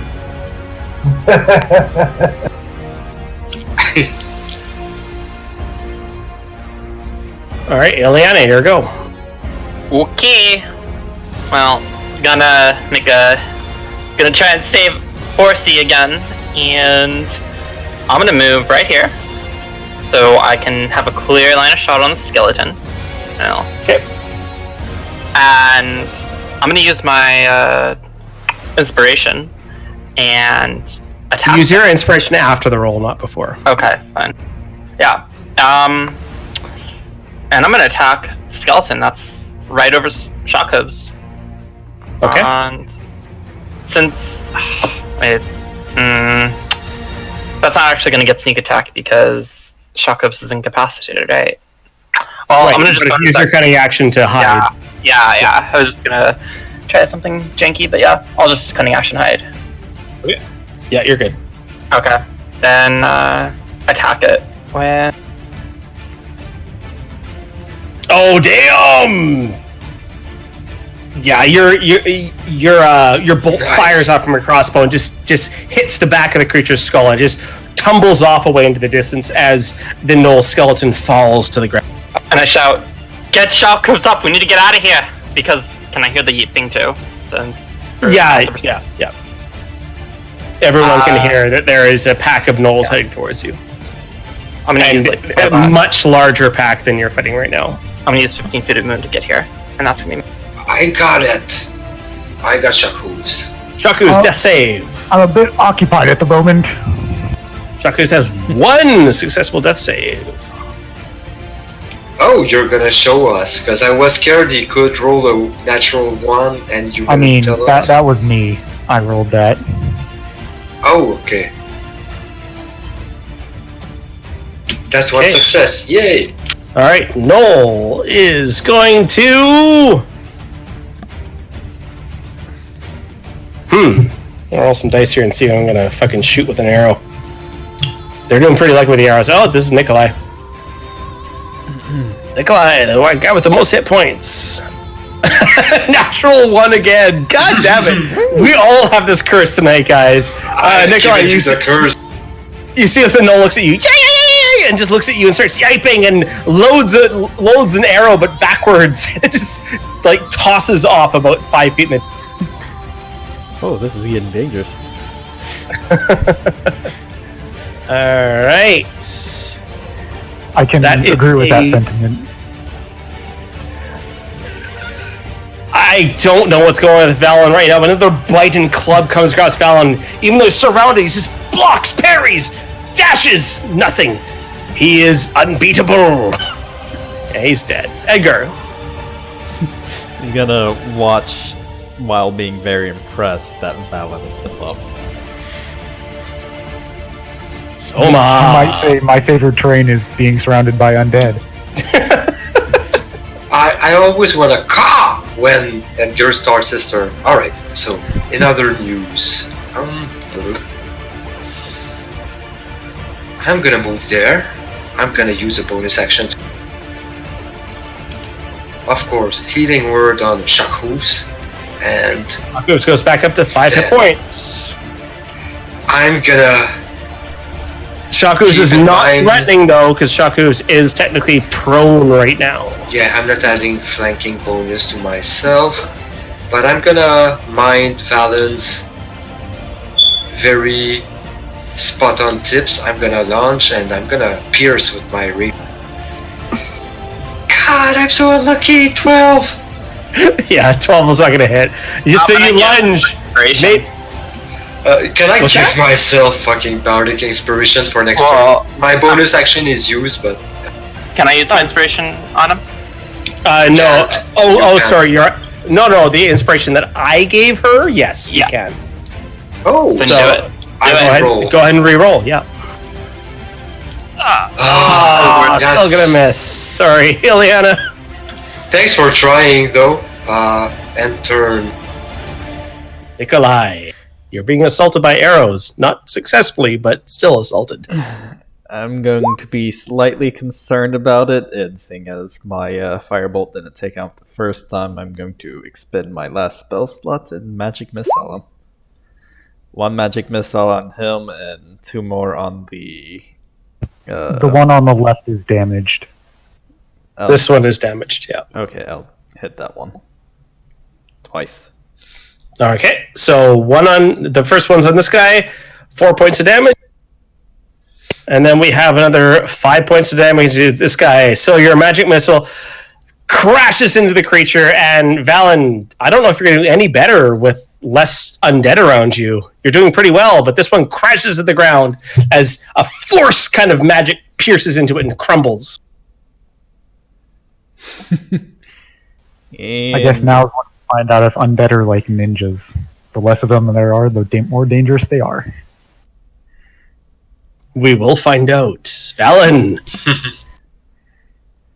Eventually we're gonna face undead ninjas, and then you're gonna pay for what you said now. And then we've got gnolls in our asses about to... Yeah, you know. Alright, Val, what are we doing? I'm not sure who wins in a ninja fight here. But I'm gonna swing at the guy on top. Let's hope it's the paladin. Alright, you swing at the guy. You swing at the guy on top, and you crunch into him, dealing 6 points of damage. These undead are a little bit more sturdy than you think. These aren't the same ones you found in the crypt below. It's still up. Weakened completely, but still up. Yeah, unfortunately, I don't have bonus actions. Yeah. This Noel will... I hope take his spear and attack the horse again. No, I gained his attention. Shit, I missed him. God damn it. You sure did. 9 will miss the horse.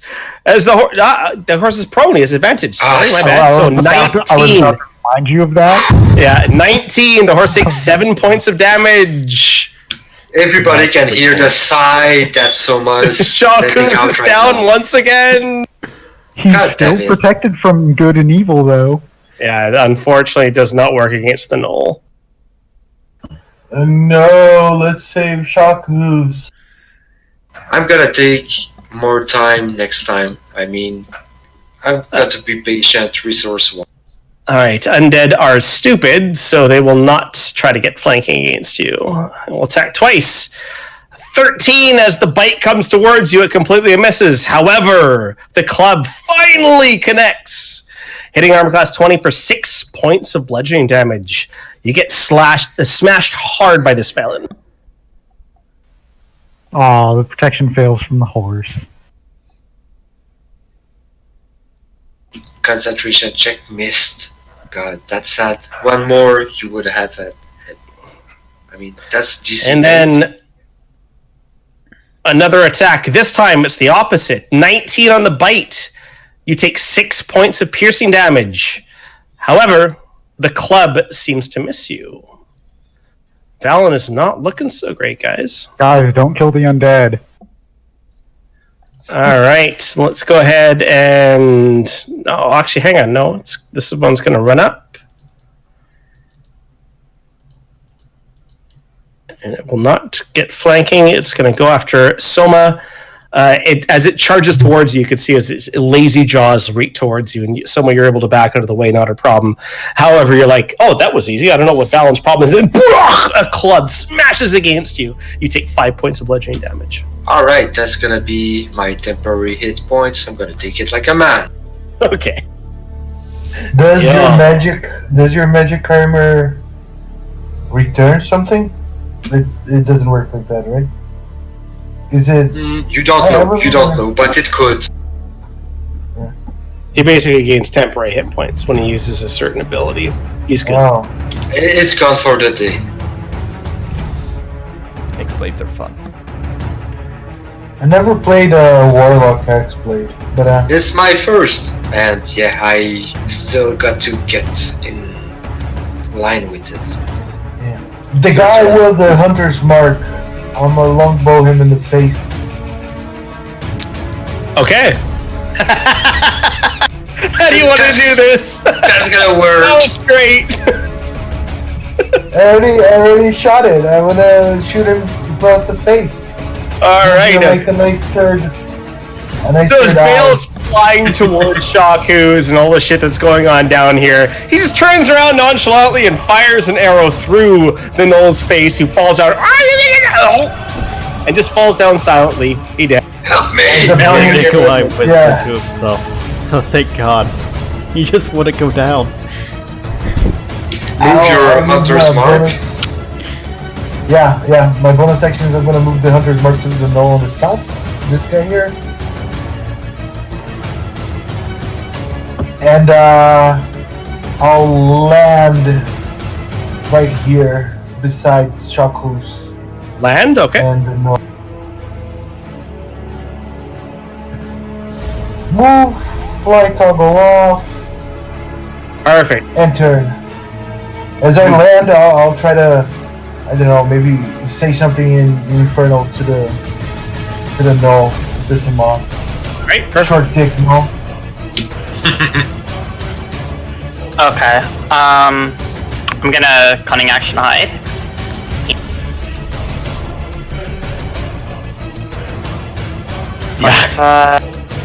Nikolai, she keeps disappearing. You don't know what's going on. You see her walk somewhere, and then she just fucking disappears. You don't know what's going on.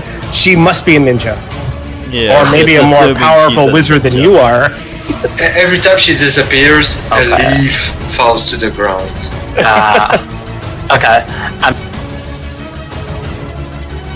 Yeah, that makes sense. I'm gonna move right here, 30 feet a minute, and like as I like run out, I'm gonna lob a crossbow bolt at the snow.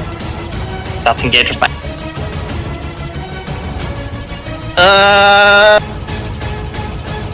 Okay, so you can only move half movement in your stealth, right? I think so. So Yeah. probably get like right here. Do I even have line of sight of it? You're firing through multiple targets. It'll have soft cover. Okay. You would know that, so you can take your turn back and Yeah. And okay. I think it goes right there. So I mean, you could climb the tree a little bit, get some angle on it. you know what? I'm gonna do that then. All right. So make a acrobatics check.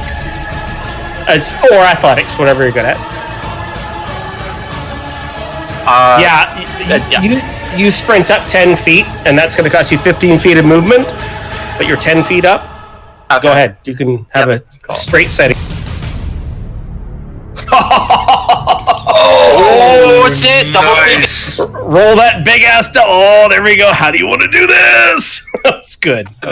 Actually, no, hang on. 11, 12. Actually, no. It's 21. 21. Still up? Oh no!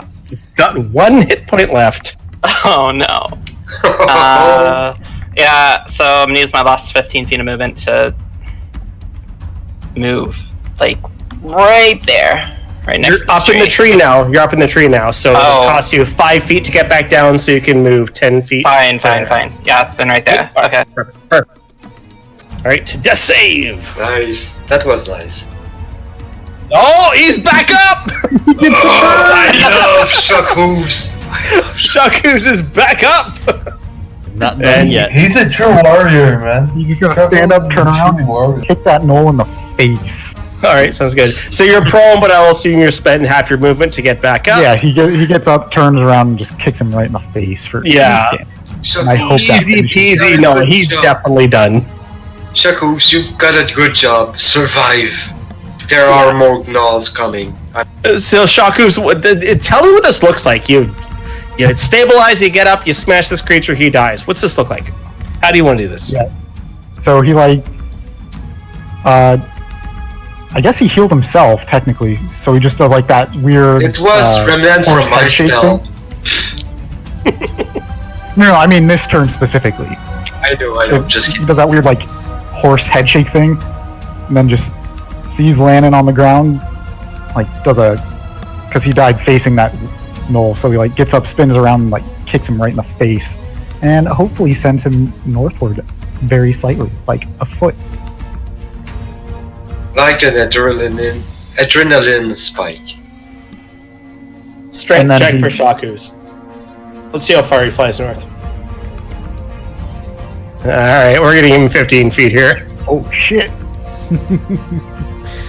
And then he's gonna stand over Lannon's body still, because it's still right there. Alright, Actually, I think he collapsed on it like 5 times at this point, but whatever. Good. Alright. That knoll's dead.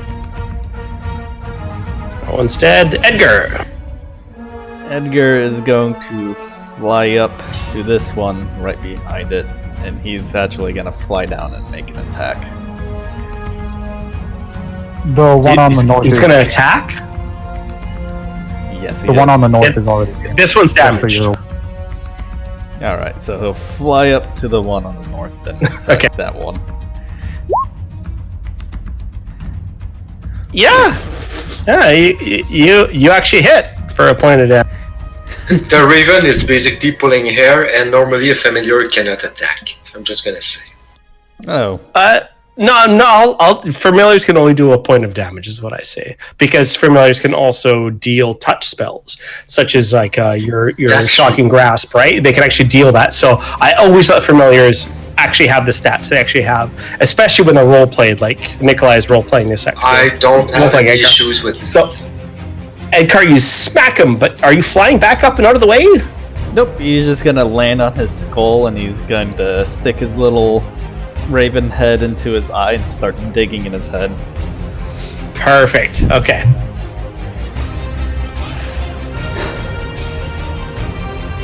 He's trying to save me. And turn, Edgar.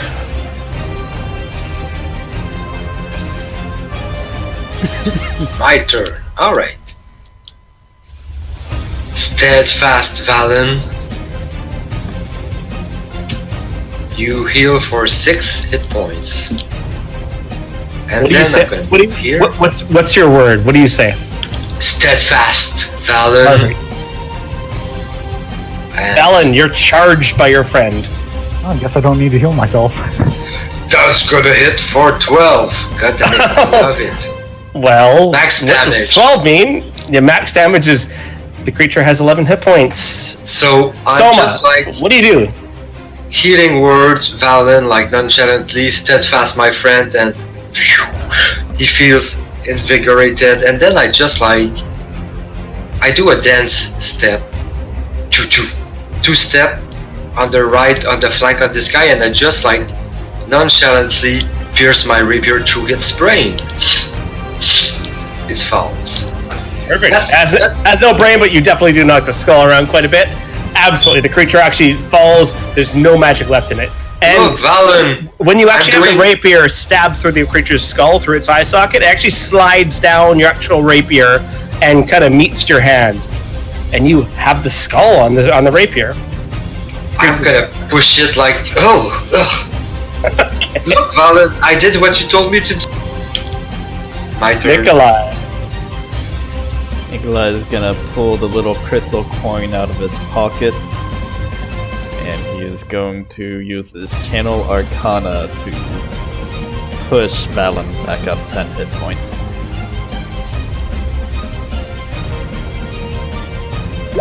Do you want to post that? Oh, Yeah, it cannot restore more than half of its hit points maximum.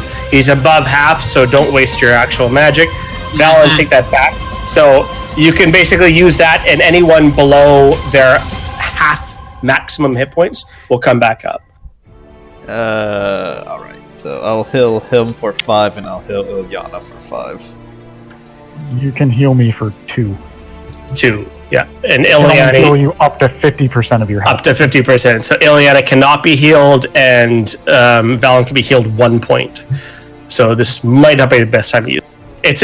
Trust me. This I play the therapists. They are absolutely amazing, but only when the party is about to be fucked with that channel ability. Everything else they have, they're wizards. They can cast cleric magic. you can still turn undead, but can you? No, I can't. No, you can't. Yeah, that's right. you guys have I a did paladin not for that. Look at him. He can't even be hurt. He's not a cleric. Too soon. I just remembered. I Hey, will I'm not- instead firebolt the knoll that Edgar is on top of. You got it. If you can't save me by healing me, you can save me by murdering things. Well, So your crit did not succeed, but with 6 points of damage, you crush and burn this creature to the ground.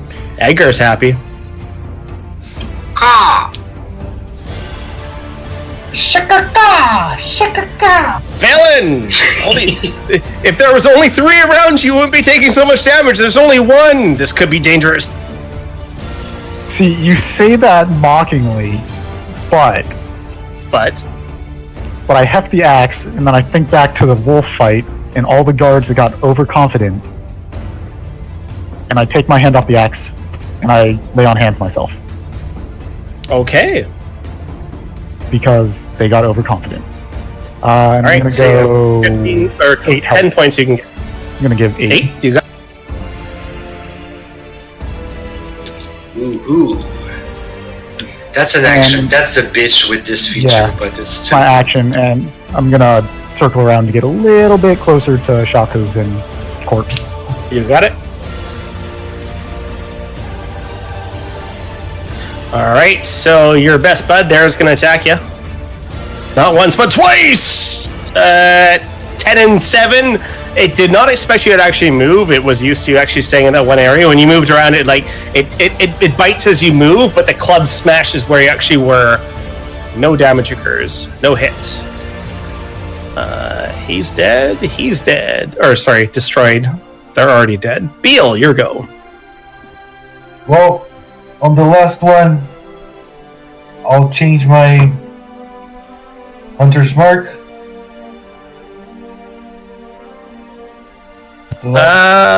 Hunter's Mark is 60 feet, right? Yeah. Okay, done. And, let's see if I can I can pin down his head to the ground. Last creature on the map. Beal, make it Nice. good. How do you want to do this? Bill is a sniper. God damn it. Yeah, I'm gonna shoot across his body through his torso, hitting his back bones.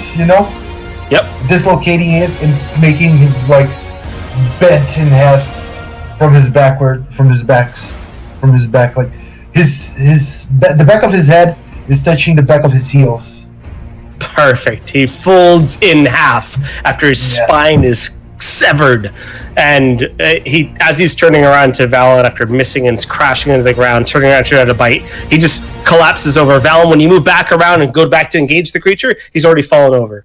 Bale has taken it. So there are a swarm of gnolls coming towards you guys. I know you guys need to flee. Battle is over. However, one sec. However, I need you guys to award one person in this party an inspiration point. If Shaku's was an Soma, for actual healing. party member, I would give it to Shaku's. I would give it Shock to. moves! I agree. Ilyana. My I vote goes think for if- shock moves. I would think Valen because he did kind of. Post it No, in roll like- 20 chat. It's hard because Ilyana, she's been a ninja. Valen was the bulwark, but Bill, he killed everything. He hit every one shot that he did, and he killed so many people. Alright. I think Bill deserves. Alright.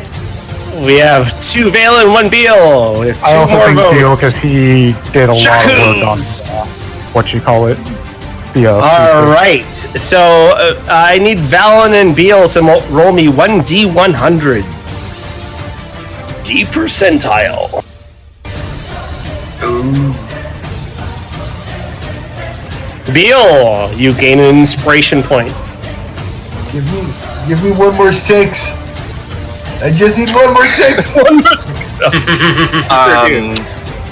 Alright, so you guys have moments before they get here. What would you guys like to do? Are we sticking to initiative order? No, we're not here. Okay. How far away are they? I'm gonna rush over to Lannon's body. How You long- guys have. I'm going to give you guys 3 turns, I have a plan, but I'm gonna go last. and that's not including movement, right? You guys can do whatever you want, but you guys have 3 turns before you will be exiting, or else you could be in the ship. You could spend longer if you'd like to see what happens. How long will it take to secure Lannon's corpse on Shaku's? Okay, that will Is that like take a you the full one- 3. Make a acrobatics check. I'm not Can doing I- it. It's gonna take more than 1 turn. If I don't think I can do this, So what is against? No, this. If you want this to take 1 turn, make an athletics check. If you fail, Wait, it will wait, take wait. you your full 3 turns to do this. Because wait, Soma is against if such it's gonna take rituals. longer, then I'm gonna pick him up and I'm gonna get on Shaku's. If it's gonna take longer than a turn. Soma would try to interrupt. Actually, move that corpse onto Right. the. That's all. Yeah, like if I don't think I can do it super quickly, I'm not even gonna try. No, you can. It sounds You're like actually I pretty don't. strong. You can do it. Can I do something I'm here? just letting you know, if you fail on your athletics check, then it may take longer.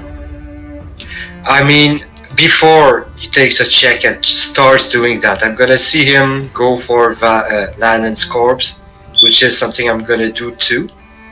Because any sign of like a family heirloom, I'm gonna secure.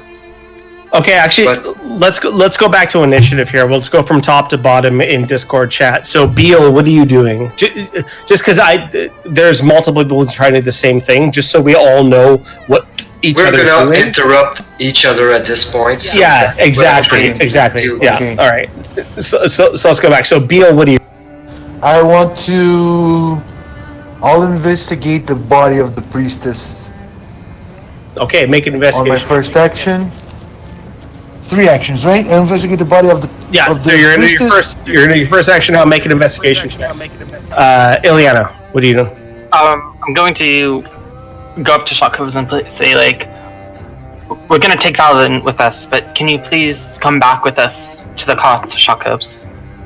We've gotten vengeance for Valin, for Lannon, but you don't need to throw away your life.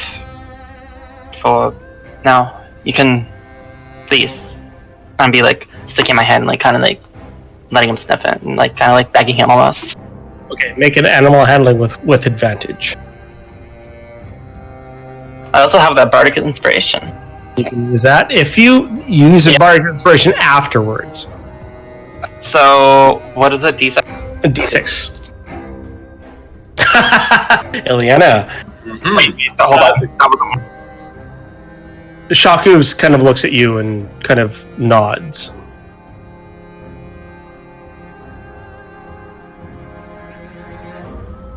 What did that?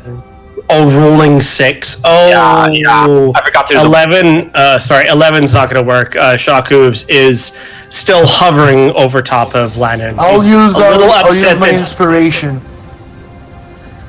on Ileana. Okay. Ileana, go ahead and re-roll your animal handling with advantage. We ruled that when you re-roll, it's like a luck, right? So re-roll once, Ileana, not at advantage. Okay, and +1 from your 17. Shaku's kind of stands back from Lannon a little bit, but kind of sways. He wants Lannon there, but he gives you his space. He's coming with you. Hey, let's go! We got a horsey! Yes! Alright, Nikolai, what are you doing? Is Shaku's look a little unsteady on his feet? Yeah, he's got 1 hit point. He's fucked. I will use my Channel Arcana on him to pop him up 10 hit points then. Ileana is almost able to benefit from that. Which is so outside of combat, I will control Shaku, so we're not doubling all the hit points and all whatnot. So he will get +10. Woohoo! +10. There we go. Be enough. And then I'm just going to send Edgar 50 feet ahead of us and kind of keep an eye out to the forest to the west as we retreat. Alright, sounds good. Soma, what are you doing?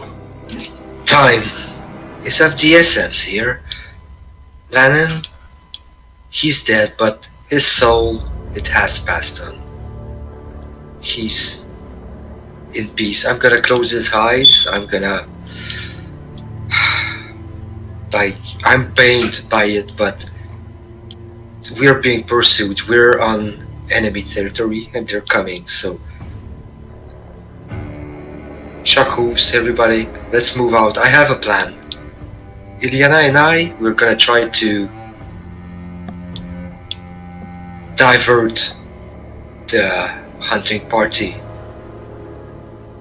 We can sneak, I can make sounds and drive them off, like with horse and twiggen sounds. Like I know how a horse being mauled sounds like right now after this fight. We could try to drive them off, giving you guys some times, and then we would sneak off and try to regroup, giving you guys sometimes to gather like the cards and move away, and we're gonna follow your tracks. We're gonna keep our eyes in the skies for Beale. We should that's my plan. Separate the group, we're gonna make a diversion, try to divert them, give you guys some times, and then regroup. How does that sound? Really? I don't think that's for the best. Hang on, Beale, you're going to be over here investigating the corpse, so you're not going to be part of this conversation, and there's a reason for it, trust me. Okay.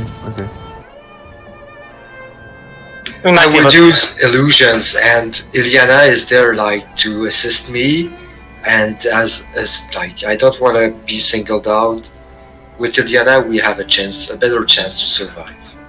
I don't know the if situation is I don't know about if it'd be a good idea for you to be part of that distraction, because I can actually get away really quickly and stay out of line of sight of them. That's right, I don't have my face step anymore. I am able to move quite quickly, as you've seen. That's true. I want to help you because it's still a risk if you go alone, but I trust you. I don't know why. Maybe try and I trust you. I could probably try diverting them to the south of us. Let me just grab up my crossbow bolts real quick for some of them, as many as I can.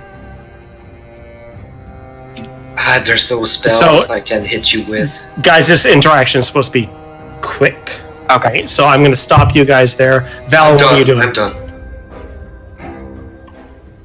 We need to just go. We don't Alright. have time to plan. And I take his body. Someone help me strap the corpse onto shock hooves. And then I'm going to walk over there and hope somebody's going to help me strap him on. Is anyone helping? I Is will hurt. assist to the best of my ability. Nikolai, you'll help? Okay, sounds good. So both of you guys put Lennon's body onto Shaku's. He's on there, but as Shaku starts charging, it's not... What do you guys do? Quickly. I assume that was our action for the round. We're going to get out of the round here because these guys are coming up quickly. What are you guys doing? We're bolting. And then I'm We're going to tell bolting. shock hooves, come on, let's go. I know Shaku, you don't like me. Let's starts go. to move, but Lennon's body starts to slide off. I see this, and I quickly just get on my rope and tie Velen onto it. You tie it all on? Okay, sounds good. So make it Wait, acrobatic. you tie me on? Make it acrobatics check. Or Landon on? Lennon, are you getting on Shaku's? I'm about to cut No. the ropes because That's what Shakovs is hurt. He cannot carry a corpse. That's extra weight. The corpse is not important. I'm using my dagger to cut the ropes and we bolt. Shaku, Then I'm taking Lennon's corpse. sorry, hang on. As Lannon is being tied onto Shaku's, as Soma comes up to try to cut the ropes off, Shaku starts to bite at Soma. Okay, I'm He's gonna not get going a hint. anywhere without Lennon. Okay, I'm getting a hint. God damn, I'm cursing in Elvish also. You can hear that pretty clearly. Ileana, you with your passive, they're coming. They're close. We have to go now. Yeah, if I see Lennon's body start slipping off, if shock hooves doesn't stop instantly, then I'm just going to pick up the corpse if it falls off. Because shock hooves is faster than me. At this point, Soma doesn't care about shock hooves, Valen, and the corpse, so he's just running. And Okay. I'm gonna try and divert them to the south as best I can. You guys going to the south, okay? Yeah, while making sure, I use good cover and stuff to make sure they can't get a good shot at me, but they think we're going to the south. Absolutely. You guys have moved quick enough, so Soma, Nikolai, Valen, and Ileana, Bale, just wait there. You guys are moving quickly enough where you can actually, with the horse and everything, you guys can move off and away. Is there anything you guys want to do? You'll have Yes. one round. Anything you guys want to do on your way away from this actual place? Now, Bale is already worried about the priestess, so anything else you guys want to do?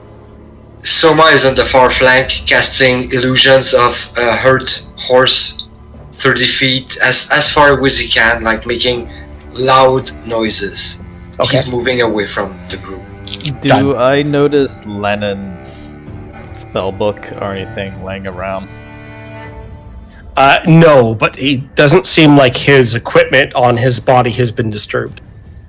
Okay, so I'll leave that to that, and I will just start making my way out of here. I will send Edgar to follow Ileana.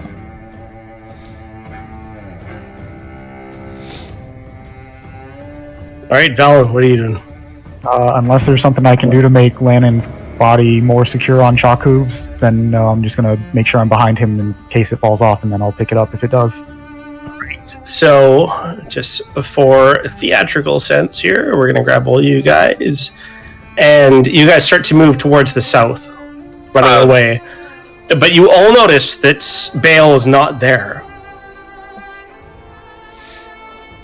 Do you guys say anything as you... I probably Continue don't towards the south? because I'm on the far flank. I don't see things. I try to make a distraction.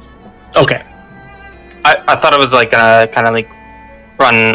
I thought they were heading to the east or the west, and I was gonna run to the south. Yeah. I'm like trying. Yeah, no, the gnolls are coming from the east, right? So, yes, going to the south, they'll may just pass right through, or they may stop here. You're not sure. You got to get out of this area, though. You know that, at least.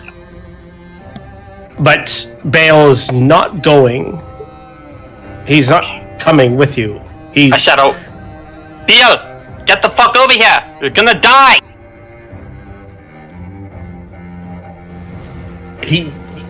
Bale stands up and he just looks towards the north. Wings folded at his side. An object in his hand, but not moving towards you. It's almost like he doesn't hear you. Do we have time to even like get to him? No. Oh my god. We have to run. I'm already running. Yeah, Same. we're all running. You all run? Alright. It's funny with the... because that's exactly what you guys hear. So as you guys leave the map, you hear this howling. Beal, you actually see as a large white wolf marches from the north and looks toward...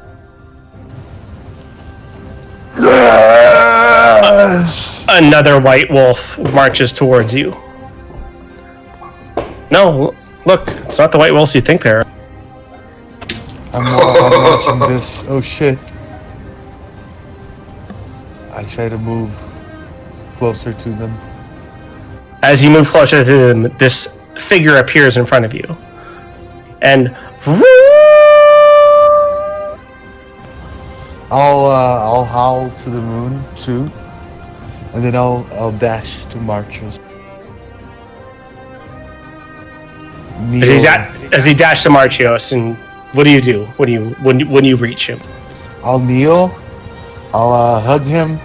Then I'll take the thing that Dorola gave us. I'll put it like between our heads, and we'll touch foreheads.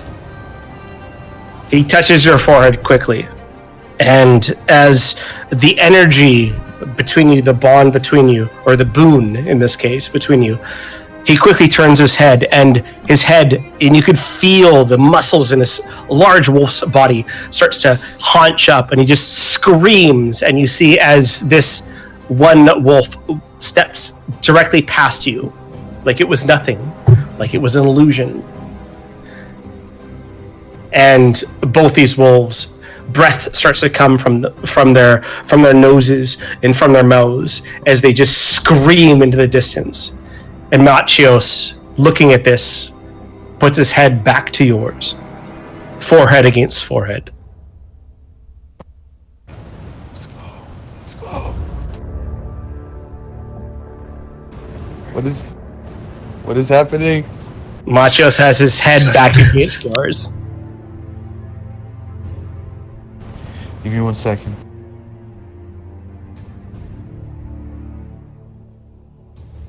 Okay, buddy, I missed you. Where is this body real, or is he also an illusion? This is Machios. This is Marchos. Okay. Yeah, make an acrobatics or athletics check, whatever you're better at.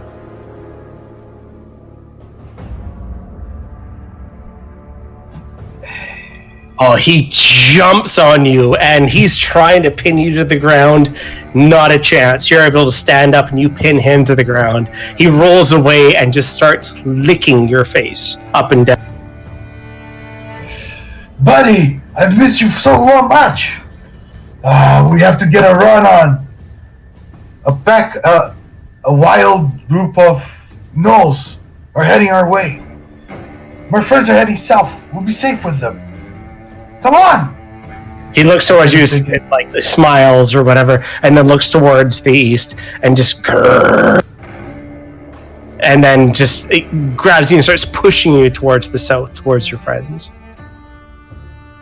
Yeah, I'll start flying with them. All right.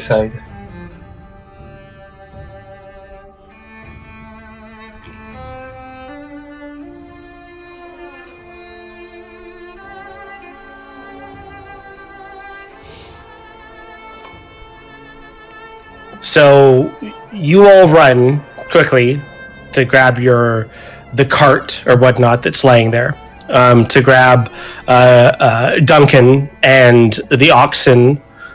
You quickly harness up shock hooves, and you turn around quite quickly to run back to the actual road, running away from these actual creatures. But Bale, is there anything you want to say to the party as you run away? As they run away? As you all run away from this grove. Oh. You have seen this, even though the party actually saw this, like, they didn't, right? So the players saw it, the player characters did not. Yeah, so what did they see, Bale? If you want to. They see a wolf running through the fields extremely fast, like lightning. And his fur is white like snow, with large fangs protruding from his mouth. On top of him flies Bell with his wings straight open, perhaps just 1 feet of difference between the wolf and the tiefling, as they're very used to dashing across mountainscapes like this to get a move on throughout the winters on Sunset Mountains. That's how they hunt, that's how they track, and that's how they best know how to travel alongside each other. They make haste to your traveling groups, and Bell shouts from afar, "Where do you guys think you're going without your navigator? You guys are gonna get lost before sunrise tomorrow." To the cart!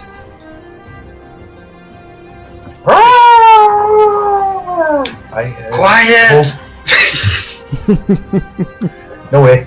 Both Marchios and Bell are super excited. They're howling like mad animals while they're flying together, crossing through the fields. Yeah. Can you show Marchios to them? Is that a flying wolf? I can, yeah.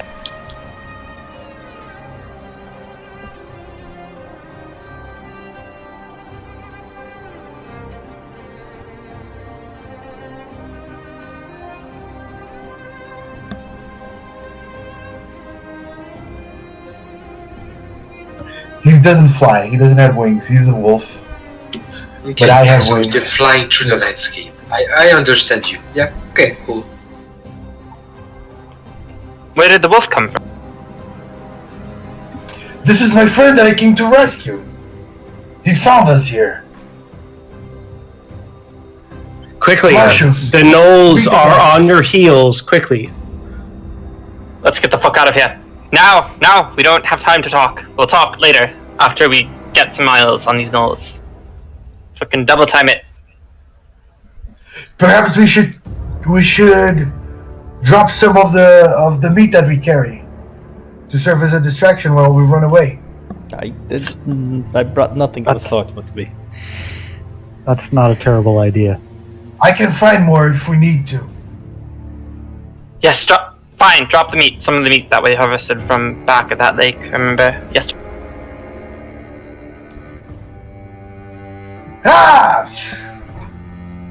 Oh, Marchos, I miss you so much. When we are already back at the caravan.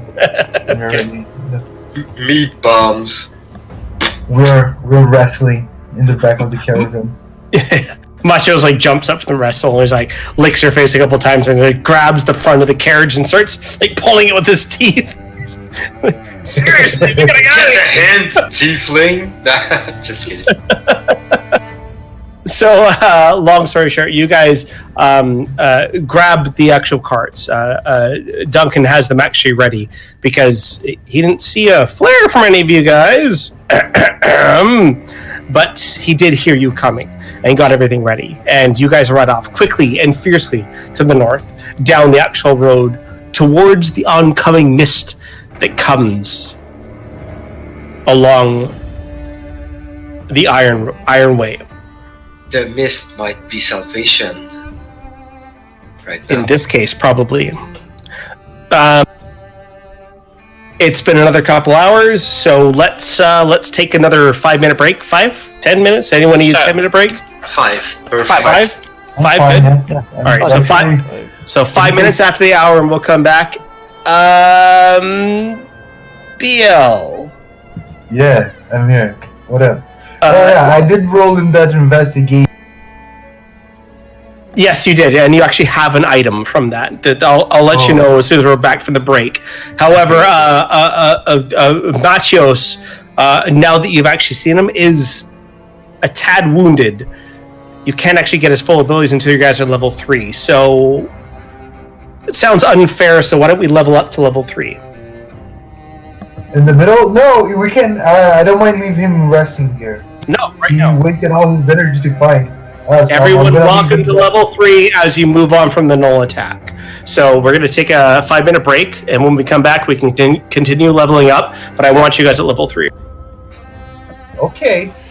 All right. Okay, sure. Right back, guys. I never leveled up in the middle of Help if I a campaign before. This hit my is pretty new. I mean, I'm assuming pretty the cool. next step is gonna be we're taking a rest because it's like the middle of the night, and we're fucking. I'm gonna roll level. Oh bad. Keep rolling above average. Oh. No, it's gonna be average.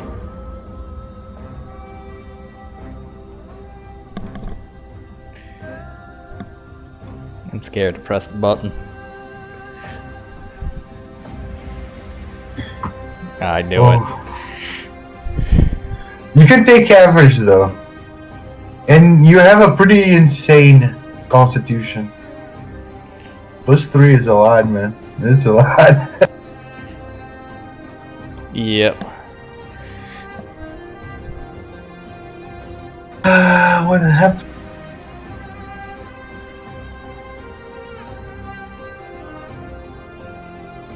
Let me see.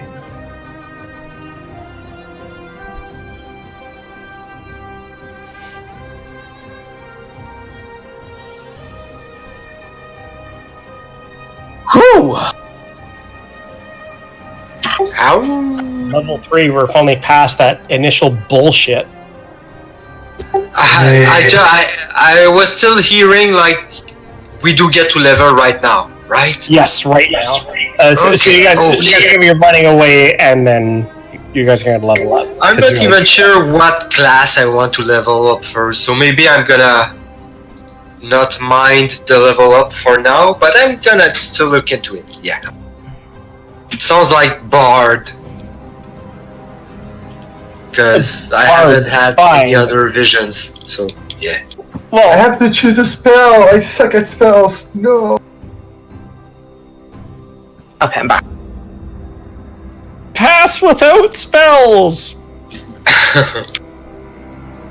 I get spells. Yay. Ooh, Do you? Well done. Well, Arcane Thief. Yeah. Well, what's that look like? What do you want first? As spells go, I mean. Well, is everyone back? I need to level up, so no, I'm not back. All right, so everyone's back. So what you guys are going to do? You guys are going to run away successfully from the gnolls. There was some strange interference from the gnolls. They were expecting their dead, and also probably eating things that they shouldn't be eating, like corpses of anything that had fallen there. They tried to eat my friend. God damn it. Yeah, well, gratefully not you guys, but unfortunately you did not find the arm of your friend, Duncan. But your cart wrestles on. It wrestles on for a few days. You make haste, and Beal does whatever he can to actually get you guys ahead. And it's quite quicker seeing Beal's friend. This tiny white wolf that you have seen in these plains before. But with this knowledge, you all level up. So if there's something you guys want to explain from your level up, even if it's not to the actual party, just to yourself, and you want to share with the party, please let us know. gonna do just that because I was about to. So, good call.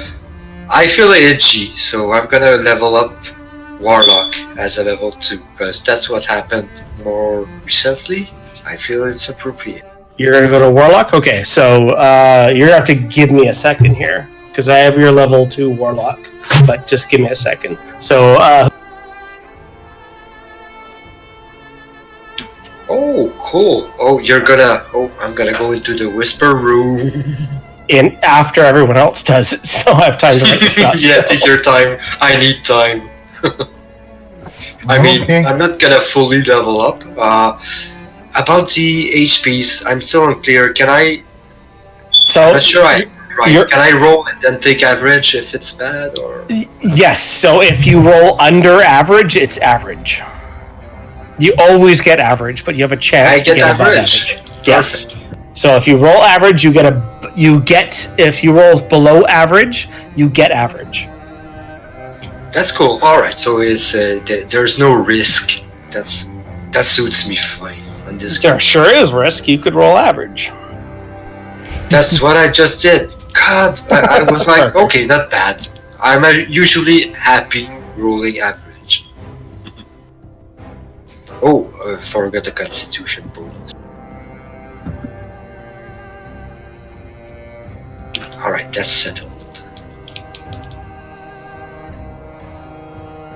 Do you just want to PM me your spells you're taking or whatnot? That's the one thing I'm unsure about. I did, before the game, I did change Hellish Rebuke for Shield, because I had forgot I got access to Shield. Okay, well, why don't you put your stats up to 2nd level Warlock, not your spells, right? So don't That's pick what any I did so far. and then Yeah, we'll do this at the beginning of next sessions, right? So we can know before, but yeah. Cool. All right, sounds Perfect. good. Yeah. All right, Ileana. Anyone taking their subclass?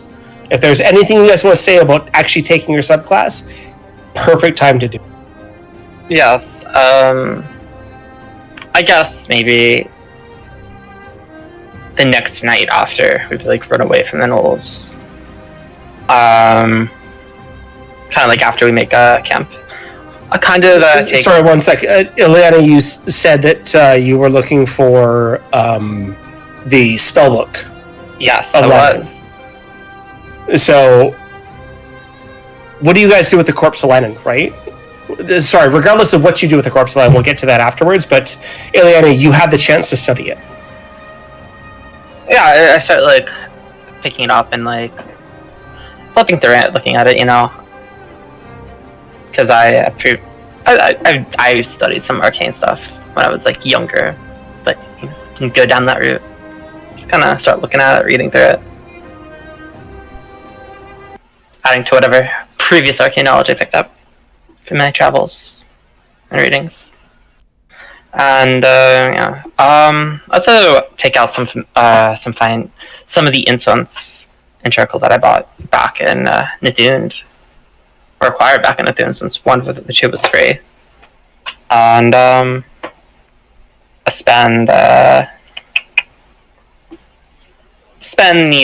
hour casting it, since I can't actually ritually cast, and use one of the spell slots that I've acquired.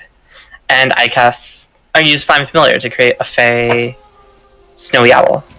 Ooh. That would be, probably native to an area like this. Perfect. Very nice. I don't know if anyone mentions anything when they see me doing this. Yeah. Well, Weren't you Let's go of through magic? Hang on. Let's go through level ups first. So, Ileana, your level up moment was actually being able to summon the Snowy Owl. So That's your perfect material for the roleplay channel, just saying. Yeah, and that's true. we can add to that as well. So, BL, you gain a level. Obviously, you gain your My bond, my inspiration, my friend Bio was My to family. actually have your Muccio coming. That's exactly what it was. So And you guys did exceptionally well. You guys are doing very well together as a group. No one's getting in each other's way, and it's a little odd for online role playing. So I'm pretty happy. So I feel like I interrupt a lot, but I'm trying to work on that. you just interrupted me, so yeah, it's pretty. No, I'm kidding. I know. I knew what I was doing. No, it's great. It's great. So, no, BL, literally, I wanted to bring a wolf back to you. We've talked about it before, but I actually wanted to actually have this thing find you. You guys did exactly what you were supposed to do. Yeah, so perfect. So, BL, you're level 3. Besides your wolf, is there anything that you're getting that you want to share with the party? Anything at this camp that we're having now that you want to kind of show? I have questions. I haven't read everything. I'm still doing my classes. Wait, I don't know. Let me see if I saw them. Did you get them? No, I didn't. We probably hear them playing like on the sidelines. Like, okay, that's happening. Here, this is what I'm gonna share with you guys. Okay, please share. My strongest point is definitely gonna be my wolf. He's my counter half, right? My other half, and he grows with me indifferently. What else? Oh, I can find berries every time I want to. If I wish to find berries, I find berries as long as I start. Oh, so he's got a nose for berries. That's good. Yeah, as long as I have a spell slot. That's how I'm gonna play my magic. The good berries. Okay, cool. I still have to write my companion bond from the UA. All right, so let's go down to Nikolai. Nikolai, is there anything specific that the party would see as you're kind of leveling up? Well, as Ileana reads through the book and practices a bit with her newfound magical powers, Nikolai would kind of come up interested, and he'd give a few of his own pointers to her and try to help out, and he'd be kind of inspired by watching her learn some of these newer spells, and he would kind of get quiet and walk away for a few moments and write a bit into his own spell book and copy a few things he had saw in the past as he had a moment of inspiration and realization of something he saw in the past. And it's Okay. like Nikolai, I'm going to take you to Whisper. Okay, so from studying Lenin's spellbook, you can grab 2 first-level spells and 1 second-level spell that you would like. And you can scribe that into his spellbook at no cost. Wizard spells are cleric. Wizard spells. Perfect. So any 2 first level and any 1 second level. Okay, that's awesome. More spells to my spell list. I did already add the 2 I was looking for this level up to 3. I've got Spiritual Weapon and Invisibility now. Perfect. You can swap invisibility if you want and take another cleric spell, because I know how Theurgist works. So you can swap invisibility, take that as one of Lenin's spells if you'd like. All right, I'll do that then, and I'll take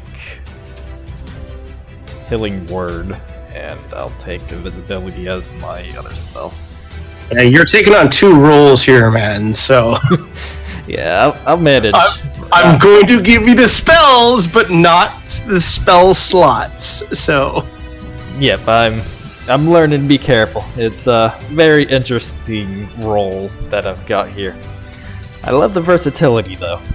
Yeah, it's great. It's amazing.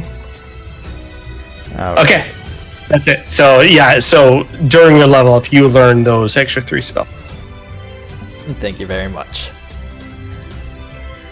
Well, you did talk to us about like your quest, and it seems like you've stepped up. Like you've accomplished the first step, for sure. Yeah.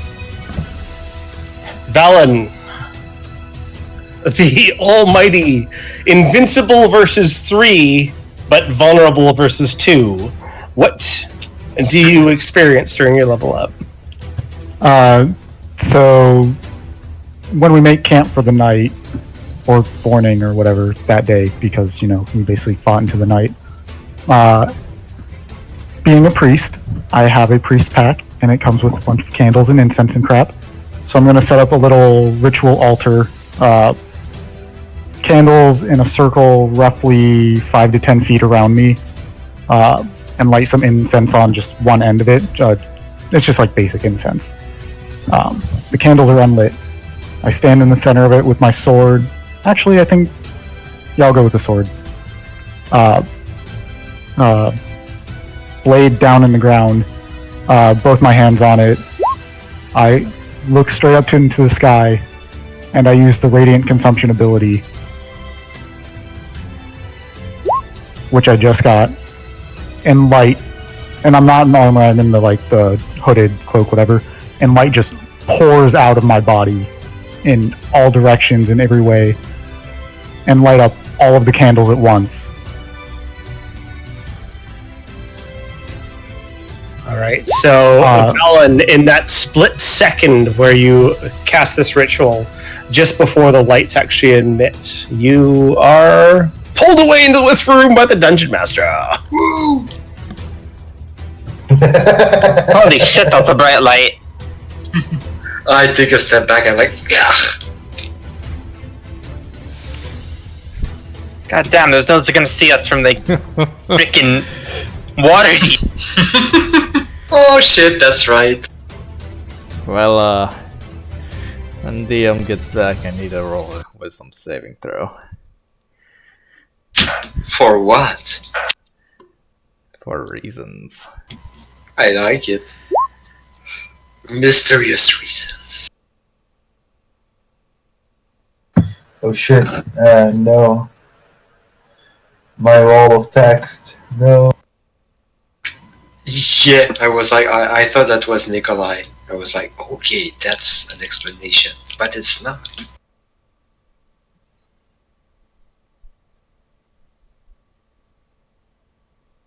It's too big. I mean, you're not gonna have to show it at all normally. Yeah. Let me remove some stuff here. This makes it smaller.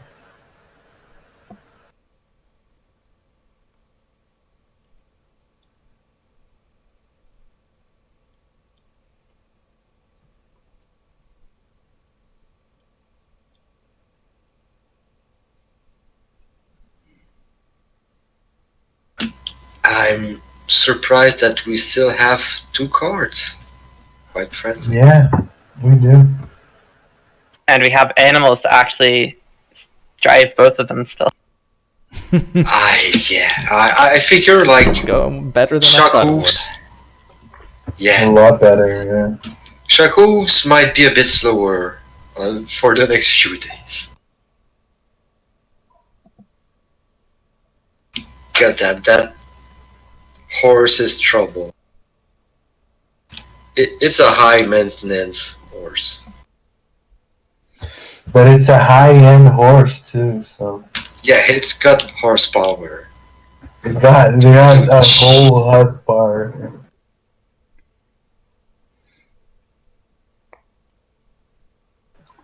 It's doing pretty well. Yeah, he's helping. Valen did play it right. I mean, the diversion force, that's what I'm gonna call you too. Like Valen and his horse. Shit, he's not there. Okay, so the diversion force did their job. Oh yeah, we did. And thank God we had BO to kill the sorceress, whatever, the shaman. That's what she was. No, I did a lot of damage, but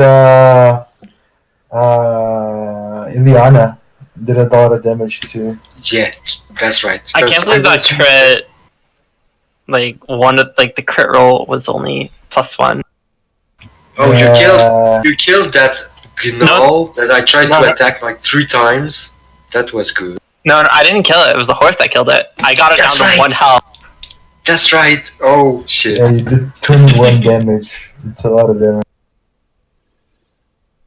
And yeah, that was such a bitch because 1 HP is still like full HP. Yeah. Yeah. Did your Like- sneak attack increase a hit die or something anymore? I think it's on level 2, 3. No, it's yeah, it actually is level 2. It actually does go up at level 2. 2d6 now. Yeah. Yeah. yeah. They're gonna blow everybody up with your damage. It's a lot. I'm actually kind of thinking about for levels 4 and 5 taking 2 levels in Wizard, then going back into Rogue for a few levels before going back into Wizard for a few. Give you more spell versatility. I'm thinking of going level 4 first and then doing my multi-class lead after level 4. Because my wolf gains proficiency, gains skill levels when I gain skill levels. I don't know, because I was already thinking about doing like a Arcane Trickster Bladesinger split, but I'm still like kind of like up in the air about like what levels I'm taking what. Since Lannan left, I mean, your options are open, and I think both ways you could do it, because I remember what you said earlier, like full Arcane Thief or also a dip in Bladesinger. That could be kick-ass with sneak attack. Yeah, because if I go at least 7 levels into Wizard, I get greater invisibility.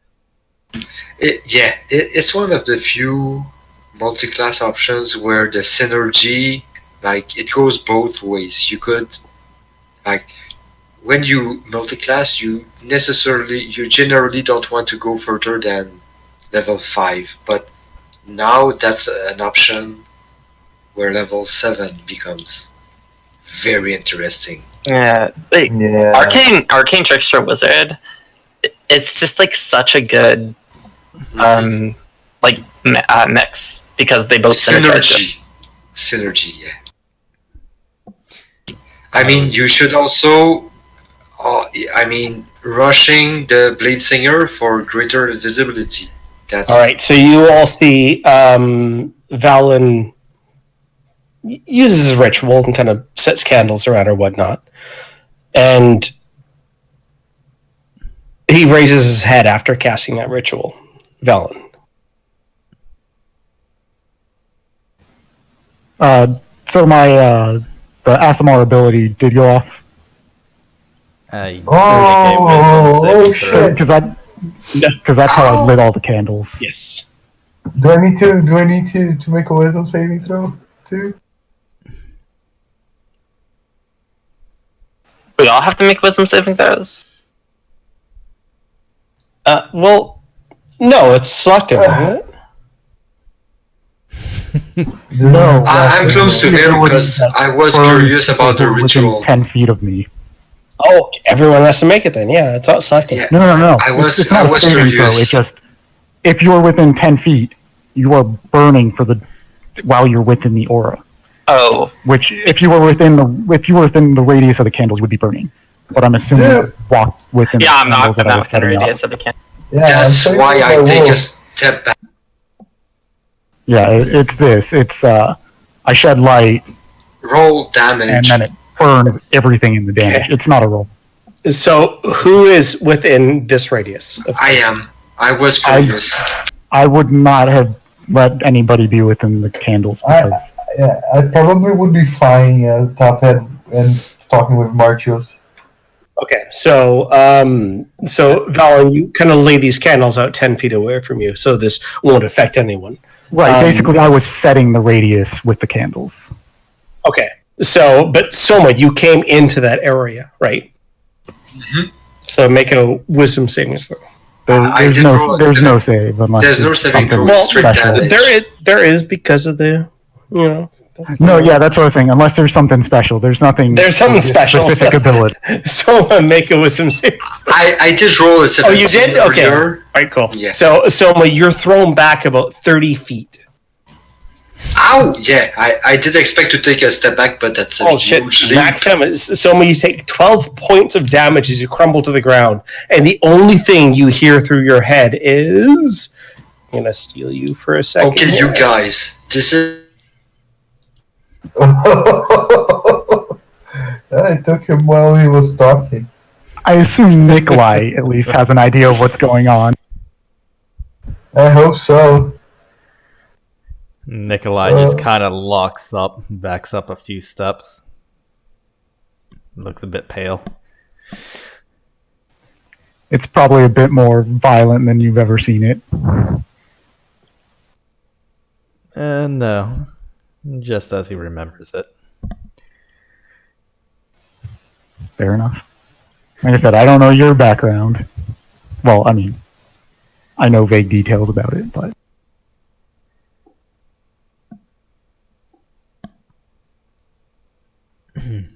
You guys think you know some stuff from... Well, I don't even know if you guys... Because you guys didn't actually hear me talking about my background with that like, illusionary gnome. Because... No. I put it down in my notes.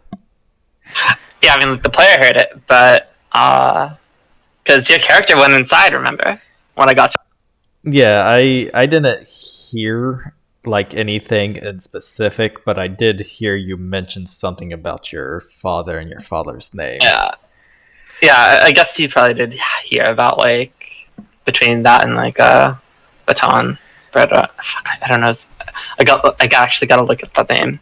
The dude that I'm playing as if my character didn't know, because like yeah. I heard you talking about your mother, about a key, about how to. About the store that your father owns. Yeah, like you the players heard that. Yeah. Characters didn't. Yeah, I don't know shit. Maybe you heard me talk like that, but about having to warn them about something. I mean, maybe you guys know I have family, but... Oh, yeah, we remember about the letter, but you didn't tell us exactly why, did you? No. I don't think so. Yeah. No, there's stuff you guys don't know, and it's gonna be so good when it comes. Okay, so this is the actual first time that I've got hit and that I've got hurt. Like, this is the first time I'm under my max HPs. I'm not gonna hold it against Valen because I got too close to something I didn't know about. But you can see me like being thrown away and I hit one of the cards. I'm about 90% sure I don't actually see you at the moment. Everybody else sees that though. I'm shooting through the air, hitting my head on a card, and I'm not down, but I don't feel good.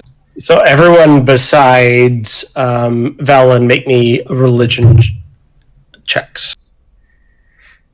Nikolai just sort of goes pale and locks up.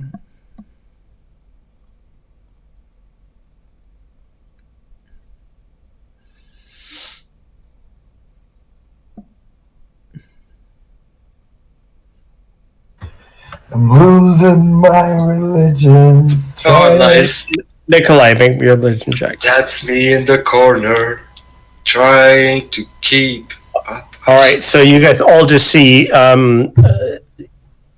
you see Soma flies back.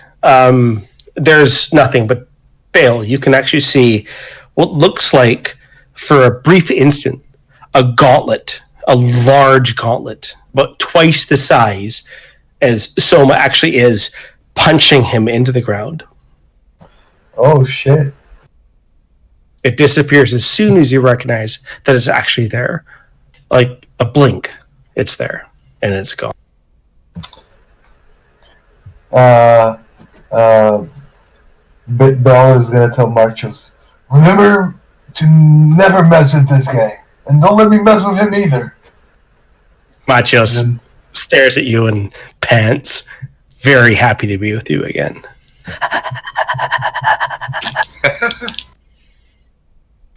I scratch my my owl familiar. Sorry, and be like, well, I guess that should maybe that'll teach Simba not to butt his head into things he shouldn't be butting his head into. Who? So that's like a goofy moment. Everybody is calm, like in peace, and then you hear ah! So much just like. Who?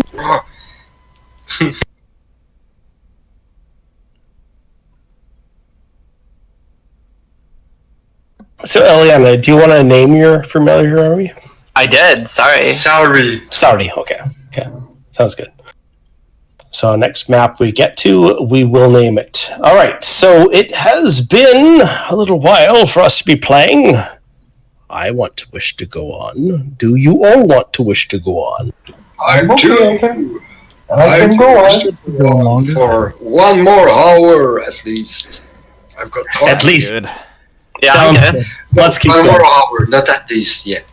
My bad. 1 more hour. All right. Let's keep going. All right. So, you've all leveled up. Everyone's good with your level up? So I actually wanted to do a little bit extra at the end of that. Please do. Because that's so I don't know how long the me being like out of it actually took, but the light lasts for a whole minute, and if I come back, I'm probably screaming in pain, or at least like wincing in pain. Do your bandages like burn off? Not entirely, but that was going to be part of it. The hood flies back, and Sorry. yeah. But like after it's all done, just like breathing heavily, looks at Nikolai, and you can see the hood's back. His head is, well, not really wrapped in bandages anymore, but you can see just like all across his face and the sides of his head, which have no hair on it. Hair is only on the top of his head. Looks like if you think of a piece of wood after a fire's died out, it looks like it's kind Embers. of glowing in embers. And you can see the same kind of on his hands. There's probably still some bandages survived, but for the most part, probably not. But breathing heavily, looks at Nikolai. Nikolai is just wide-eyed. You can see fear in his eyes staring at you. Bell is gonna turn to you and say, "Hey, for somebody with angel wings, that was pretty hellish. All that fire." That wasn't fire. That was light. You are the strangest Radiant. human I've ever met. Gonna be perfectly honest with you. If I were a normal human, I would agree with you. Yeah. You doing Someone alright there? looks away. He Okay, walks still a off. word on him.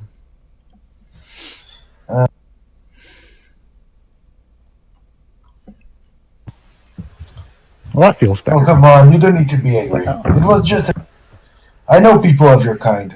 I owe a big debt to one, actually. You know, people who are blessed by the gods.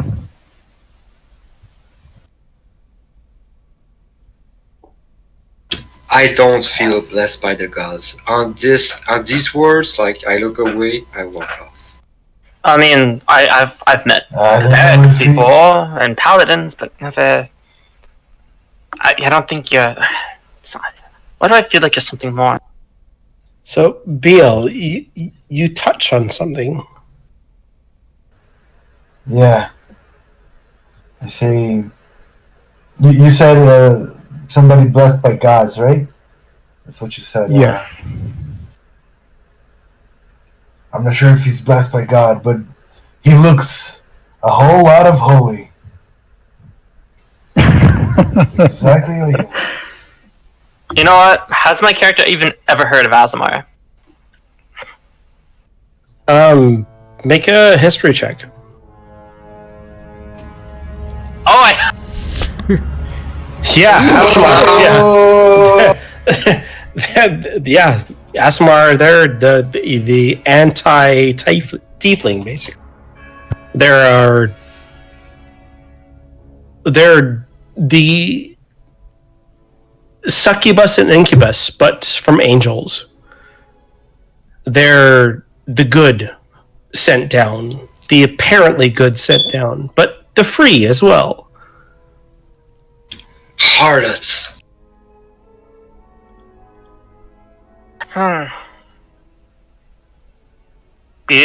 Valen, you kind of line up with a lot of what I've heard about Asima. Safe to assume you are one? I've never met one. From what I've been told.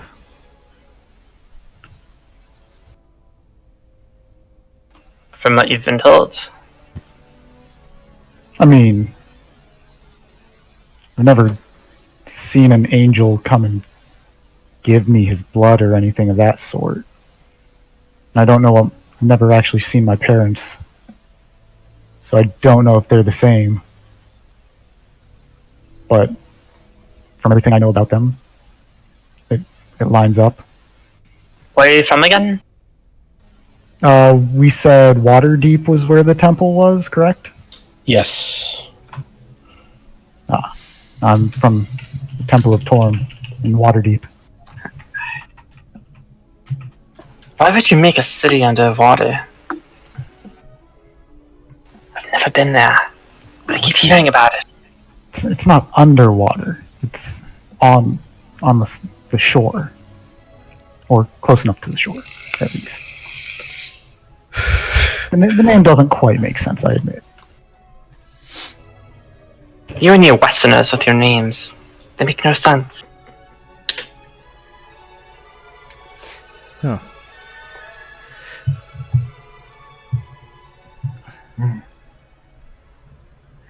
Do you know the family? Do you know a family by the name of Santi Gabrielis?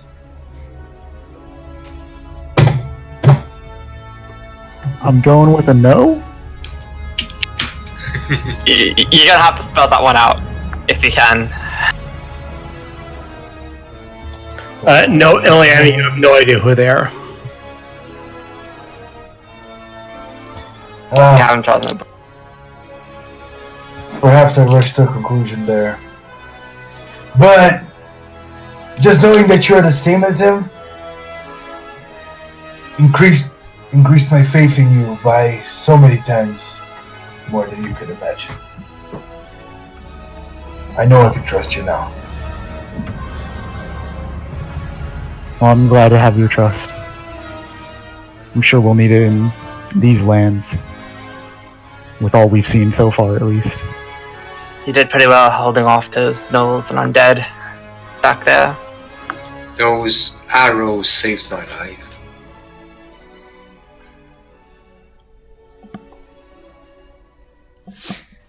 Yes, we all... Plan went quite well, surprisingly. In my experience, plans rarely tend to go as well as you expect. My diversion was perfect. As long as we stick together, I don't think there'll be too much on this trail that'll give us trouble. We just gotta keep watching over each other's back, and I'm sure we'll make it there in just one piece. I worry we haven't seen the last of those gnolls, or whatever they're working for, or with. I am used to the harshness of winter, but still, this is more challenge that I'm used to. But you are right, Nikolai. We can prevail.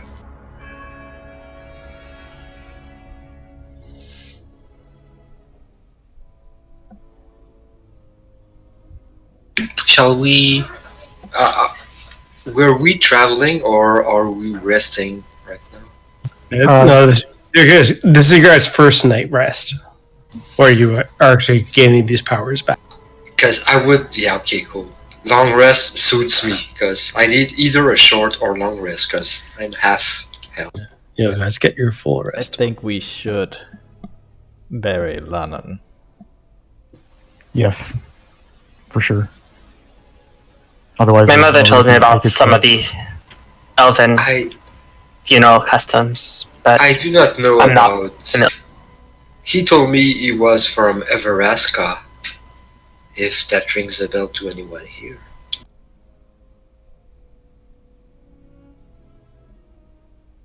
I do not know the name. I do not know the place. I only know the name.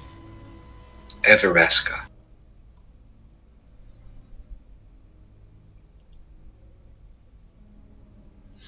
Never heard of it. He told me he was a moon elf. If I know that elves, like, the important is not our envelope, it is our soul, and Lannan has taken his step into the next life until Corellon deems him worthy of rebirth. And you can see that, like, Soma is very zen about Lannan dying. Like, to him, it's not such a big deal.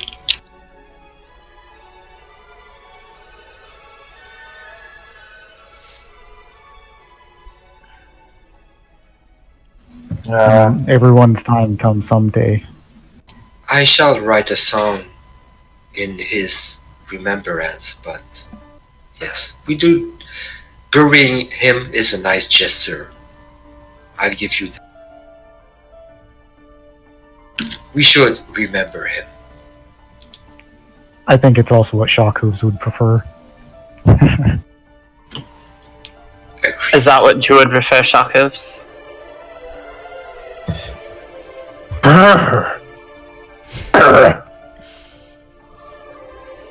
Shotgoose is like chewing like through the actual ground, trying to dig it and kind of roots again. Doesn't seem to really care. I think Shockhooves is a bit indifferent. I'm gonna try to, like, comfort him. Shaku. Same. I'm sorry, I'm going to assume there's a shovel with which to be able to dig. Yeah, we had. Yes. Yeah. Then I'm going to take the shovel and start digging a grave. Just, I guess at like the edge of wherever we took camp. Yeah, if there's like a second shovel in our massive caravan of supplies, I'd Yes. say. There's a second shovel. You guys take very slight amount of time digging this actual grave. Lennon's cold corpse lies next to you. Went too soon, this one. Now places swords crosswise over his grave. He traveled far and wide and died in the bitter cold. Winter is harsh. His story shall be retold.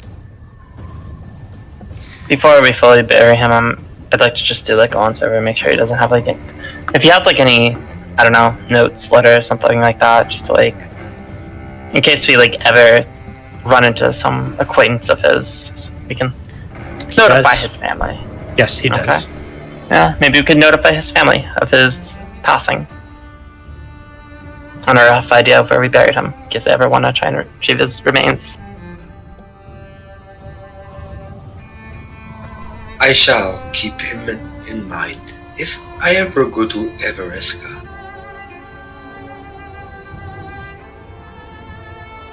I've heard of Cormantha, I've never heard of it. I don't... I've never heard of Cormantha. It's where my mother's from. I never heard of both. Out of character, Myth Dranor. Yeah. Everesca. Yeah.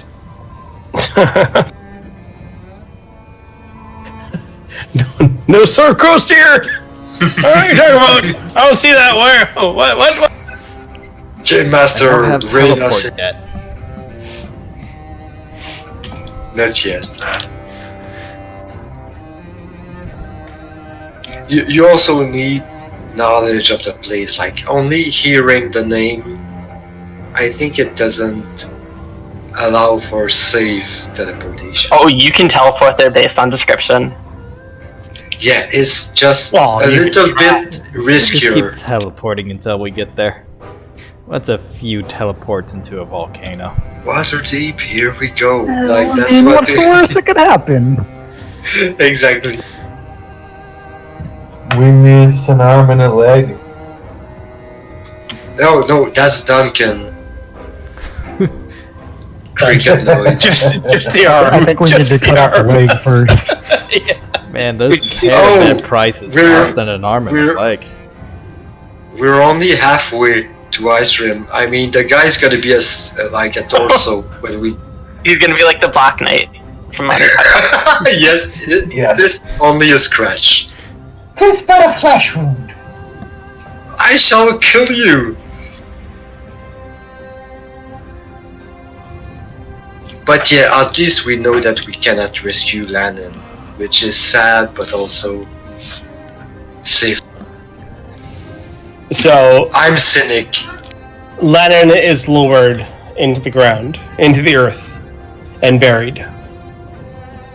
Not necessarily where the elves are buried, but the same way that the North Country would remember any hero.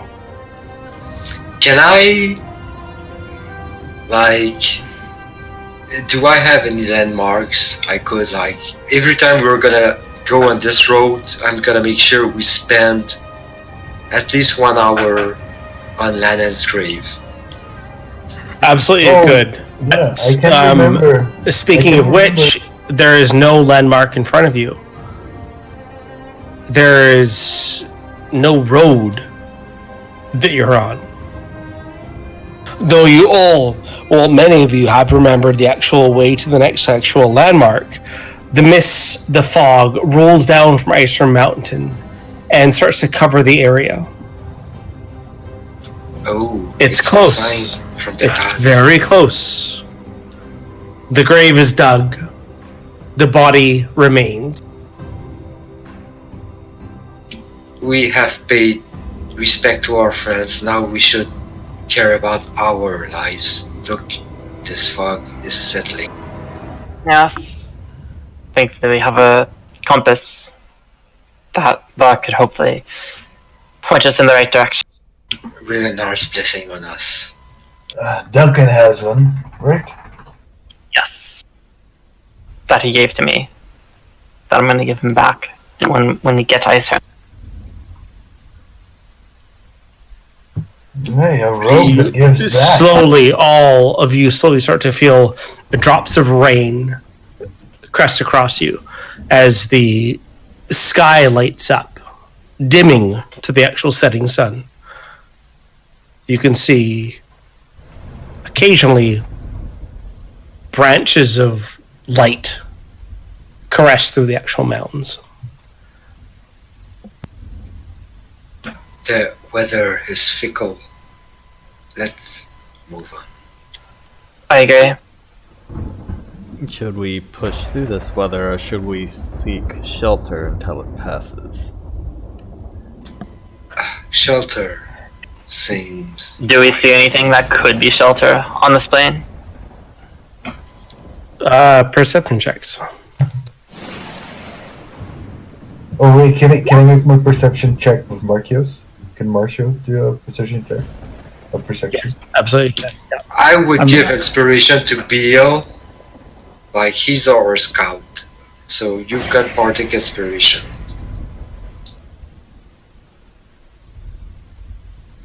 $21. Iliana doesn't need it. She's blessed. My keen half-elven eyes. I'm gonna reconsider, what true elves are about. So, Bale, you kind of fly up to kind of take advantage of what's going on here. And you hear something a little particular in the actual area. Oh my god! Oh my god! Bale, a shape flies through the sky. It must be 200 feet from wingspan as it soars through the sky, staring down towards anyone that is in this area. It probably hasn't noticed you, or has it? When you're a kid, the first time you hear a big plane like taking off over your head, that's probably how it feels like right now. Yeah. It feels like that plane is coming to attack you.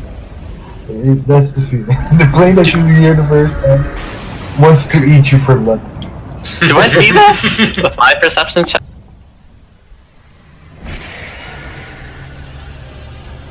Your perception check shows you like it's probably not safe here, but the grave is open, but the rain that falls down is becoming quite hard. Can we assume Ileana heard the roar? No, everyone heard the roar. Okay. Bale actually saw the creature in the clouds moving across. Because I'm flying, right? Because the way I'm cutting is because I'm cutting her from the sky. Yes. But I'll return back to the ground and say, fuck this shit. We're going by floor. You're the fly. You're the meat. Yeah, I'm like, this huge creature is flying above the clouds. It's too risky for me to stay up there. He's just flying. I heard a roar. Oh god. Is that a... The fog from Icerim Mountains starts to come closer and closer, almost unnaturally close, and it covers and starts to cover. We cannot just run blind. From this actual mist that's in front of you, you hear a loud scream. Oh god, is that a... Dragon? Can I make an insight check to see if this fog is like the other illusions we've been dealing with lately? Yeah, you know what? Can I like investigate it since it's right in front of my face? Marcus. Yeah, make your rolls, guys. Yeah. Oh, wait, 16 Nikolai, this is not an illusion, as far as you're concerned. Eliana, you've heard of storms inside the mountains, but never dragons outside of the mountains where you are. But this storm that comes towards you, that is inches away from you, is desperate. There's a light show, right? Oh yeah. The lightning never strikes downwards, it strikes across the sky. But it strikes across the sky about 100 feet up in front of you. Is this usual here? Can I make a check to see if the two different roars, or if the two roars were different, like from different creatures? Sure, go for it. Would that be insight to see if they were different, or perception, or what? Insight is interacting with something, so perception is seeing something. Well, I wasn't sure because I was trying to tell if they're different from each other. Yeah, so insight. Or sorry, that would be perception. Correct. Yes! And you don't have inspiration anymore. I guess you used it. You guys see as Valen looks up and is just trying to actually discern whatever the fuck is going on. Valen, you heard a loud scream coming from the mist that's heading from Icerim Mountains. But you've also heard many other screams. There's not one of this creature coming towards you. There is many.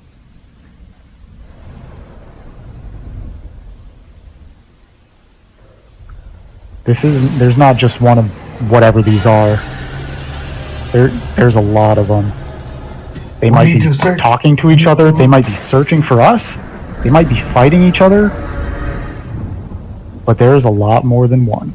We need to find safe passage now.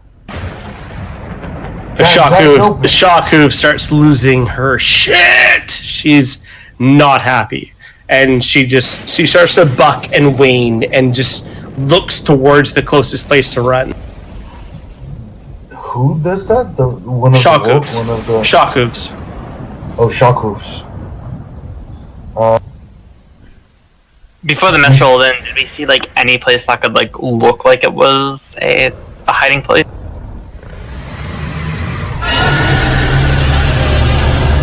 You Yeah. take a look. I wanna Make a roll- perception. or just perception. Can I? Yeah, absolutely. You okay? 18. You're not close to the mountain. There's no shelter here, but there is hills. There's stone sculptures, like not sculptures, but stone like pillars hanging out. Monoliths. Many places to hide. There's so much places to hide, but right now where you are, it's not gonna work.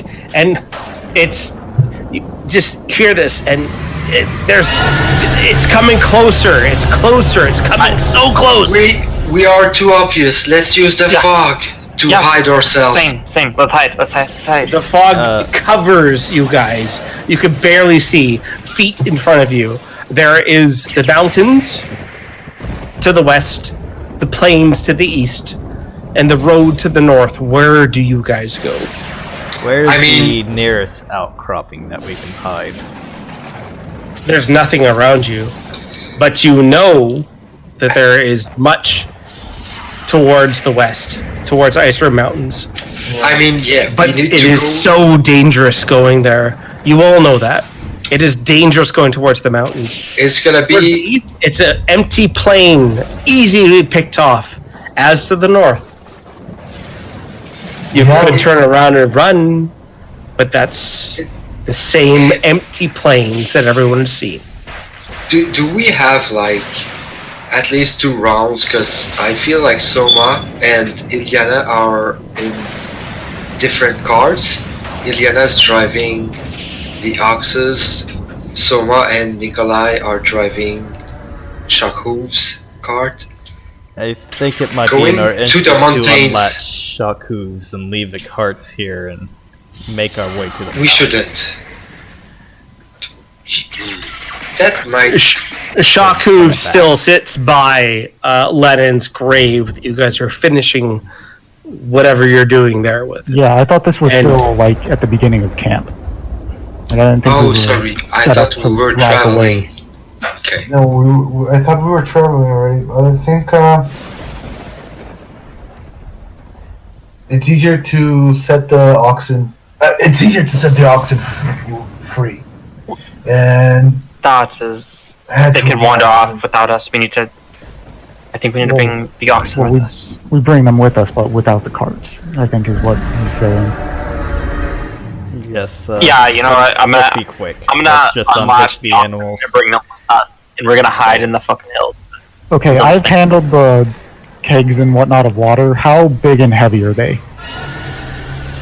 The kegs full of water? Yeah. Like maybe 300 pounds? Okay. Just leave them. I mean, I had to ask because, like, if it was something like that's been the big, like, hard thing to keep. So I thought I'd ask. Well, sorry, 240 pounds apparently is what a full keg weighs. I don't know. Can the horse? Can a horse carry it? I mean, we shouldn't worry about water. No, The It's dragons too are big for a horse to water. carry without some form of cart to drag it. Yeah. Because horses don't have arms and stuff. We should Let head the out animals soon. move. Yeah. Get what You guys want. hear, as you're taking your time to discuss this, you hear what sounds like something land maybe 100 feet from you. But whatever this creature was that just landed in front of you is quite large. Are Where? we covered by the fog? North or south of us? Take what you want. Yeah, did he I land do, off? I do need to ask if we're covered by the fog. Do we see it? Does it sees us? I can't Where? have visibility on myself. I run to the west. Run, Marcus, run! Which I run in, yeah. Let's run to the mountains and go. And hopefully Duncan is running. It just charges towards you, whatever this creature is. Great. I'm not fucking running. I'm following behind them, but I'm invisible. You guys leave your carts there?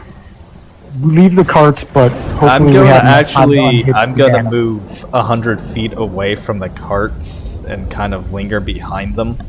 I'm not gonna let them leave my actual line of sight, but I just want to see if I can see what this creature is heading towards the carts. Make a stealth check. So, Yeah. So the plan, not sure how much we got, was One thing at a unhook the time. horses, Hang on, unhook the animal. Okay.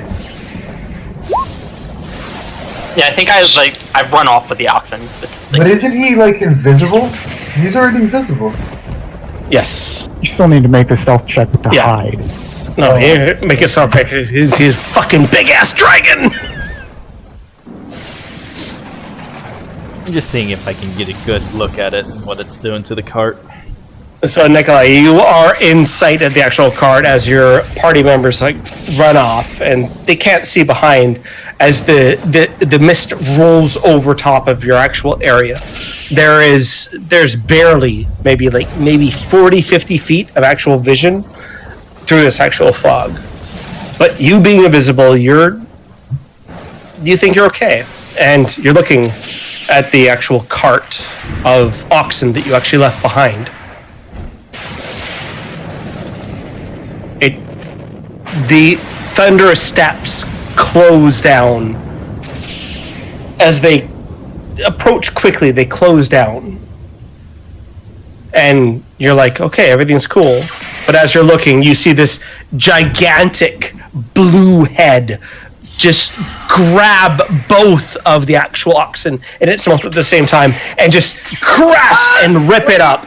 And you can see just feet and hooves fall from the actual... I was about to do something like to stop the dragon in its track with words, but Yeah, go for it. I'm too late. No, go At ahead. this Don't point, fuck with him. seeing Don't the fuck with oxen my ripped dragon. apart, I turn around and I flee after the rest of my party. Okay. Soma, you're still there? Casting spells? Go for it. I'll put it this Okay. way: almost everybody else has run away to the west. I know. I've got like a contingency plan. I have phase step. I've regained that. I'm gonna try to talk to this dragon, but it might not understand me. If I see it like as about to eat the oxes, I'm gonna teleport myself away from danger. But No, I I would don't be know. like, It's definitely crunching the oxen. I, This dragon doesn't seem to notice you. okay, so it seems it wild. notices the oxen and just eats them. My whole angle about that is I'm used to weird creatures, like sometimes being reasonable. Like I'm used to a magical realm. Okay, so This you're is saying not hit right you're now. staying relatively close to this actual dragon, right? Yeah, and I'm thinking like it might be more intelligent and less savage than it actually is. So Alright, I would try to be so- like, so- wait, why are you attacking us? What's your name? And it doesn't stop it.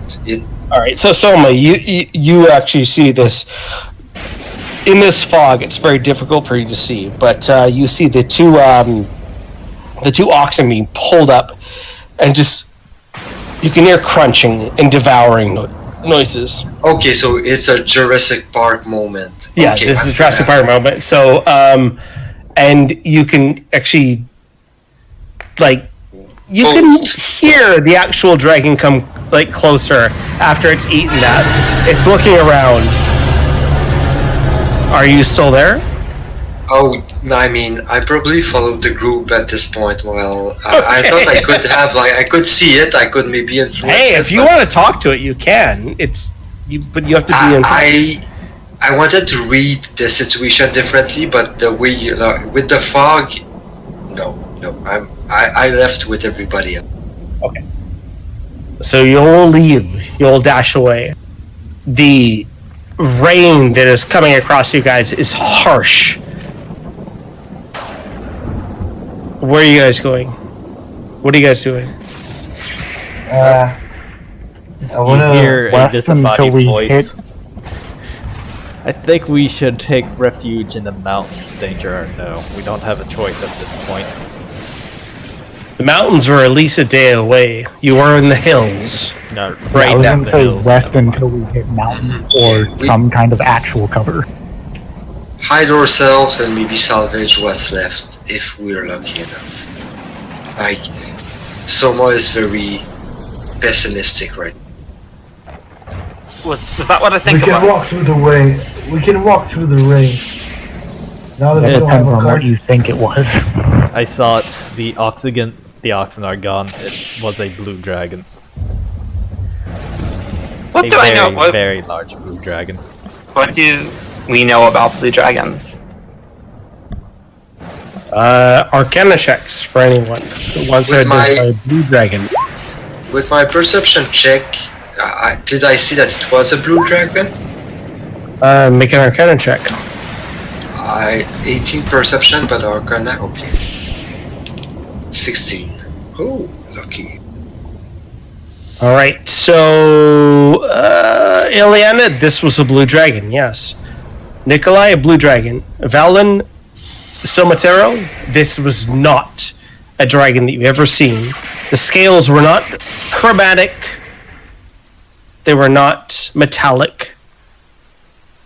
This is a different kind of dragon. One more weird thing to ponder. You guys both rolled 16, so both of you, through the fog that actually came through from this dragon, there was almost a puncture from the actual sky, from the actual area around the actual dragon. I do feel like I would have Almost some like sight. something was falling from the sky as this dragon fell. Did it look like a portal? No, almost tiny stones falling from the sky. Okay. Yeah, I'm gonna take note. I am so.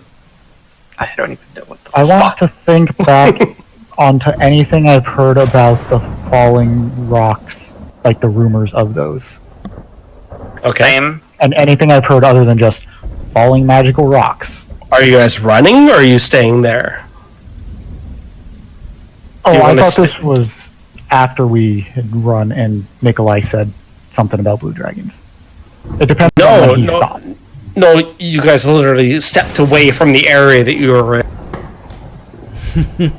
Oh, I assumed we were running and then this was like Yeah, I a didn't decent think we time stopped later that running. he came up.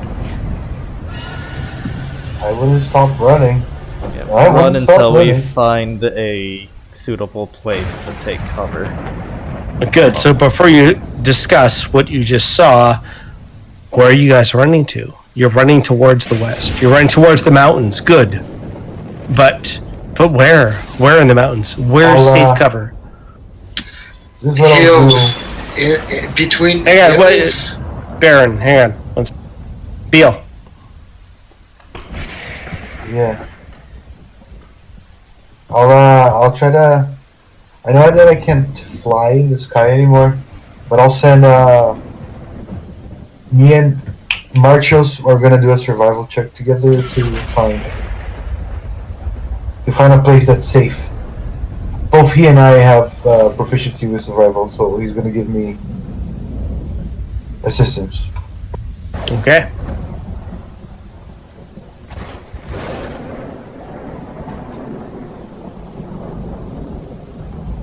And that's a 20. Dirty 20. Good. Dirty 20. I love it. All right. So can you make me another check for Machios, please? Sure.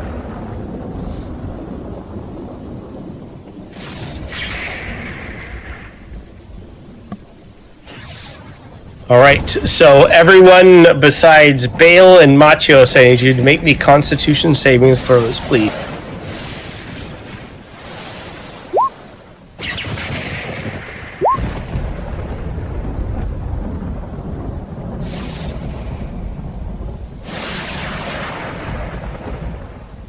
All right, Ileana, I'm sorry. You take 2 points of exhaustion. Nikolai, you take 1 point of exhaustion. Everyone else is okay. You guys have been running for quite some time. Just Did it, huh? What's that? Sorry. My speed is half. Help. Did it find anywhere that we can stop? You have not found anything yet. No. Is this the first time I noticed such weird storm in the winter? This is not a winter storm. This is not natural, right? This is completely unnatural. Yes. Okay. We need to find a place fast, please. I can't keep running. Do we still have Storm Hooves with us, or did he freak out and run somewhere else? No, he's chilling by you guys. He's good. Like, Okay. Put it in on top. Yeah, I was gonna say if we can't find anywhere suitable to rest, perhaps he'll let you ride in. Alright, you storm hooves, please. Here is Island in the Storm. Like, it's Oh. so cool. Like, Did we take the long rest so we can use the 3rd level skills already? no, hang on. Okay, so BL. Yeah. I'll show this to everyone, but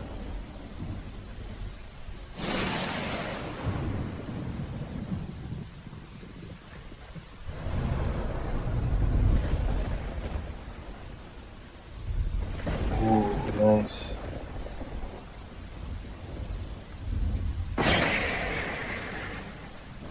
not the kind of place I like, but I'm still gonna go in there. I'm not sure I like that. Did you forget to edit that description? Nope. Okay.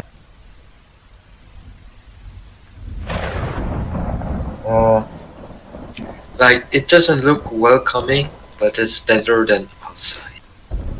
I'll send Edgar flying through it just to scout out the entrance of the cave. I have my bird go fly to do it too. Sorry. Yeah. Sarah. Can Sorry. either of them see in the dark?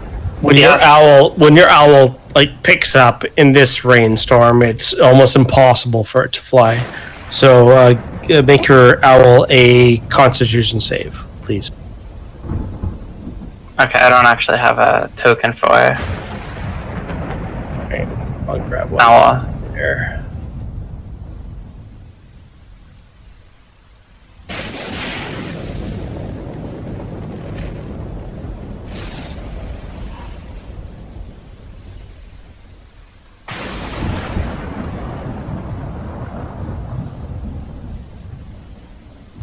And owl. There we go.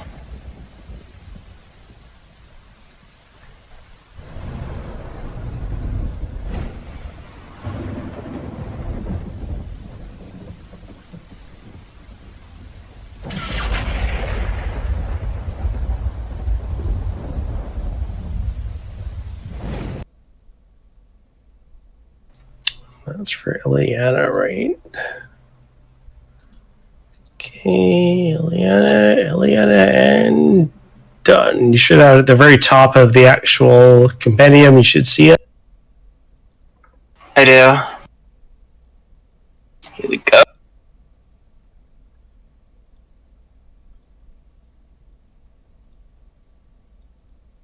A 9.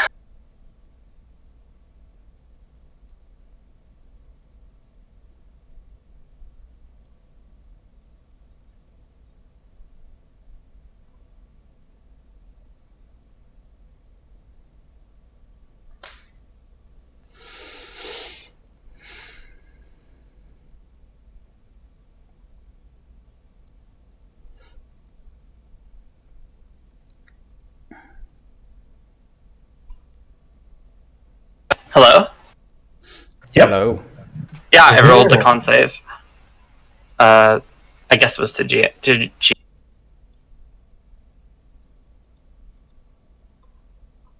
Yeah, your owl's good. Is someone back? Ooh. So your owl flies down the actual hole, or the actual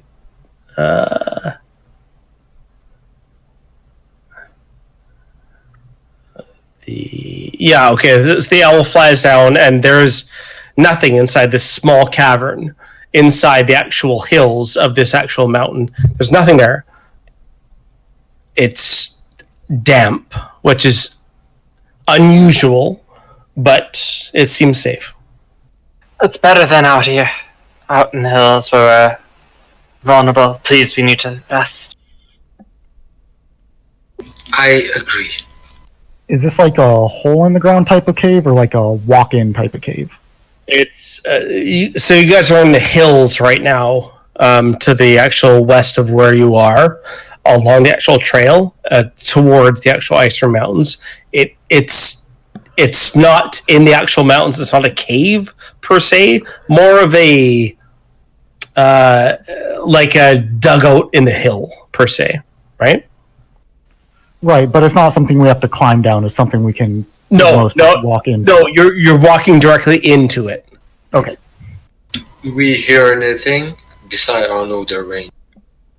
Go ahead. The rain is too loud. Perception check, alright. 21. You don't hear anything there. It sounds safe. Safer than outside.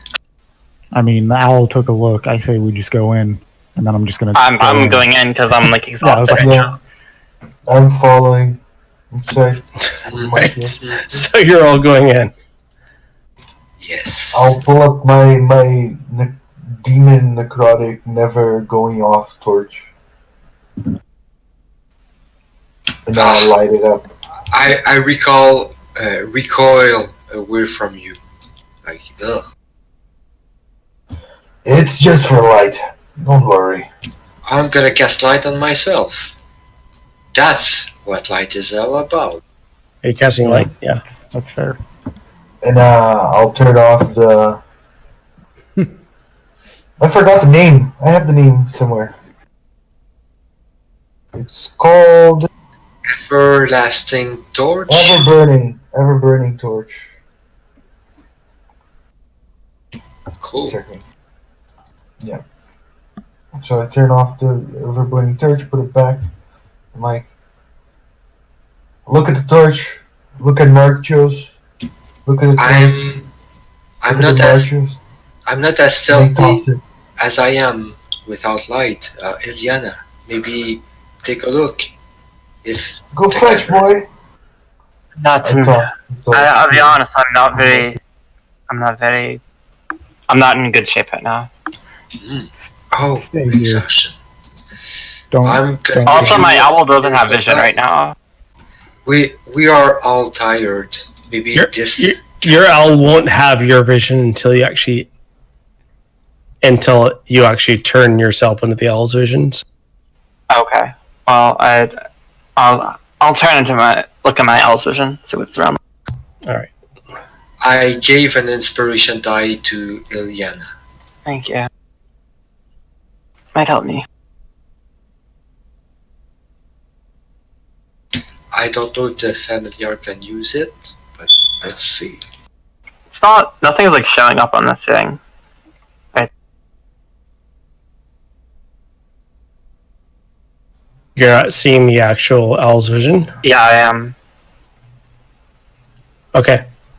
Okay, but yeah, there's just, I don't know, a carved out black thing right there. Yeah. I think it's safe. Alright. That sounds good to me. But you can just try that out. Where? Just from the... Oh, nice. Yeah, just take it. Yeah, take it and drink it out. There you go. This is like the actual like end of the cave right here, right?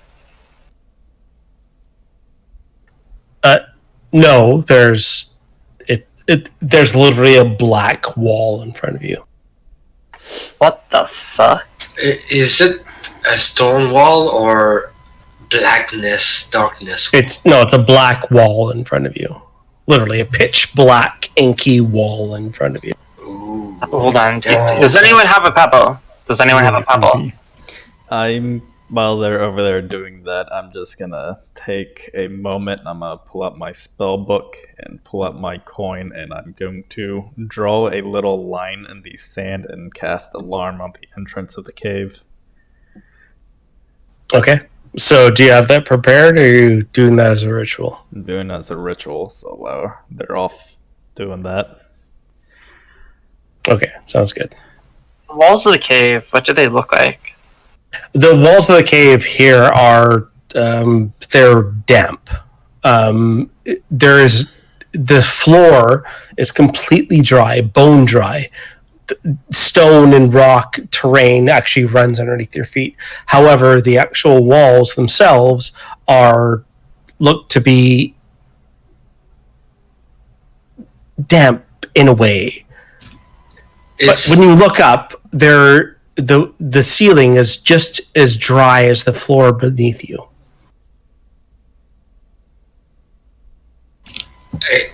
Bell is gonna get closer to the wall with Marcus. Don't touch it. Is there like a pebble or something on the ground that I can pick up? Yes. Okay. I cast Mage Hand, pick up the pebble, and move the Mage Hand into the black book. It kind of bounces off the black wall. Okay. Yeah. So I want to investigate the wall. Look for maybe keyholes, maybe depressions to put something on, a token perhaps. So as you all are experimenting, investigating this actual black wall in front of you, you can hear behind you something seems to actually move. The earth, or maybe the wall, seems to kind of shift. Out of here! Out of here! Out of here! Anything's better than this. Behind us, like over here. Soma's actually curious, so he's gonna take 10-foot step. Yeah, I figure it's where Valen is pointing. Right? All right, so make me a perception check. Yeah, man. 13, my passive. You hear nothing, but you're curious. There's something seems to be moving from the actual south towards you. I feel a rumbling in my feet, but I don't know where it's coming from. No, there's no rumbling. You hear it. You don't feel it in your feet. Okay. There's something almost like inching towards you. It's almost like... I would step away from it. Nikolai, seeing what's going on, is going to stop what he's doing and slowly pick back up his spellbook and turn around and face the direction of the sound. Okay. How about Does it sound like anything I ever heard before? Make a history check. Can I do it? It's not a beast. I won't know. But let me get a history. Just roll it all, bud. Yeah. There's yes, you've heard stuff like this before. Like if you're like if you were to like take a Jello and like drop it like almost a Slinky style down the stairs, it would sound like that. Hang on a second. It would actually sound like something's moving towards you, but it was like a jelly form. So that's from the walls. Okay. The walls, they're unnatural. I wasn't gonna ask that, but now I've inferred that. This place is dangerous. A creature seems to be moving towards us. And it's a slimy one on top of that. This moistness on the walls is peculiar. Wait, where is the sound like actually coming from? Specifically? From the wall to the south. So Valen and Soma can actually hear that it's coming from here and here, but when you all were there, it was coming from here and here. It's definitely moving closer. I take out the Mage Hand with the pebble and kind of like move it towards the sound.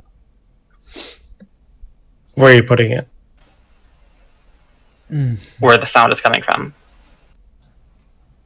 30-foot movement. Yeah, right. Yeah. Because I can continually move it. Did you say the walls were moist? Quite. Not the ceiling, not the floor, just the wall. Nikolai is gonna pull out his dagger and poke it into the wall just to see what happens. See, I don't think any of us Okay. can see how big, like, see the actual shape of this cavern in the same way that we can all out of character see it. Because out of character, I have a very strong idea of what's going on right now. Okay, so Nikolai, you poke your dagger into the wall. Just to make sure this isn't a nightmare. Oh, fuck. Initiative track. This is the stomach. Look at it. Yeah, we're in a stomach, in a lair. You hear Nikolai go, "Oh shit." Okay, so side question. Did we have time to pick up our bags of our shit, not the stuff that was like in the carts, but like our personal stuff? Yeah, absolutely. Yeah. Okay. I mean, I didn't have time to put it on, but at least I do have my armor with me for if I live. So my turn. I do not exactly have a target. I do not know what's happening. So I have my new spell, right? Or did we not have the long rest? I'm not sure. We did. So I don't have the spell. Let's max you guys out. No, we didn't have a long rest. We're still like reeling from the pursuit. Nah, let's max you guys out. Let's give you every maximum hit points, maximum abilities. You'll need it. Let's do it. Alright, yeah. I'm gonna cast a spell on myself. Like, it's instinctual. I don't do anything fancy. I just like close my eyes, focus on myself. Like, Riladar, help me. And my skin looks like it's coated by not a thick, but a thin sheet of ice as I cast Armor of Agathis on myself. So perfect for your character. It's great. Okay. And I'm gonna move. No. I'm gonna stay where I am. I'm gonna tell Valen, like, get back. This place is more dangerous than we thought. That's my turn. All right. What makes you say that all of a sudden? I mean, that's a feeling I've had for a while. Like Is it perchance What? the slime that just jumped on me? All right. Yeah. So the slime leaps up and just douses Velen, and you guys can see as Velen's being absolutely doused by this actual. Can I end my turn? Because it seems like I'm lagging. I don't see myself as being able to end my turn. No, you're good. You did. Okay, Yeah. I'm gonna refresh. Okay, cool. Never mind. All right. So Valen, this slime that jumps on you and covers you, it doesn't seem to actually do any harm to yourself, but your armor loses one to its armor class. I am not wearing armor. I didn't have time to put it on. All right, perfect. Then you take 12 points of acid damage.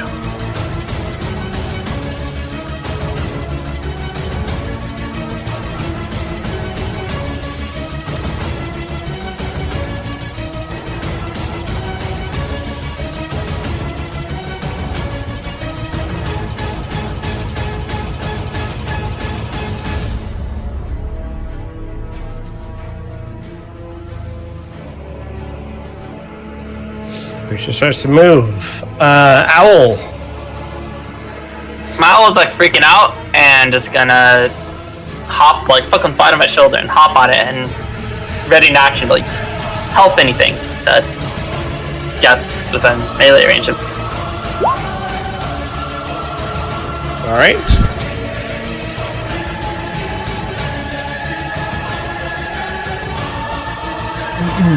So we still turn? have our exhaustion, correct? And Yes. No. You guys had the burial time or whatever. You were able to get past your actual exhaustion. No, there's no. I'm the one that has 2 points of exhaustion because of the running thing. Yep, I just got No. one. And then I spent There's no exhaustion because of you guys actually spent time to bury Lennon. There's no exhaustion. You guys are Cool. Yeah, that's what I forgot. Wait, I thought there was exhaustion from the running away from the dragon. I felt like a save within that one. Yeah, but you guys stopped. No, not from the dragon. You guys literally ran like maybe 15 minutes. If heroes can't run 50 minutes towards the west, you're good. You suck. You guys are good. Okay, so there's no exhaustion. That changes things a lot. What are these things? What that are descending upon us? And Jello. Ooze.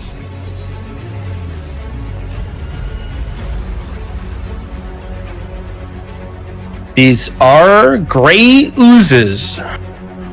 They will devour anything metal hit against them. I shout that out.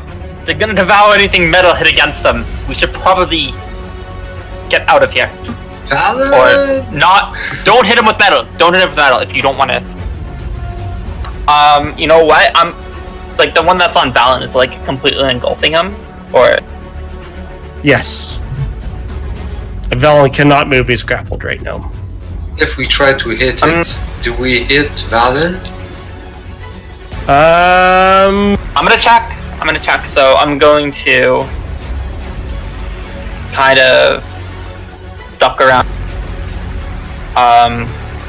Kind of like cunning action hide right behind this like rock face. Peek out and then shoot the ooze. That's Okay. so. Let me actually roll my. Yeah, natural 1 is not going to do it. So you can make a natural attack, though. Yeah. Well, See, without the rule that I had, 7 would actually work. yeah. Sorry. I think I also have bardic. Oh no, inspiration. they're 8. Sorry, I'm right. 12. So Valen, you take 6 points of damage. Oh, I also sneak attack because it is within 5 feet of Valen. Oh. No, there's no sneak attack because it's enveloped him, right? Unless you want to give sneak attack damage to Valen as well. I'll pass on that. So Valen, you take 6 points of damage.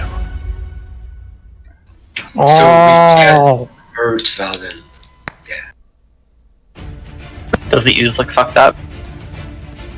The ooze looks, definitely fucked up, as it's like enveloping Valen. Yeah, it looks a little fucked up. I'm gonna tell my bird, get ready to help me on my next attack. And that's my turn. This guy on the south here. Is he attacking somebody?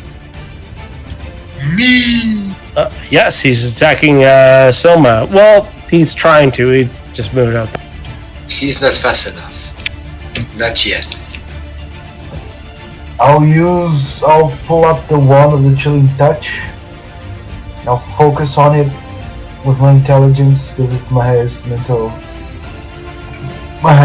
stack, and I'll roll a magical attack roll with intelligence.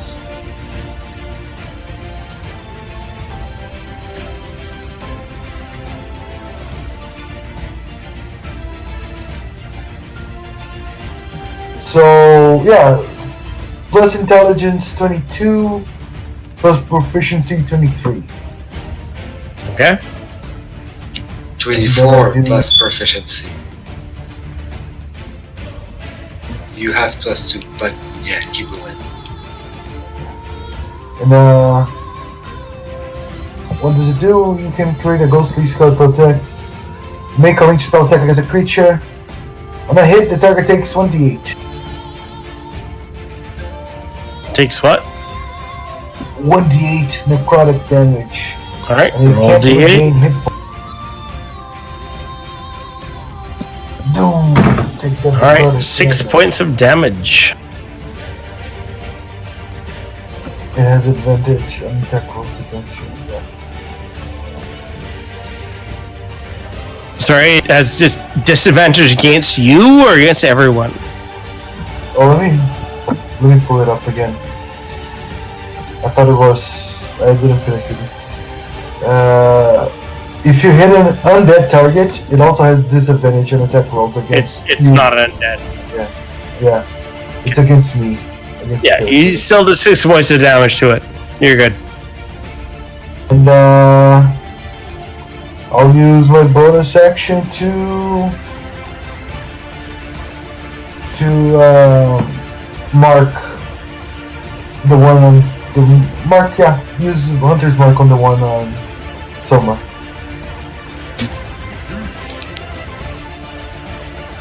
And that is my turn. There we go. Alright, so as you guys are confronting these creatures, you hear this high-pitched squeal, and it pierces all of your minds. Everyone, make me wisdom savings throws, please. Oh no. What's this, a charm effect? No, it's not a charm effect.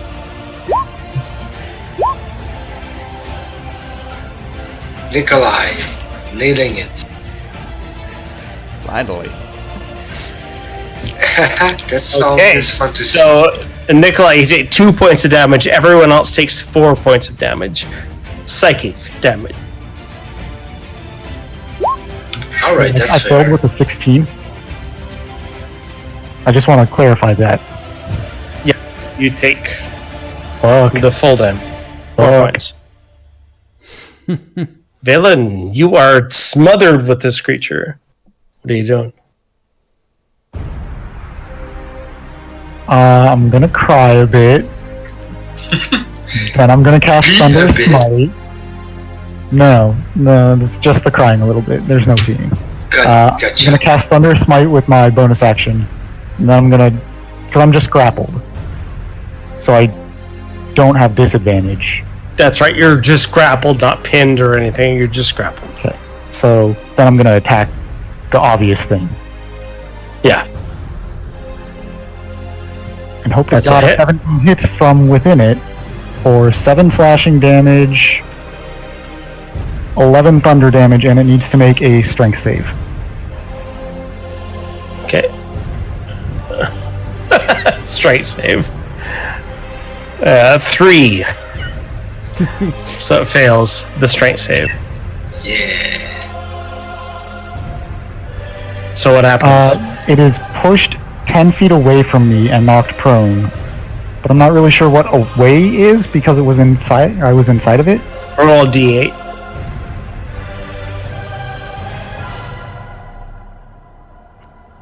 So 8 would mean it will be pushed there. And you did. Presumably, I'm not grappled anymore. You are not grappled anymore. No, it's nowhere near you. Presumably. You still have your movement.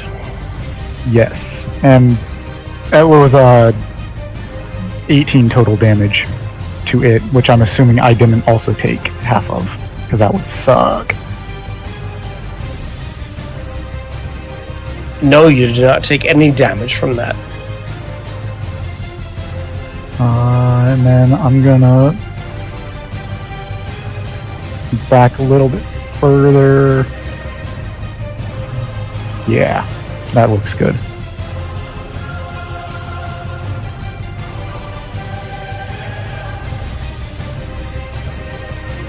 Hey, let's go, puppy.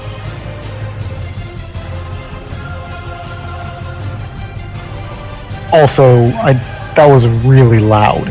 Just so you guys are aware. So it's Oh, a thunder. the thunderous smite. Just like when I hit, just audible thunder out to 300 feet. Oh, hang on. Like, how loud? Hold on. It wasn't part of your spell loud, right? It's you can hear it from 300 that's the feet spell. away. Yeah, it just says audible thunder rings out to 300 feet. Alright. right, let's. We're rewinding here for a sec. What's the DC? It was 12.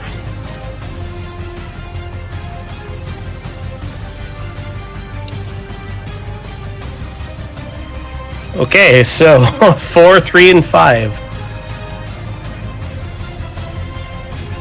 Can I go again? Do I get? Okay. Hang on, So one sec, guys. if it gets moved, I don't get an attack of opportunity because it's involved. No, it's only if it actually moved on its own accord. Or if it's dissonant whisper, which I thought I would use. Wait, did that thing just like try and scoot back behind me? This was only supposed to affect the person I hit. Well, no, thunder wave. it's different. Yeah, no, kind I of just wanted to oozes, make sure right? you were So aware of that. It's a I'm shockwave. totally aware. Yes. You're shaking him off the walls because there are two more who just appeared. Like I can literally show you the actual handout for half of these creatures. It's like, think there's two. you are very loud in this cave. Everything will be all fucked up, right? that's a good thing. Literally That's a good escaping the thunder, right? So you just brought the thunder into this cage, which fucks everyone up. Okay, so they all kind of push away. Unfortunately, no one's able to actually attack if they actually move away because it's supposed to be. However, Valen, this one here seems a little bit weird.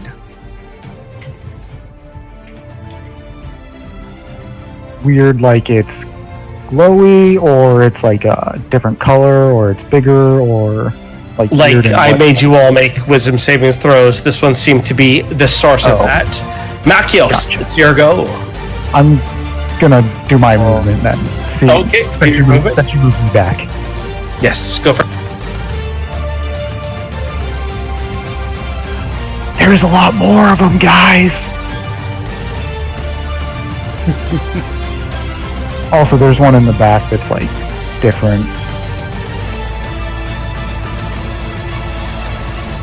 But yeah, that was This like I didn't have it. here is a bad place. Okay, Machios, your go. Okay, I'm gonna move next to this one.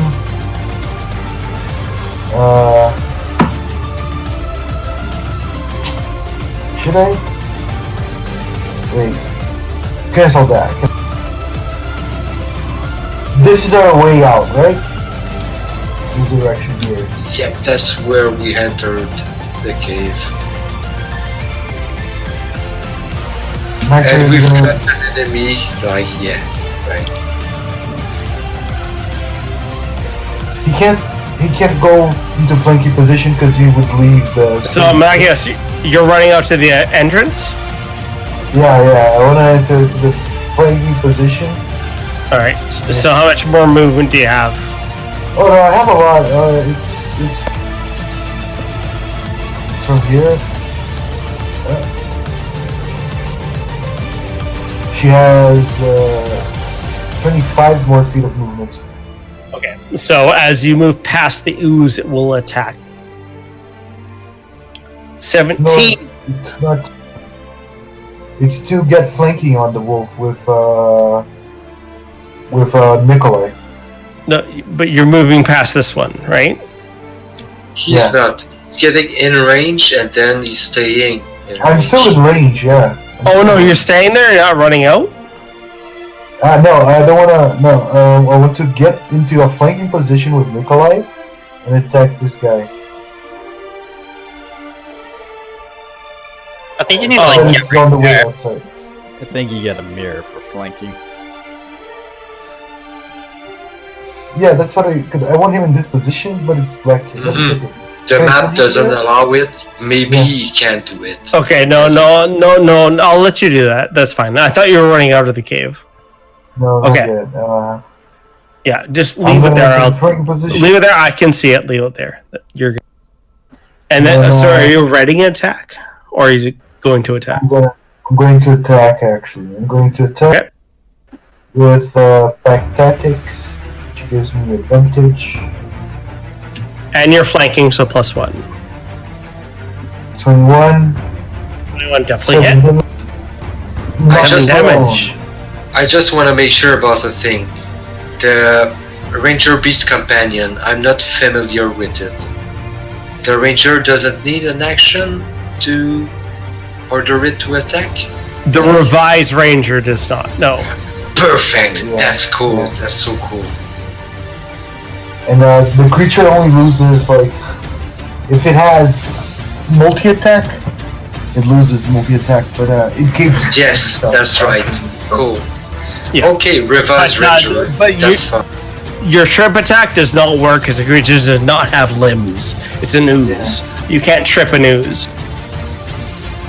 That's okay. It always comes automatically with the thing. Is that all you can do? Yeah. Thanks a lot. Nikolai. How does the ooze taste? Ooze. Nikolai will disengage and move slightly away from the ooze, and I will spiritual weapon. Spiritual weapon. Oh, nice. Please tell me, my good sir, what does that look like? I'm very surprised. I pull out the crystal coin from my pocket, I flip it, and you see it enlarge into a very large crystal bluish coin that just squishes down on it.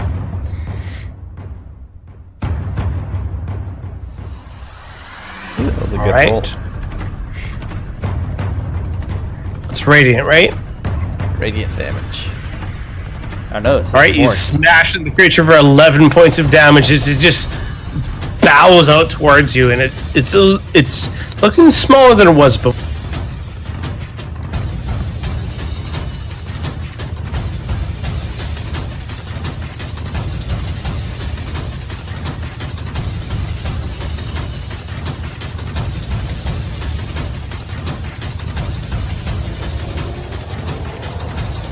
I don't like the way they look at me. Shit, I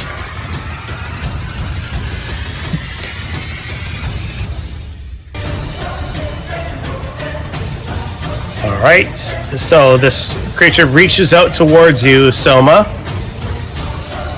I might use magic. It's a pseudopod just grasp out towards you, and it slimes across you. Hits armor class 18. I'm agile enough to move out of the way, I guess. Does it hit? I hit armor class 18. What are you going for? Oh, 18. Yeah, okay. I'm gonna cast shield. Shield? Alright. Yeah. 19. What's it look like when you cast shield? I mean, I was ready for it coming. Like, I realized I'm in the front line, so I was ready to be like, headache mirror. And as I cast it, it's like a blizzard surrounds me for half a second, and then the ooze just boom hits a force force shield. Sorry. Alright. The ooze, this one, slimes on the wall and attacks Machios. It slime source Machios dodges out of the way, not able to actually strike Machios. Soma, you. Alright, my turn. Oh shit, so that one shield for... I thought I would get hit by all of them. So we're leaving right now. Still, I'm gonna hold the line. I'm gonna Eldritch Blast at that one. 22 for 8 damage. You have disadvantage on ranged attacks. I am engaged. I should read. Against this guy? No, it's only it's if there's a creature adjacent to you at all. Yes, that's right, because I'm doing that. I move there. Alright. 13, is it gonna hit? Yeah, oh yeah, definitely. Okay, 8 damage. I'm gonna use the first one still. Yeah, you absolutely destroy the creature. What's this? Valen is there. He looks hurt. He's dripping with acid or something. That is an appropriate assessment.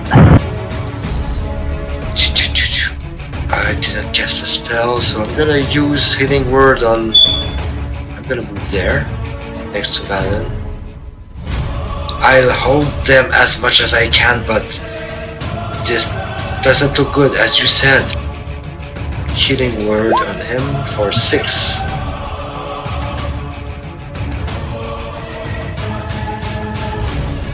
So that actually used a Bard spell slot instead of Warlocks. Alright. That's... oh, enter.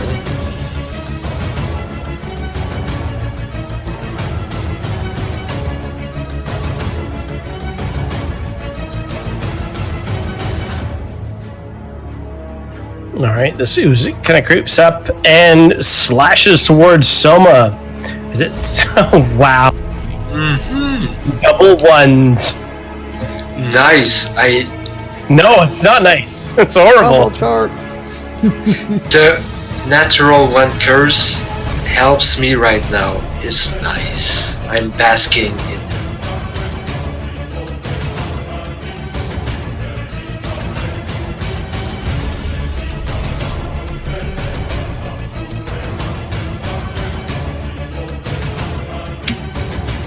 Enter. Hang on. I just want to prove this to you guys here. Because it's hilarious. This generally never happens. Alright, Owl, your go. Yeah, the owl's gonna fly up, use the help action on the one attacking Soma, and then fly the fuck out towards here, towards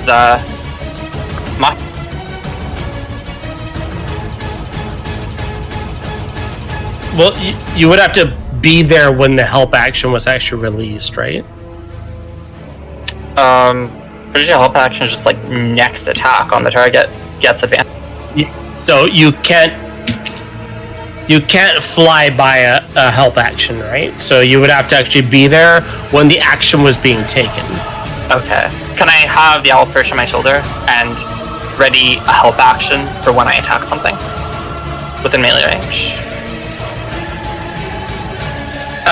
You can ready a action, but by writing an action, you are actually using your reaction, which is the help action. So you can't ready a help action, as per the player's handbook, because readying an action is a reaction, so you can't ready a reaction because it's the same thing. Okay. And I've definitely had different GMs rule the help action differently then. Yeah.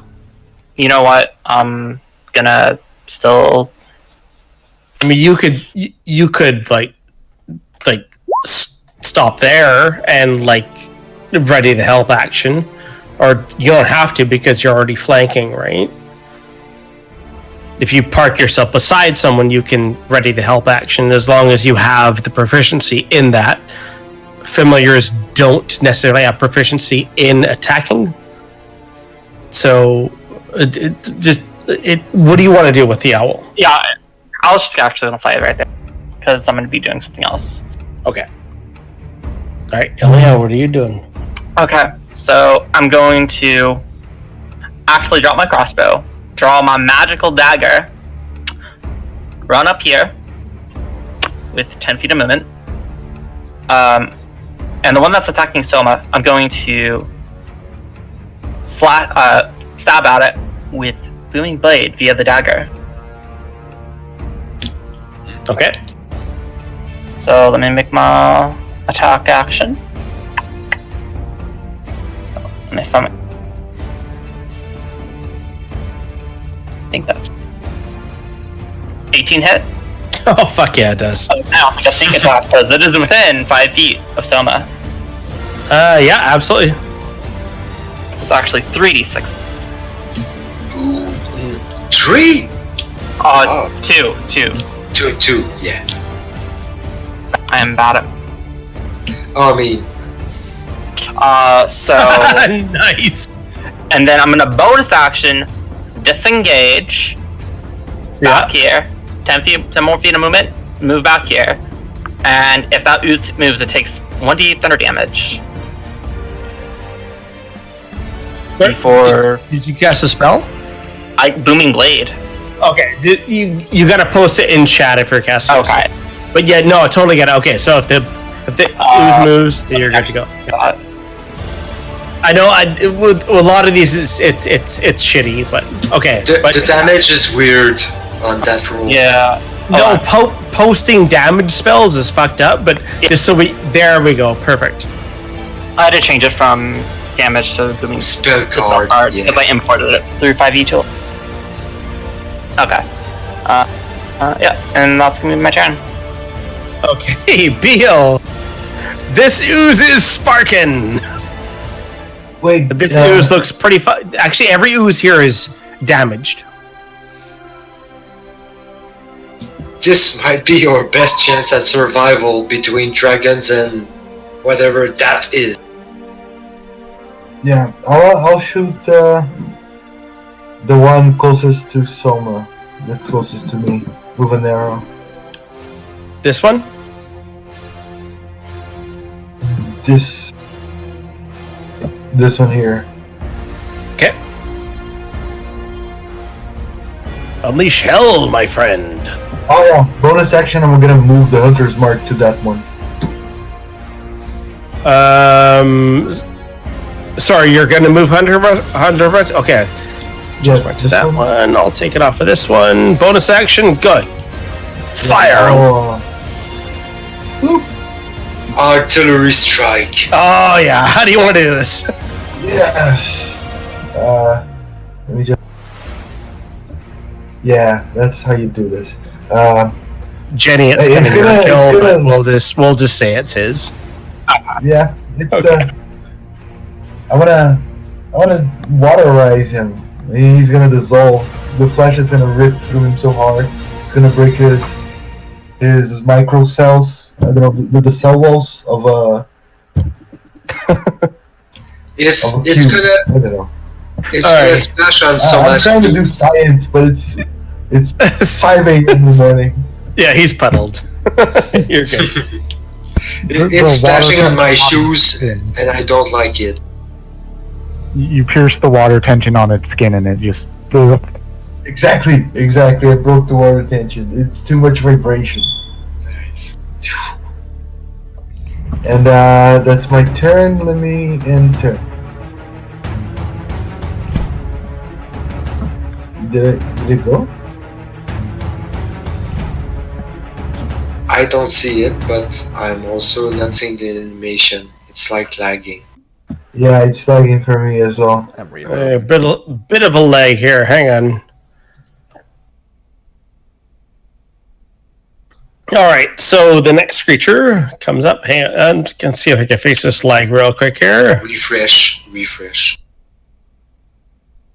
Oh, there we go. Yeah, I'm gonna refresh as well. Be right back. All right, I'm let's. still here, but I'll It refresh. happens on vanilla Roll20. I'm used to that.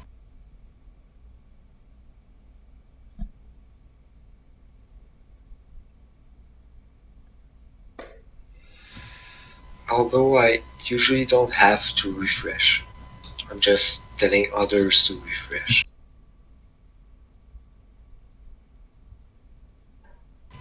Alright, all good. Let me reset the API real quick here, guys. Give me 1 sec.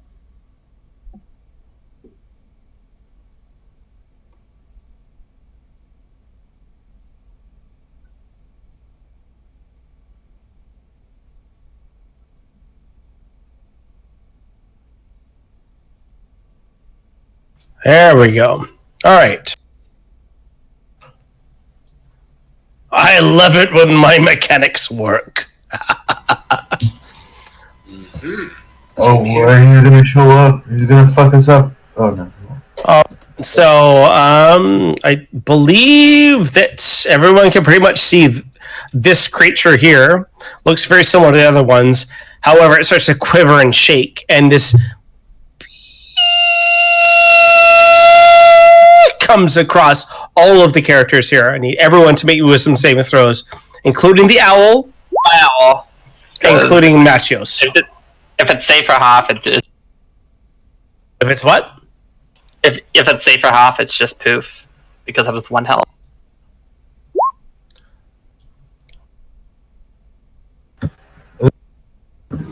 That's Wisdom is rarely like damage spells.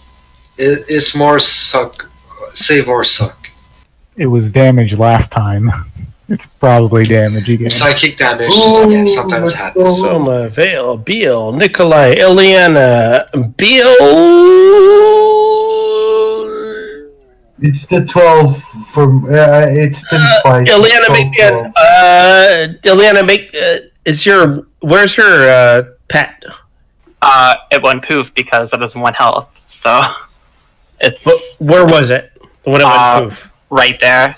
Okay, so make me a dexterity saving throw. Oh. Psychic backlash? Is it? No, I just see if she can save it without having to spend more components. Unfortunately, no. Your owl does go poof. So this will be 9 points of damage at anyone that can't save versus 15. So I think that'll hit everyone except for Soma and Valen. And Soma and Valen, you both take 5 points damage. Everyone else takes 9. I saved for 17, so... If you I've look got at- Oh, that's right. No, sorry. You're right. I do have armor of Agathis. Whoever hits me gets hit back for like the same, like 5 damage. It's only for melee attacks. Yeah, it's only melee attacks. This is a So I'm psychic gonna- attack. Do I still keep armor of Agathis? Yes. I would take like Until you get hit with a melee attack, you keep it. Yes. perfect. So I'm not gonna expend my. Well, I think you keep it until you lose the temporary hit points that it gives you.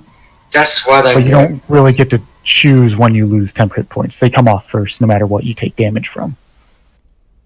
I'm gonna post the spell Okay. Well, just to doesn't be it? able to reference it. Yeah. So we'll go over that later, but that's not going to affect right now. You guys have like a few weak ass oozes in front of you, so we'll go over that later on. Yeah, because it's unclear. I'm gonna cheese it for now. I'm gonna keep the armor of Agathis. You definitely keep it because only a melee attack will release any effect of that spell. That's what I However, think. this ooze that's kind of shivering there, hovering, like shivering on the ground. All of you feel tremendous pain coming from it. It doesn't look different from the other oozes, but it is kind of moving around differently and shaking right now on the earth. All right, Valen, you're... Marchios, no! Is Machios down? Yes. All Goes brought down to 0. Machios is dead. Oh shit! No! That's a death. Double you're kill. gonna have to pay for that. Bale, it is as per the actual spell. You'll get him back. As soon as you take a rest, you'll get him back. There's okay, so it's also revised that you don't have to pay for it because money is tied right now. No, he doesn't have to pay for it. He gets it back on a rest, right? So he'll lose it, and then he gets it back. Same with familiars or whatnot. Well, familiars will actually cost like components, but everyone's That's been one fixing of them pretty well. Yeah, okay, come. All right, Valen, what are we doing? Unfortunately, these things still hit really hard, and I have no armor. So I'm just gonna give myself 15 points of health with lay on hands. Atta buddy.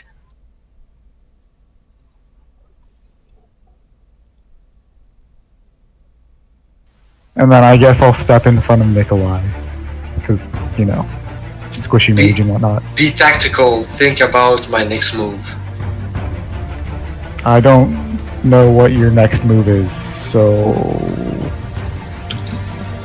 Unless it's something that I've seen before. It is, but yeah, you play your turn. So Valen, you step in front of Nikolai. Are you preparing an attack or anything, or what are you doing? I used my action with lay on hands, so... Okay. No. All right, perfect. End turn.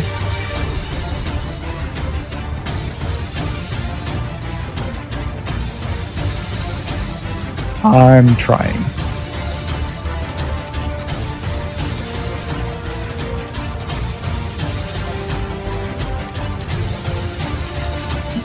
Wrong tooltip.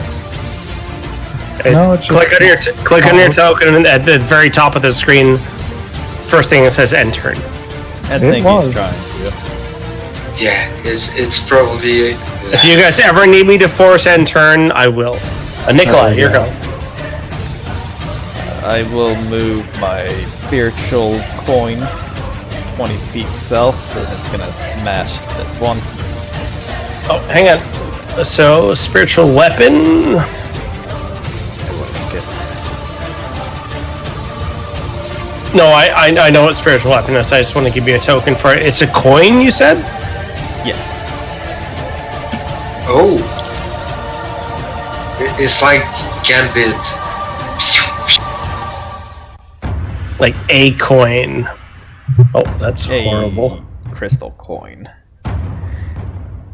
Crystal. That's specific.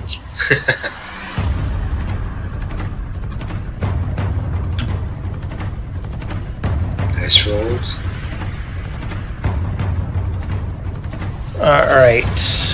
So, this will be your crystal coin, my friend. Cool. Make it 25% of the size it is. That's perfect for a crystal zipping through the enemy. That's for Nikolai. And Nikolai.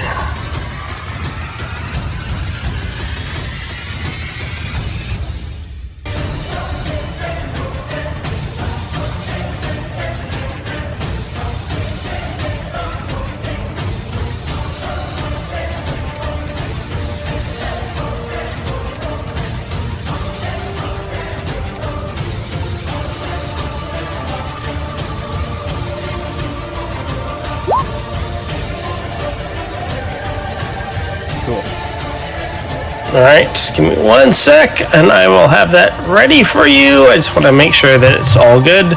Is that good enough for you? Yeah, that's good. We all know what's happening with this token. Perfect. Alright, sounds good. Remove, select, done. So at the very top of this screen, you should see spiritual weapon, and you should be able to control. I'll take it down to your actual character sheet. Alright, perfect. I might find a picture and make a token for that later. Yes, if you want to, absolutely, I'd love to. I love intervention. Okay, Nikolai, your spiritual weapon, 23 against this guy, I assume? Yes. Alright, force damage. You can see the actual mold of this creature just as it just takes some force damage against it. So you definitely hit and strike. Still up though. Sturdy. And I will magic missile the one that is shaking and causing psychic damage. Alright. Alright, so as you go to cast the spell on the creature, you see that it's shaking form.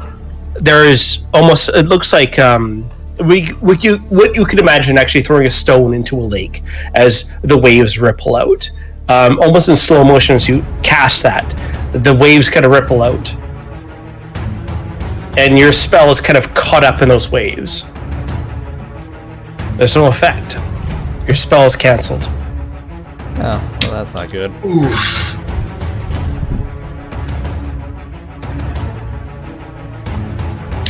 Did Soma witness that? I can't see the token for the special ooze. So Oh, it's right here. It's okay. It's on the edge of my line. Here, I'll put a little. Vision. There. But still, okay. So I've seen. Nikolai, is there? I've seen the flash from the magic missile. So, Nikolai, something happened about that. Is there anything you want to do about that? Do you want to make a check or something? You can make free I'll checks. make an Arcana check. Okay.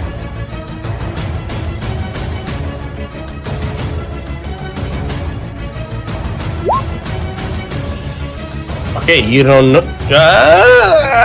Okay.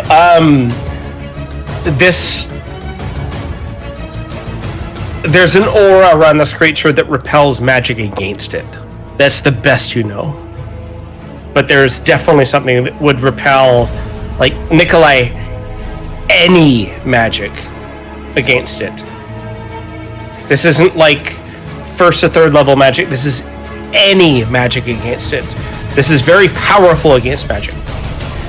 Well, that thing would make a wonderful subject to study. I don't think magic's gonna work on that one. We're gonna have to chop it down the old-fashioned way.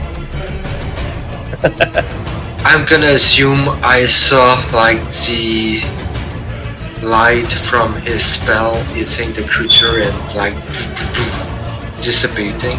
Yeah, Soma, you see the same thing. Yeah, you see the same thing from the gray ooze that's sitting here. It's this is able to absorb. This lowly creature is able to absorb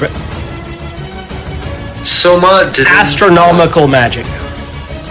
I don't like our chances on this road, but I'm committed because I've got no other choice. I'm gonna move there. I'm like, I don't know what's happening with this one. I'm gonna point to the special ooze. Let's kill these ones. I'm gonna use a bonus action to cast X-Blade Curse on that one. I'm gonna sting it with my Hex Rapier. Alright. So, X-Blade Curse. I don't get flanking bonus from the weapon. No, you do not. 18 for 12 damage.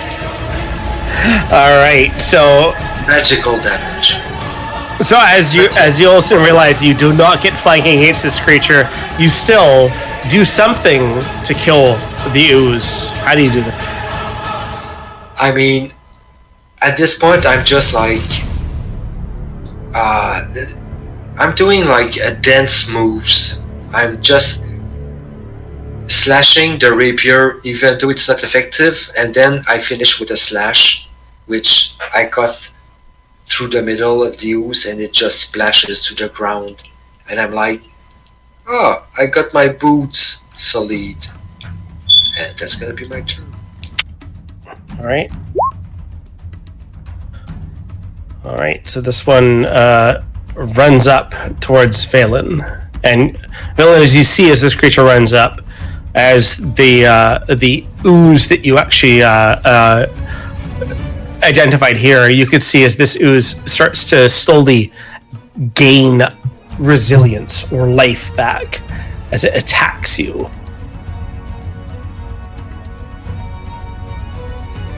It tries to slam against you, but Valen, you're ready for this. You dodge aside, no effect. Ileana, you hear from the outside of this cave an inhale, a very large inhale. Oh, okay. Yeah, I fucking say that. Guys, don't get away from the entrance, And I'm gonna run over here. 10 feet a minute. Pick up the crossbow I dropped. And oh boy, 20 feet in a moment left. Cunning action hide from this fucking ooze right here. Let me run my stealth check. Hopefully that's enough. Yeah. I'm gonna on the fact that when I killed this ooze... Ileana, you could have tripped and fallen, and it still wouldn't have noticed you were there. It's a ooze. You're good. And I'm like, guys, get away from that fucking entrance of the cave. And let's see. I think I can. Yeah, I think I have enough movement to move right here with half movement through Nikolai. And I'm gonna shoot this ooze right here. Okay.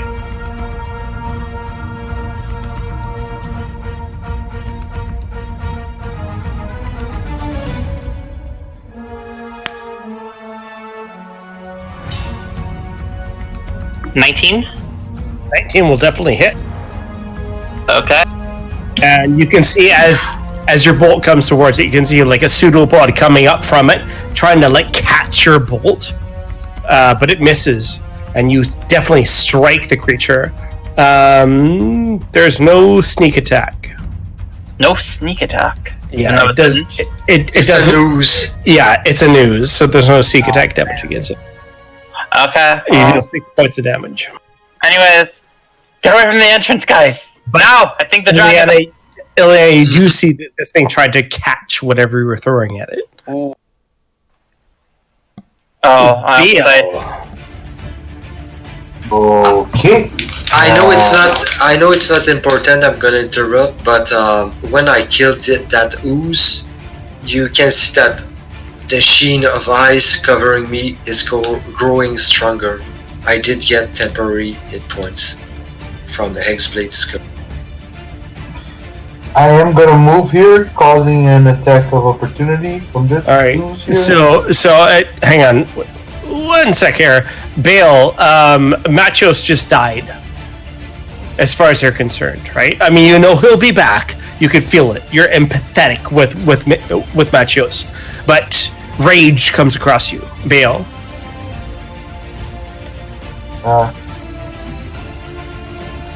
Yeah.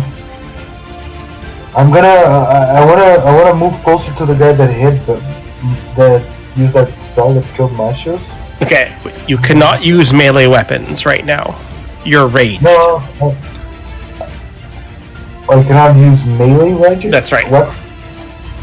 Can I use? Sorry. You cannot use ranged weapons. You are Right raged now you right have the wand in your hand. The last attack you did was using the chill touch wand. No, it was the bow. I changed it back. Oh, that's Okay, right. You shoot in a row. Because Machos has been dispelled, Yeah. you can only use melee attacks right now. Don't worry, for sure. I'll pick up the short sword. I'll still run towards the. Wait. I was here, right? Yeah. I'll still run towards the. To this one. And attack of opportunity from this guy. Oozes don't make attacks of opportunity. Oh, they don't? No. That's easy. Nice. I'll attack, No, they're slow as fuck. They can't do. No, they don't have reactions. Did I bonus action to rage? I'm just kidding. They have pseudopods, which are a bitch. It's just the 8. The plus 2 doesn't work. All right, it definitely hits. Armor class is 8, Oh, nice. so you definitely hit for 8 points of damage. Or sorry, 5. 5 damage. And then I'll start cursing at it in Inferno. Okay. And that's my turn. All right. Once again, start humming in front of everyone. Oh, that sucked. All right. So everyone, make me wisdom savings throws. Oh shit, that was a big roll. That's a lair action, right? Technically. Ouch! It's gonna hurt. Oh my Don't- god, guys! I mean- come on. That's when you need a double 1 on damage. I'm gonna Alright. go for that double. No, everyone double, take- double. Everyone fails. You all take 11 points of psychic damage. Ouch! Thank God. Wow, it worked guys, out. come on. Yeah. Okay, We so all have healing potions. It will then That's a good attack point. I forgot about that. Bale.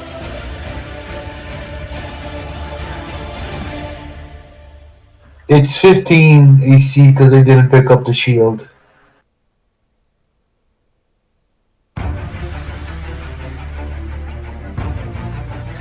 Yeah, it will attack with its pseudopod it hits armor class 10. It will not.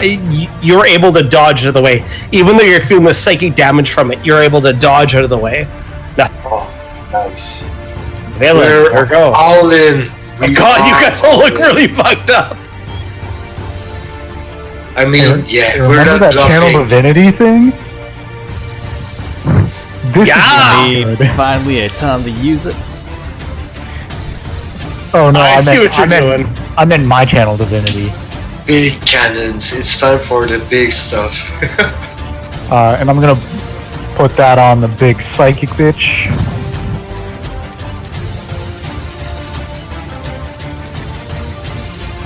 And seeing the ooze in front of me, not even caring about Theo, and this one being all anti-magical.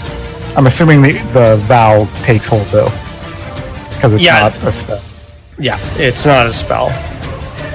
And then I will strike at it with advantage.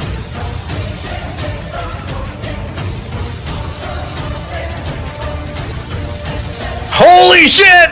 14 damage. Nice! Alright! Valen, make some pudding for us. How do you want to do this? I was about to say if it doesn't die, I would have smote it. But 11 points of damage, 11 hit points left. How do you want to do this? Make some pudding. man, I feel like that's a waste of a channel divinity, but It would be epic. You know what? Make a channel divinity. I'll see if you. I'll let you kill this one if you roll high enough. I'll give this one double hit points against your channel. And Make your out channel of the divinity. range. That's Yeah. cool. So this one here that you ran right past, I will give it double hit points. If you can roll more than its hit points, you'll take it out. but what am I rolling? Your smite. Oh, the smite. Yeah. You said roll a channel divinity. That's why I was like, what am I rolling? Oh, sorry, my bad. Your smite. Roll your smite. 11 more damage. That'll do it. All right. So from Oh, here to here, how do you do? I like to think, because I still have the great axe, I just kind of drag the great axe along the, I guess it'd be my left side, through the first ooze, and then as I keep dragging it and running towards this guy, say whatever I said before. I'd have to find it on a different page to give me the advantage on the hit against this guy. And then as I get up to him, do a big from the ground up through him swing with like the divine light through it.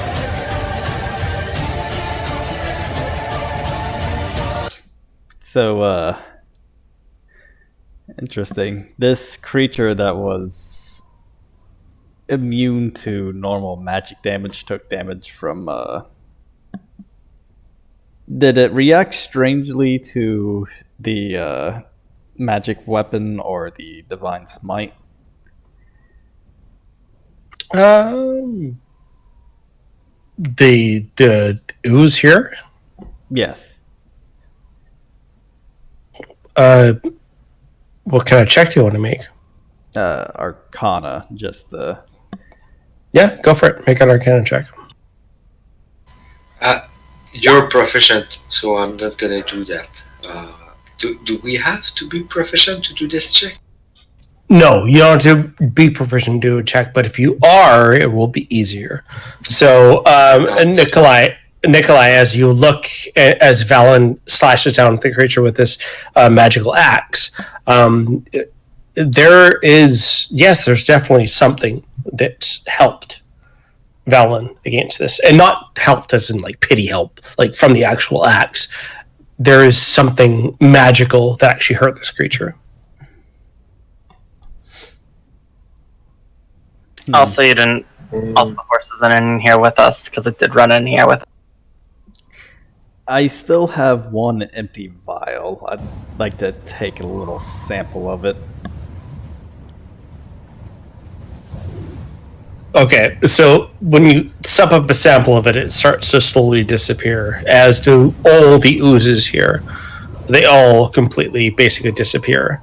In Nikolai, Bale, and Valent, and Ileana, now that you're in front of this different type of ooze, there's like a fine dust that kind of lays inside the sand that's on the ground here.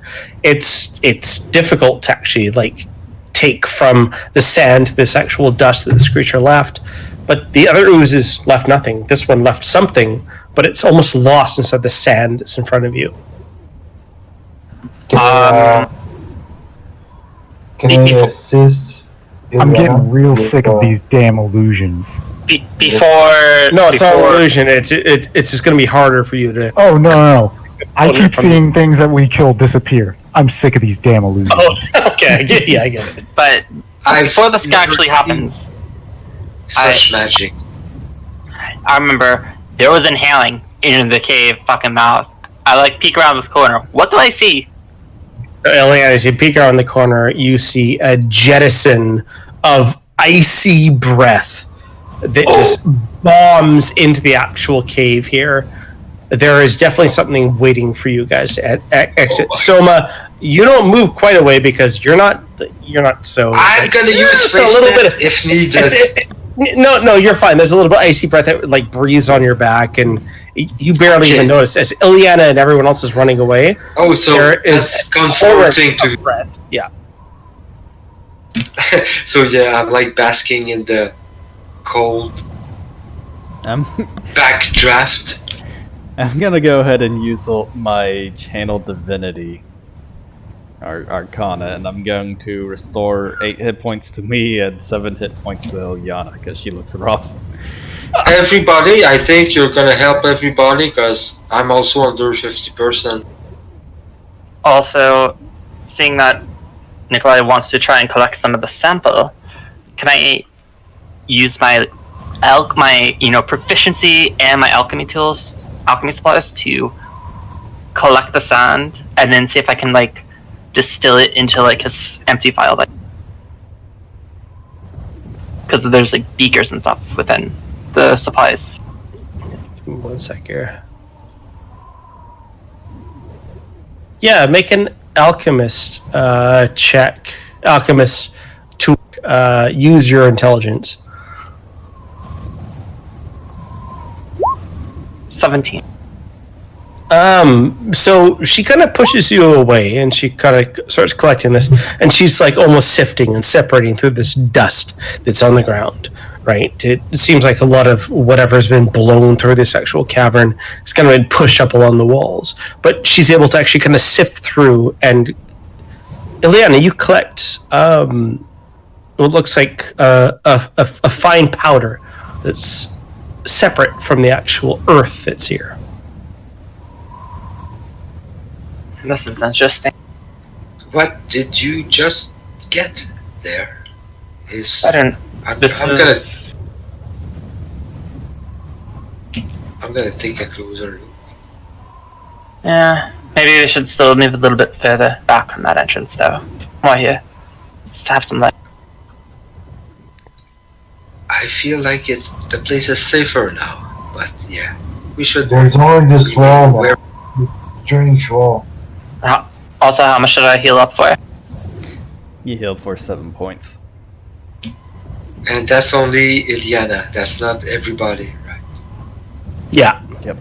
Unfortunately, you can only like pass a certain amount of hit points around. So that's cool. Yeah, I remember the feature.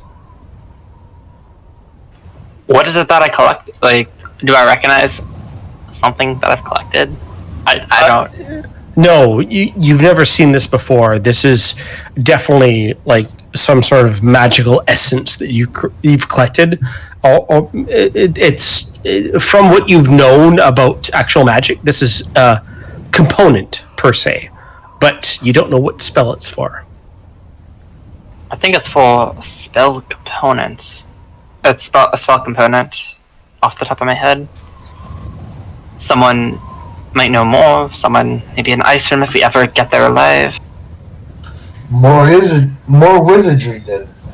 This creature was of a different essence. From what I've seen, he's gonna look at Nikolai. It did act very strange. It seemed resistant to most types of magic. As the You want to make a check to identify the creature? Sure. May I? Yeah, you guys, when we're in combat, I'm gonna give him bardic inspiration. I'm Very gonna good. help. I'm gonna help him out because we are both proficient in this Arcana. would be our kind of check. Nice. Yeah. All right. So, whoever, Nikolai, you have higher, I assume. I've got a +5. Because I do agree, like, I'm gonna yeah, say, I have a plus I've five to witnessed Arcana as well. your spell, All like, right. So make a check with advantage. and bardic inspiration if you need. 16, you'll need it. Or sorry, 18. You Don't actually. forget inspiration from Bardic. Use it, use So it. 18 is good, but if you want more, you'll need it. So go and roll a d6. Use it. Yeah. God, guys, stop rolling once, Almost. please. Almost. Okay. I want to help. So, gray oozes. You know what they are. They're basically like in the dungeons, anywhere that's wet or whatnot. They fuck with adventurers. However, there is certain times when an actual ooze can actually be so alone for so long that it can actually grab actual sentience from other creatures. It can literally, with their pseudopods per se, actually pull intelligence from them. And this is the actual feeling you got from this ooze. This is a psychic ooze. It will actually pull your actual intelligence from you. However, from what you've experienced, these oozes would not attack what this one attacked with you. This is quite different. This one asked for a wisdom savings throw, when the basic oozes would ask for an intelligence savings throw. Something's very strange. And your hair kicks up in the back of your neck, Nikolai, as you look towards the shadowy wall behind you. Hello? Take it this is my first time seeing this wall. We saw it when we first entered. I didn't. I was at the entrance. Ah. Psychic. Like, sending us visions. Do you think... Do you don't want to try believe to it myself. identify psychic? Anyone want to try to identify psychic? Sure. I'll I'll try. I would give inspiration to whoever thinks like he's knowledgeable in that. What?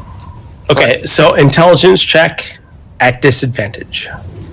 I'm gonna help Iliana. She seems smart, so I'm gonna give Iliana, like, I'm gonna ask her, do you think that's the source of our visions? It's a dumb question, but you are smart. Is this still just advantage?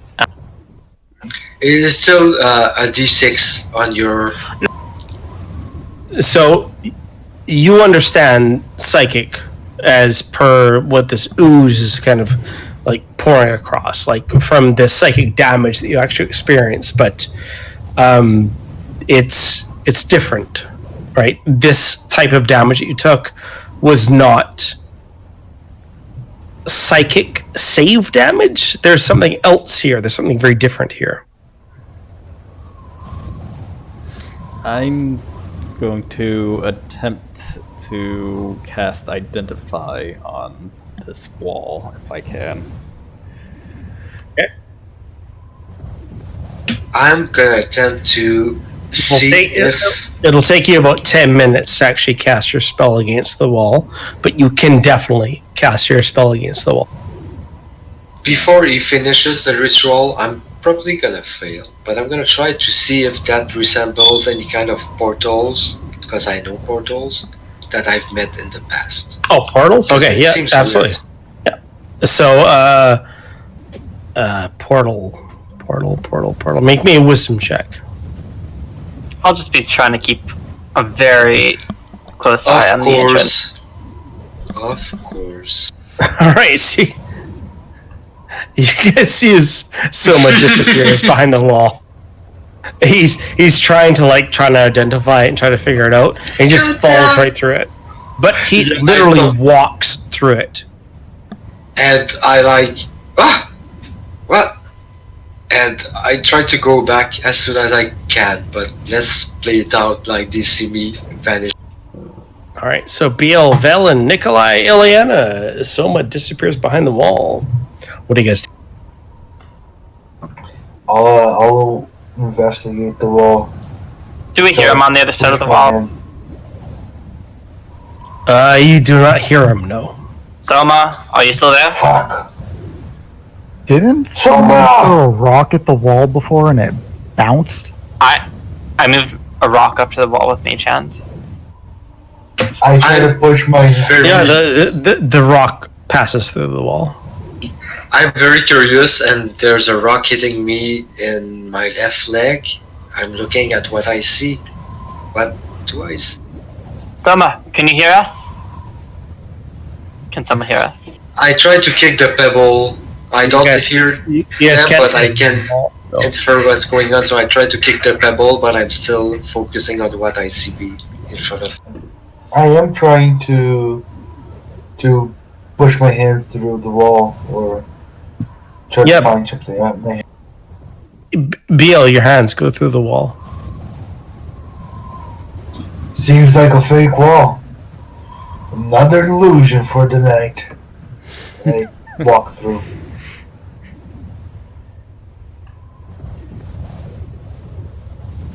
I'm sure I don't know what I'm seeing, but I'm very curious and like, what's that? I'm pointing at this thing. You can see if you look at the map. I mean, we can't see it, so we don't know. We don't know. Biel can. I just saw Biel. We should invite everybody in. Say it's safe here. This is most unusual. Oh, since I met with you guys, my days have been always most unusual. That's the honest truth for me too. Yeah, I mean, I'm gonna turn back to the wall. Like, I'm gonna throw back the pebble. Like, I hope they're gonna get what I mean by that. Choo. I'm not gonna go back through the portal, but I'm gonna throw back the pebble. I do wait 6 seconds. If nobody moves or does anything to join us, I'll move back to the portal. How much you want to bet they fell in a pit of spikes? I think they died for the ducks. Everything's trying to kill us. Some dragon that doesn't match colors. I don't. You can see the team walk out from the wall. Yeah, it's safe. We can sleep. There's something weird in the end of the room. I'm just gonna He has continue wings casting when I fall. Identify. I'm gonna quietly. I'm gonna. Can I try? Can I? Sorry. I just want to make sure. Like, this looks like a noose, but I'm not sure. It looks like a molten slag of metal. We don't know yet, man. When we get to know it, that's what I'm trying to figure out. That's what I'm asking about. Can I raised my hand to quiet someone. Like, let me check. And I'm gonna sneakily creep along this wall here to like try and get a better look at what's in here. See if I can get a gander. So staring across, you can see a pile of wood that kind of sits across the western wall. And in the center of this chamber is a light source. Do I hear anything else? Hear anyone? Make a perception check. Because I see some wood pile, and I'm like, you listen closely, and the wind that is coming from the actual cave starts to dim a little bit as you start to listen. There's nothing.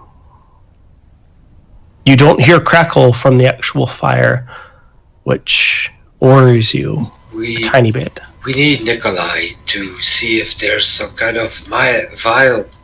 Nikolai and Valen can tell us if there's danger here. What we really need is a rest. Why don't we rejoin our friends outside this portal? I agree. Since Nikolai is currently trying to cast it, identify. So yeah, we're gonna go back.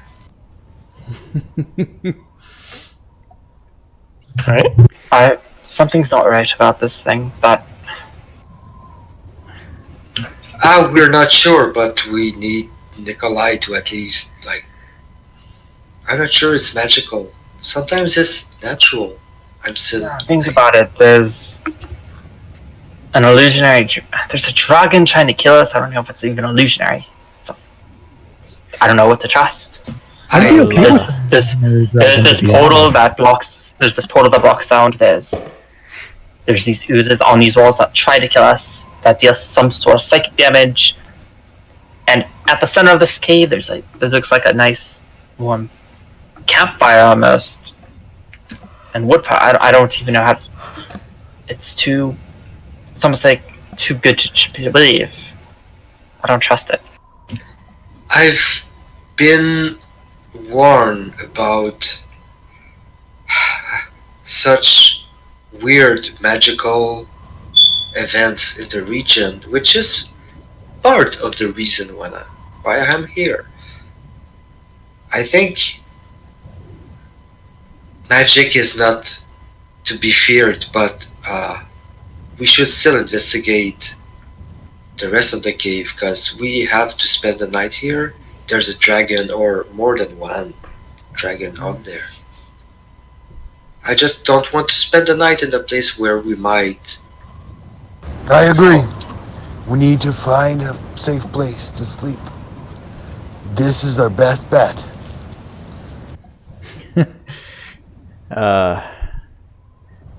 Certainly I would love to glean some sort of information about what's been going on around here. The dragon outside, if it's an illusion, it's a rather good illusion, and it made me think that our oxen were slaughtered and eaten.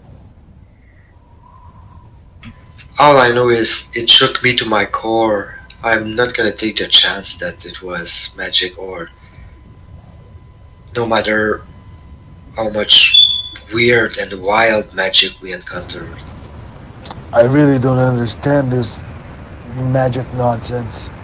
Well, I just lost my best friend, but I feel this sensation of calmness. It's sickening. The dragon that I saw at the entrance of the cave, do I still sense it, hear it, something like that? Well, there's definitely still something there. Dragon, though, you're not sure. We were also sheltering from a storm, so we could Going outside, hear the wind and be paranoid right now. Going outside Eliana would be very dangerous right now, as far as you're concerned. But is it a dragon? You're not sure. There's something that actually controls the actual weather, per se, and it actually breathes the weather out to you. Eliana, there is dragons that can do this, obviously, with their breaths, but there are also other things. You're not sure that whatever it is outside threatening you is the dragon, but you know the mountains here. You've been across these mountains here. You've been to Mulpton, to Nathund, to Icerim and back. Everything that is evil here, everything that is chaos here, eventually leaves. If you wait, if you're patient, you won't have this breath against you. God, I mean, I still want to keep talking about the game, but it should be a good place to stop the game, because it's very fucking late. Nikolai, We should go to rest. has Nikolai finished casting Detect Magic at this point? Yeah, Nikolai detects magic. Baron, if you can bear with us for like another 20 minutes. No problem. No problem. Okay, good. And I promise we will end soon after, but there is a chamber just in front of you guys, and that is all. The black wall doesn't. It's not illusion magic or transmutation or anything. No, the black wall disappeared as soon as BL touched it.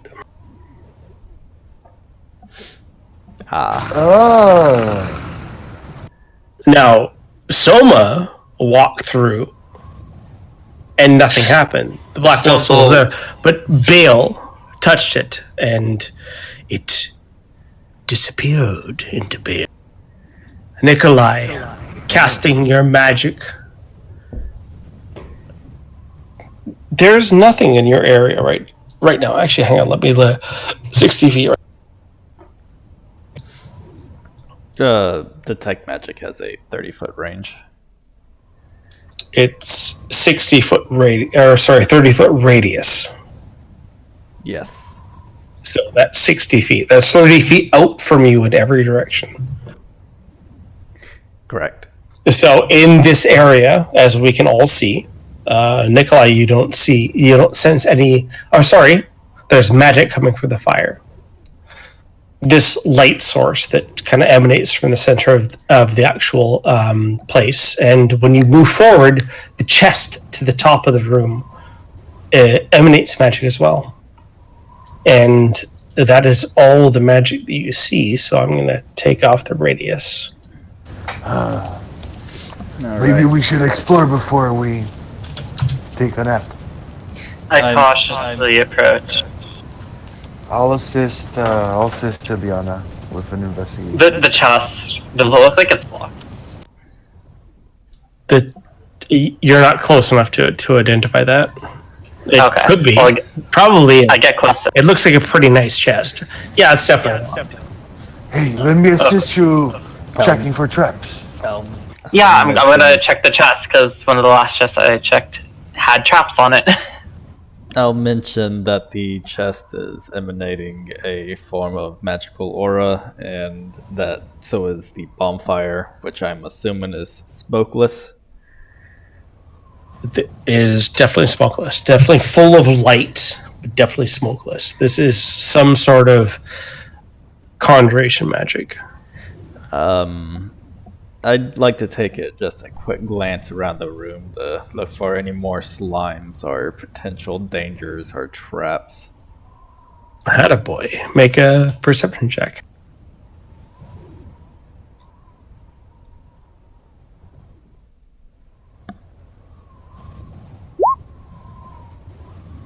Taking a look around, the walls are just as dry as the ceiling and the floor. Not like the other room. There doesn't seem to be any habitable place for slimes, per se. And this wood in the corner, that's not wood blocking off another cavern, right? I don't know. From there, you can't tell. Now you're curious. Be careful. It's possible there's a pile of wood against a wall that actually separates everything. Nikolai, you're confused now. It might be an actual pile of wood against a wall that blocks a passage. Let me check this chest real quick. And I'm gonna check this chest for traps. Right. Oh, I'm assisting. So investigation, please. And 17. There's no traps here, as far as you can see. There's no trap. Does it look like it's locked though? It's definitely locked. Yes. Take a step back. Yeah, I've got an idea. I've got a new trick up my sleeve. It's all I can locked. assist on lock picking. I take out my mage hand. It's invisible. And with my thieves tools. If I want to Holding assist, thoroughly back away from the chest, I pick the chest. Okay. Go ahead. I'm gonna assist, so I'm gonna stay near. She's using her mage hand, so there is Can I? I would say like lockpicks flying through the air for a brief second as they step away from Ileana. And as Soma, as you're trying to assist, you look back.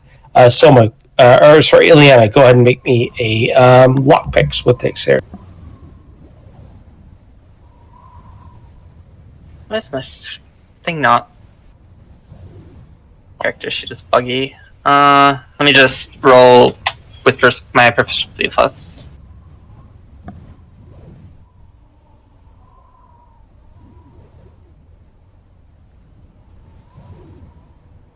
23.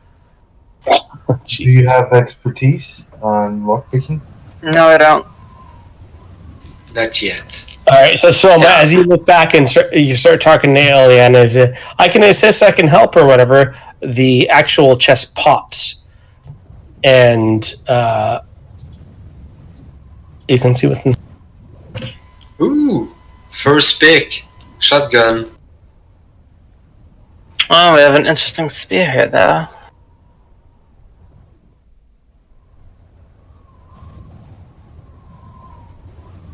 Maybe you could identify this, though. Yes, why don't we save that for when we've secured the room a little bit more? Sure. That pile of wood over there leaves me rather suspicious. Whoever was in this room obviously did not need too much fire. I take out the mage hand, I make it visible, and I move it over to the wood pile to see if it makes physical contact with the wood. I'm gonna edit party loot to include everything except the mysterious spear. Okay. You take your mage hand and you go to interact with the actual wood pile. What are you doing with your mage hand? If there's any little bits of wood, I'm gonna see if I can try to move them. Maybe if there's I don't know if the axe is actually there because it's on the map. No, you can definitely bring the axe towards you. Okay. That's fine. And the actual bits and pieces of wood you can move across, but there are very large planks of wood that are almost 30 feet across. That you cannot actually bring across. I'm gonna just investigate the pile then, see if there's anything below it or behind it. Okay. Go ahead and make an investigation.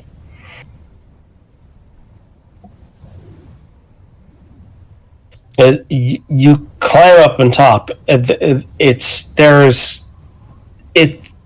These slabs of wood they're long and they're Ileana, you know about bows, crossbows, or whatnot, and how they steam them to actually bend them across and make them bows.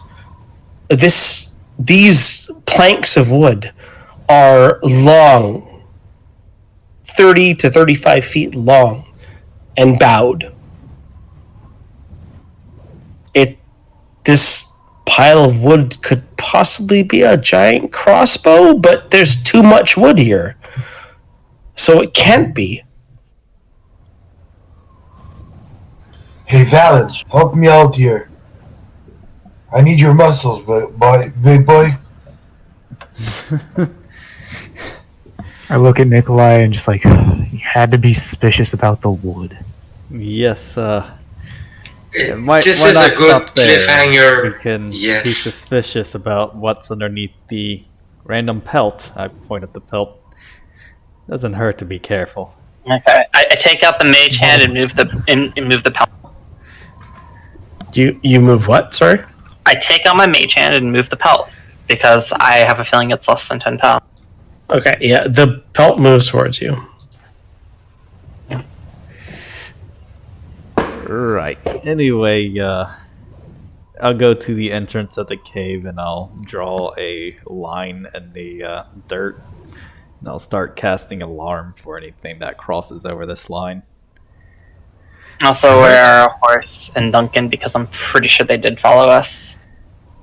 We did say that. Yeah, I'll say they're farther up the tunnel. Okay. We don't have the cards anymore, right? I'll say that the horse and the cows and Duncan are okay. We'll see what happens. Cool. Yeah, that's a good cliffhanger because it's getting late.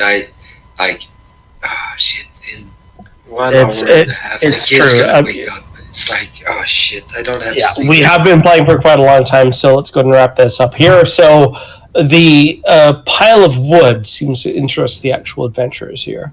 The adventurers that are part of this actual situation, this party so far.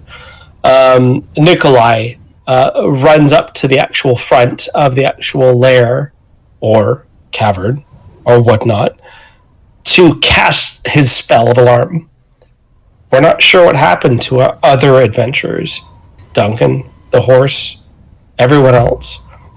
So next week, we will find out what happens with all of this. We're gonna lose all of them. Guys, it's just been an entire prank. The entire village of Icerim is just messing with us. Again, fucking illusions. We're being punked. Ashton Kutcher is gonna come out. I mean, that's my whole background being high fantasy. High fantasy? We all gonna do some high fantasy here.